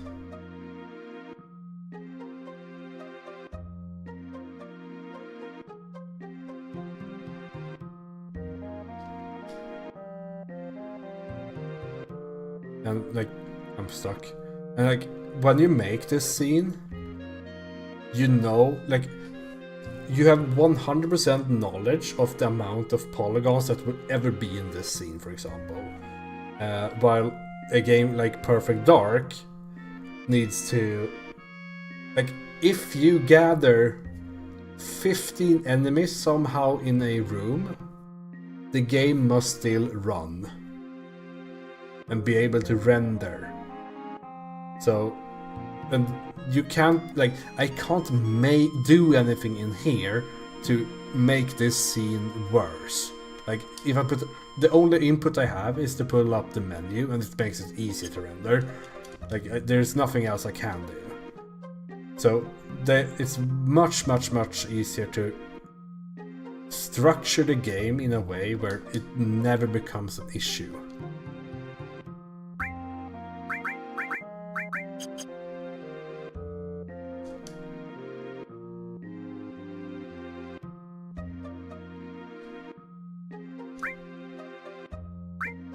Four-seater. Unlinked, but double growth.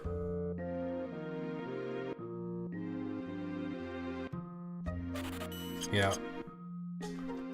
I would imagine so.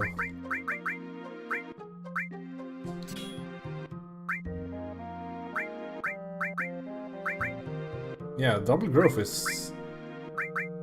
That increases the rate of learning these guys, right? The materia. I would imagine.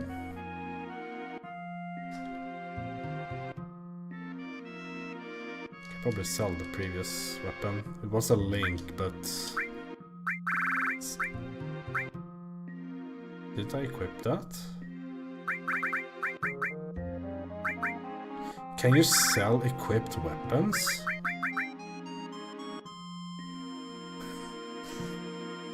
Okay, you're growing faster, I see. Hold on. Yeah, four-seater. It's only one I have, right? Yeah. Yeah, like it was there, but... It seems like I can sell it while it's equipped. For whatever reason. Oh yeah, I also got the like white cape or whatever. Protects against frog minimum.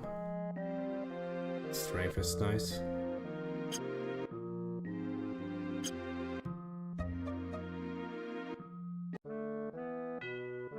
It's a save point at the golden saucer, so I think I'll watch the intro cutscene to this one and then we'll call it.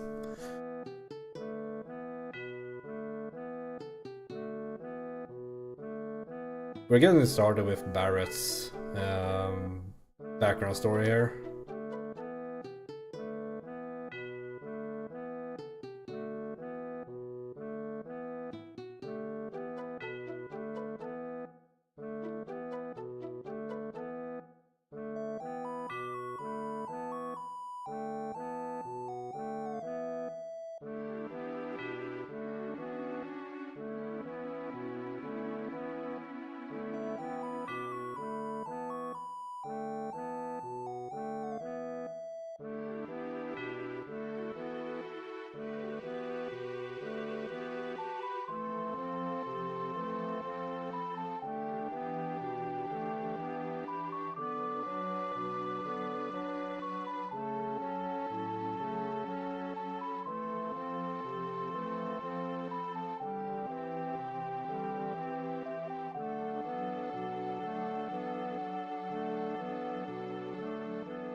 I think this might be one of the...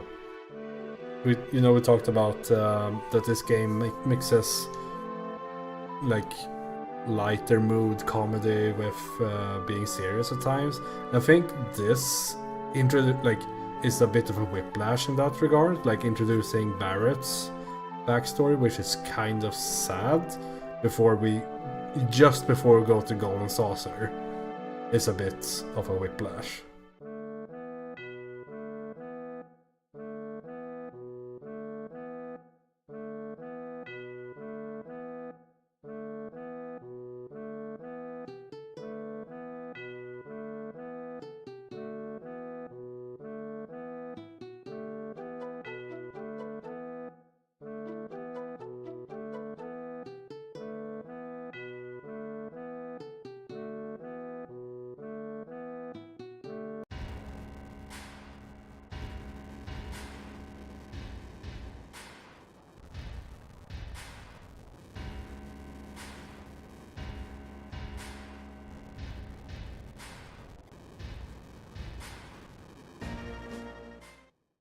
Yeah, you kind of put the finger on it. Like, that's what I mean. Like, it's kind of a whiplash. Like, they literally destroyed this entire village.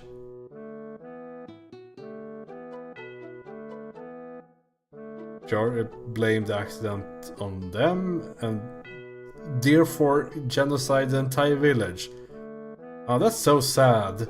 Let's go to the Golden Saucer. By the way, I'm totally dating Arif.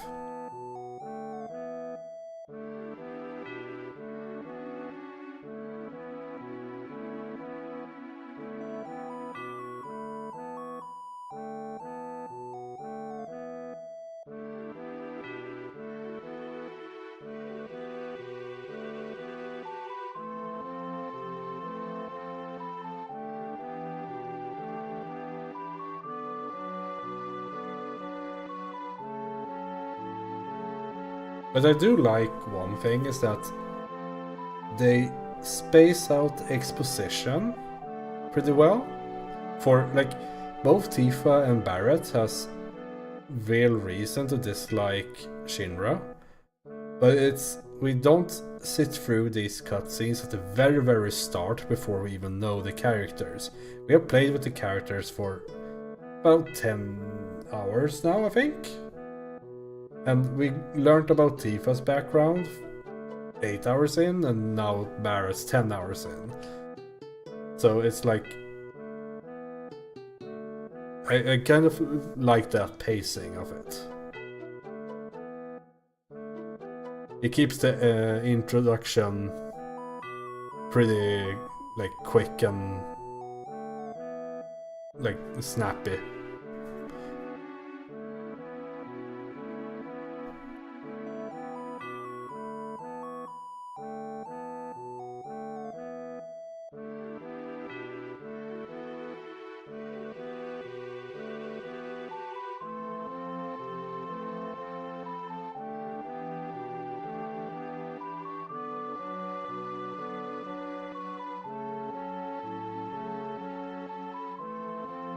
Yeah, it's Laguna's battle theme, right?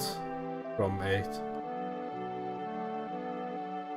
There's too many machine guns in these two games.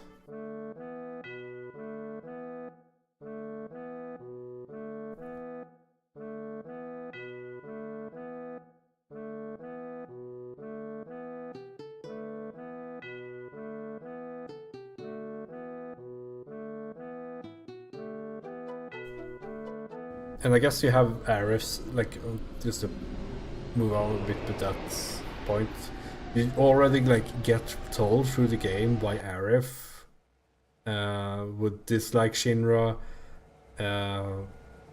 Yuffie is kind of a joke character, so you don't really get that with her, but there's some background with Wutai and Shinra.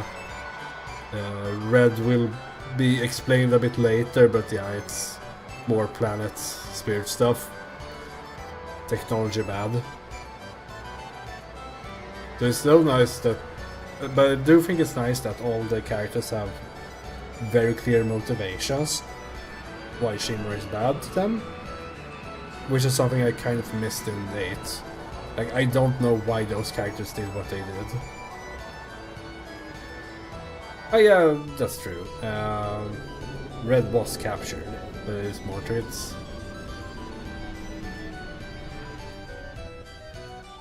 I actually don't know much about Vincent because I've never had him in my party, so that would be interesting to see his angle. I can't save? Well, I guess we're playing. Yeah, he can't say much because he's like a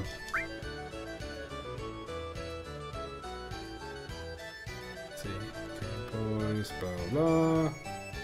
Since he's a non-mandatory optional character, he can't have like strong like big things happening in the game for him.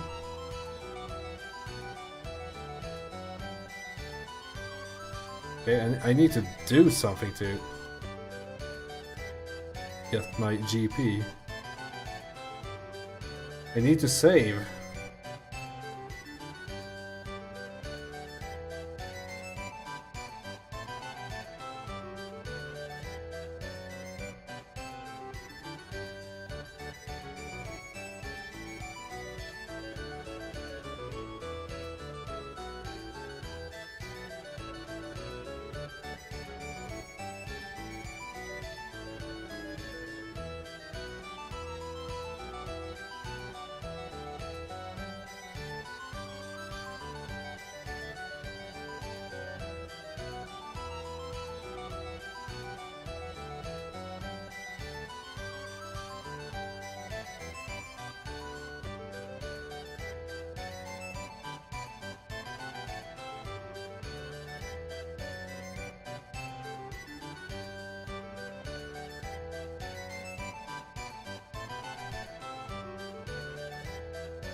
Come on, my wife. Where's the... It's impossible to read. This is a Chocobo square. Wonder square, Battle square. Shobo square. Resund square. What the hell does it say? Round square? Let's just go here. Where am I? Amoga square.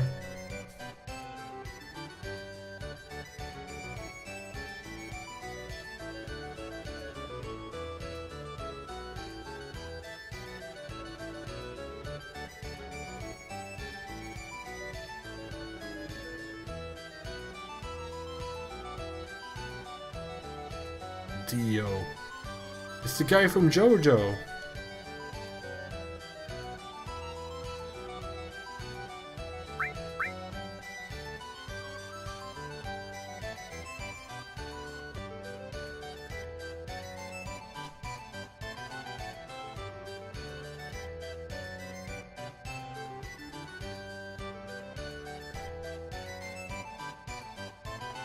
Yeah, that one is true.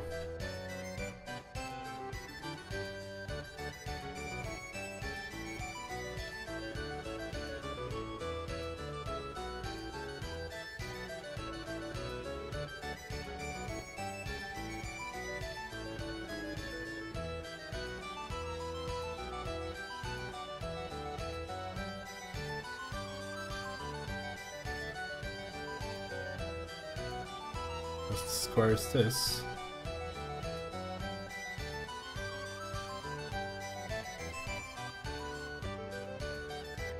This is Johnny.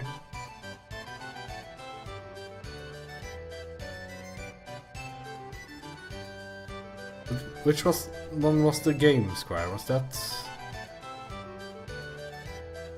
Wonder Square?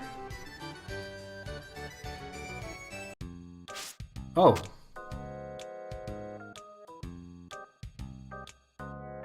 Another banger. Love this theme.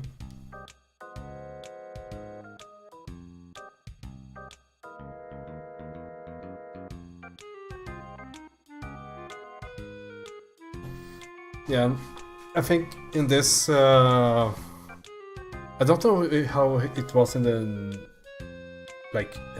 original, but they're trying to make him sound Irish here with the text, meaning that it's more difficult to read.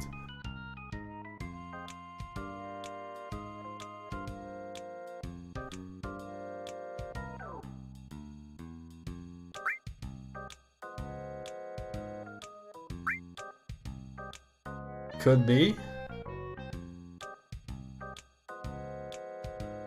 I am way far away. I'm far away from knowing dialects in Japanese. Not to mention I haven't even read this in Japanese.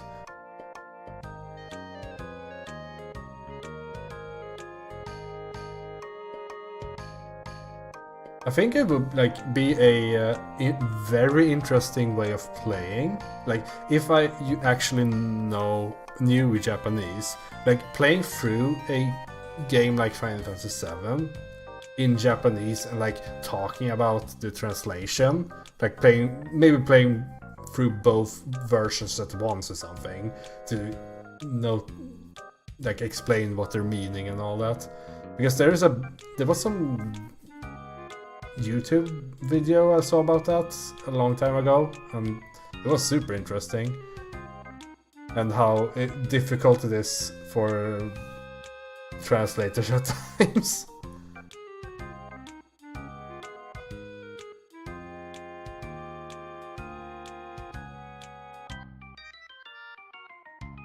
One second. Was that?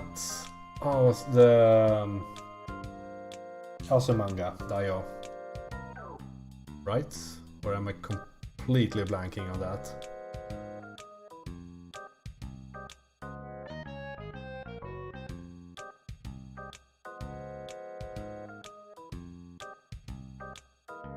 How old is that one by now? It's like 2008, right? Or even older. Because it's been around for most of the time I've been on the internet. Like 2004 maybe?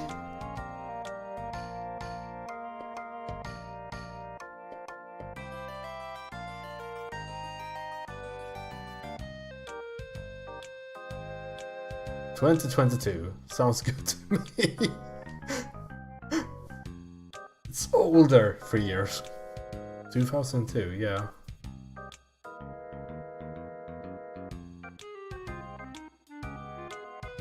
I mean, I couldn't hear any difference when people were speaking in Osaka when I was there. But like it's of course difficult to pick that up when you're a novice yourself.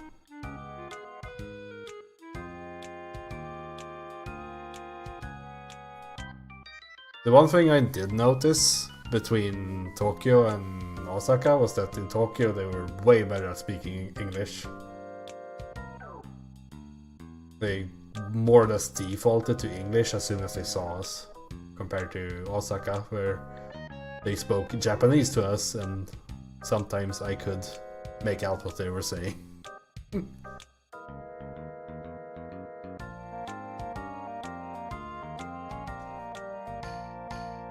Oh, he's ramping.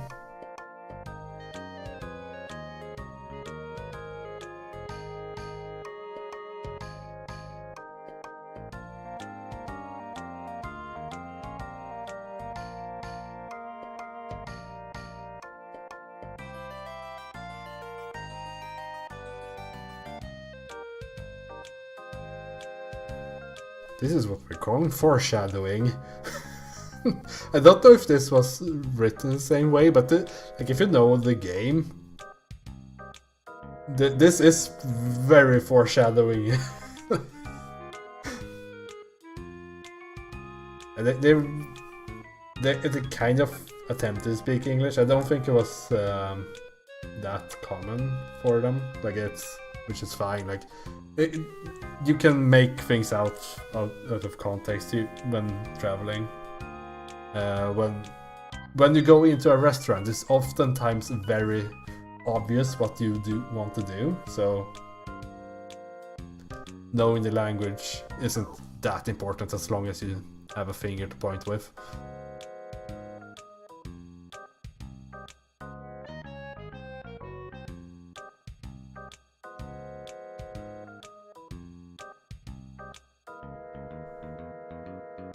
If I had any, like, if I were a bit better at accents, this would be fun to say. What the hell? I mean, text is fine, because I can make like, I am way better at reading than speaking and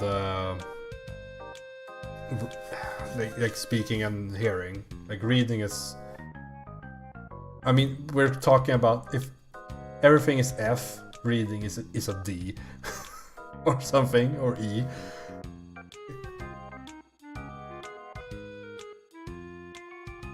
So I was generally able to like at least read some stuff, and a bunch of stuff is in katakana, so it's easier that way. And a lot of places had English menus at least. But sometimes you just ordered something and see what you got. That was pretty fun too.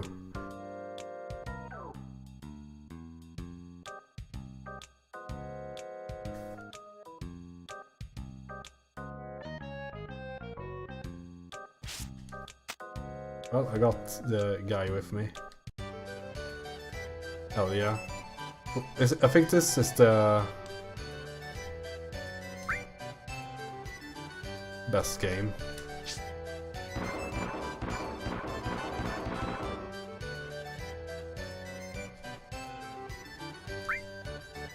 I'm already out. Unlucky, I guess.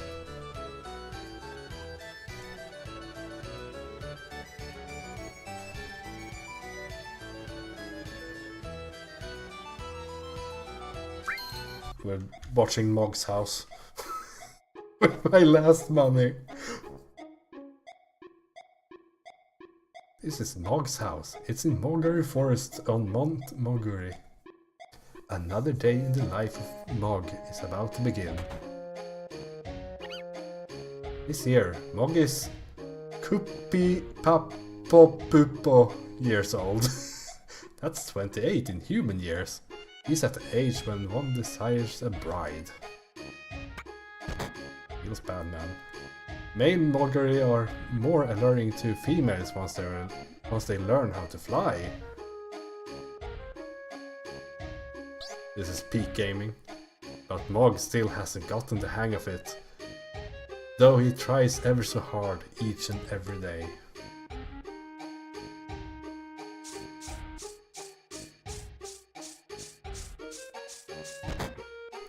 Dead. Oh dear, it's not looking good, is it? Here's where you come in. Help Mog learn how to fly by pressing circle to feed him his favorite nut, the Kupo nut. But take care not to overfeed him. He won't be able to fly if he's too heavy.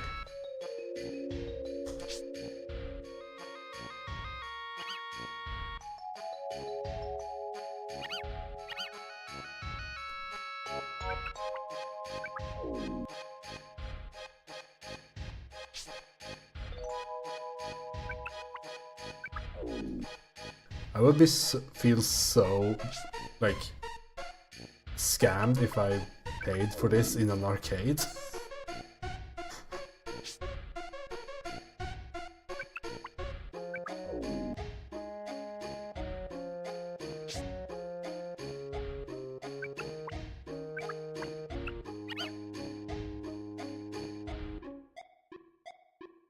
I think he just let it go for a bit.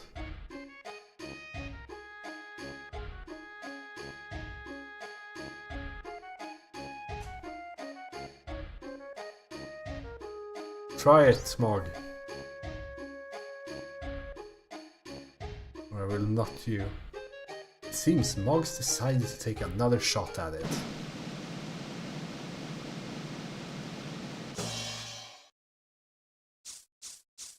No way! He's flying! Mog has finally done it.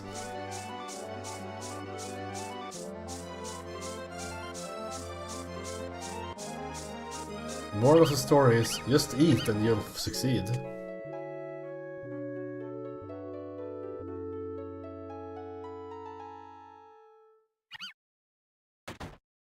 Tired but relieved, our little Moguri turns the lights out early and goes to bed. Good night and sweet dreams. Oh, milady? What do we have here? A female Moguri. They're also called Moguri in this instead of Mughals. Because, yeah, Japanese.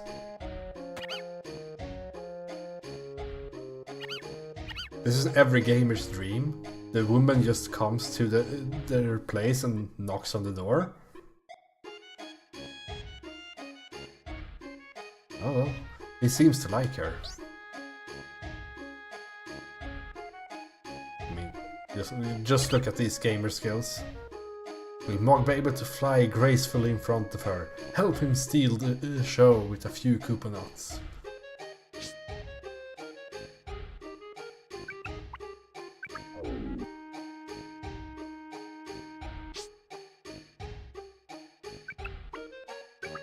The gameplay is off the charts on this one.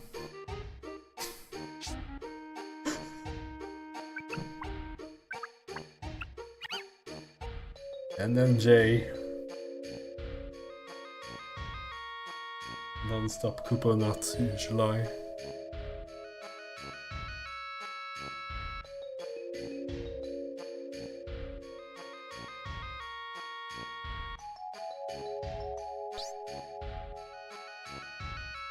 All this for a save point.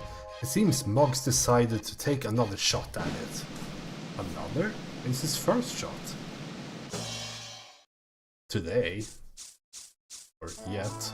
He's flying right before her eyes. Her very eyes even. If I could read, it would be much easier to play this.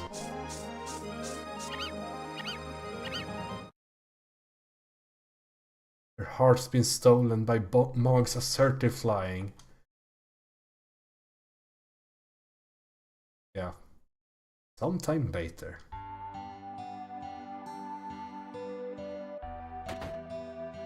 It's pretty emotional, I know.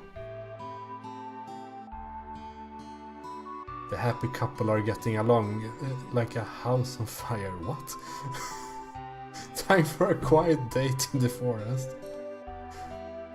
I don't even know if it does. I just want to do this. This is the best way of spending my last money. Her name is Mag. She's an incredibly good-natured Moguri.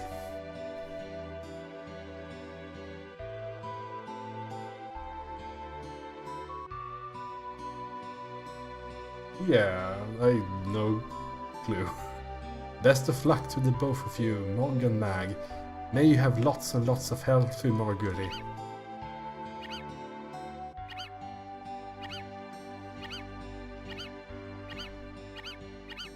I know Ice gave him like 7 nuts, but he had way more.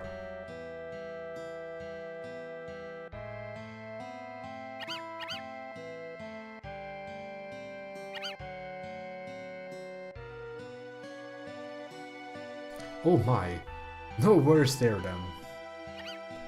Finn. He's from Finland. That explains everything.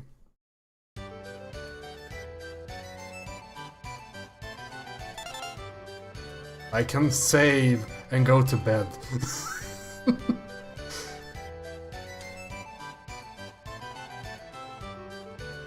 It does, yeah. For sure.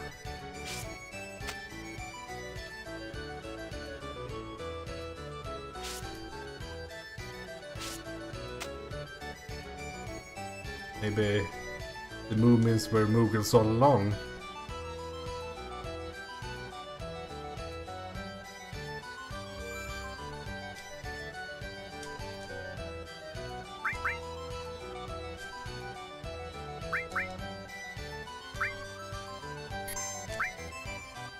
I probably watched Moomin at some point.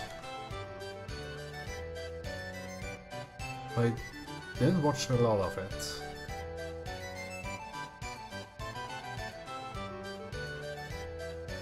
I mean, it's probably down to what you define an anime to be. Because otherwise it would probably be Sailor Moon for me. If it was the first one. That's like real anime.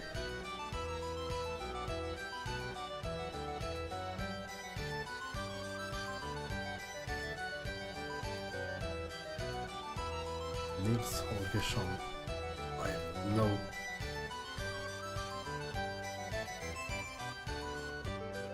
Kid shows never really stuck with me.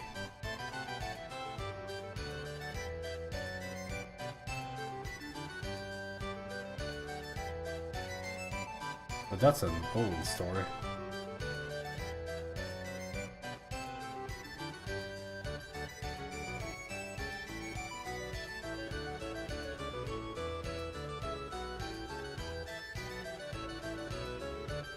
Let me see. Oh, it's from the 80s? I might have seen it actually.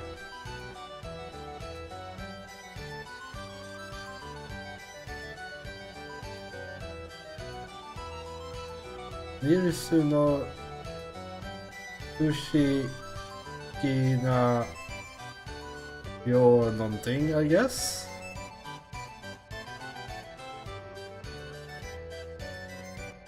I might have seen it, but yeah. Natabi, yeah. Yeah, I mean, it was surely broadcasted over here. I have no doubts about that, because it's a super old story from Selma Lagerlöf, which is like one of our most like... It's Astrid Lindgren and Selma Lagerlöf, which are like one of... They're like so ingrained in Swedish culture. Selma was on the 20 kronor bill, so like it's probably broadcast every year or so, I would imagine. But yeah, it's I might have rented it on VHS or something at some point. I don't know, but yeah, I'm going to call it here. Because it's late and I need to sleep. I'll see. There's some Formula 1 for me to watch tomorrow. Maybe I'll stream in the evening again, because I do enjoy playing this a lot. So yeah. Do you want me to ping you tomorrow as well if I stream, or do you just want to drop in? Even in case you have time or something. Yeah, if you don't have time to watch or don't want to watch, that's fine, of course. Or, I mean, you're forced to watch. You can never leave. Anyways, I'm calling it. Good night, and see you tomorrow if I see you, or see you next VOD if you're watching the VOD. Sorry for all the talking over people and all that. Yep. So. See you around.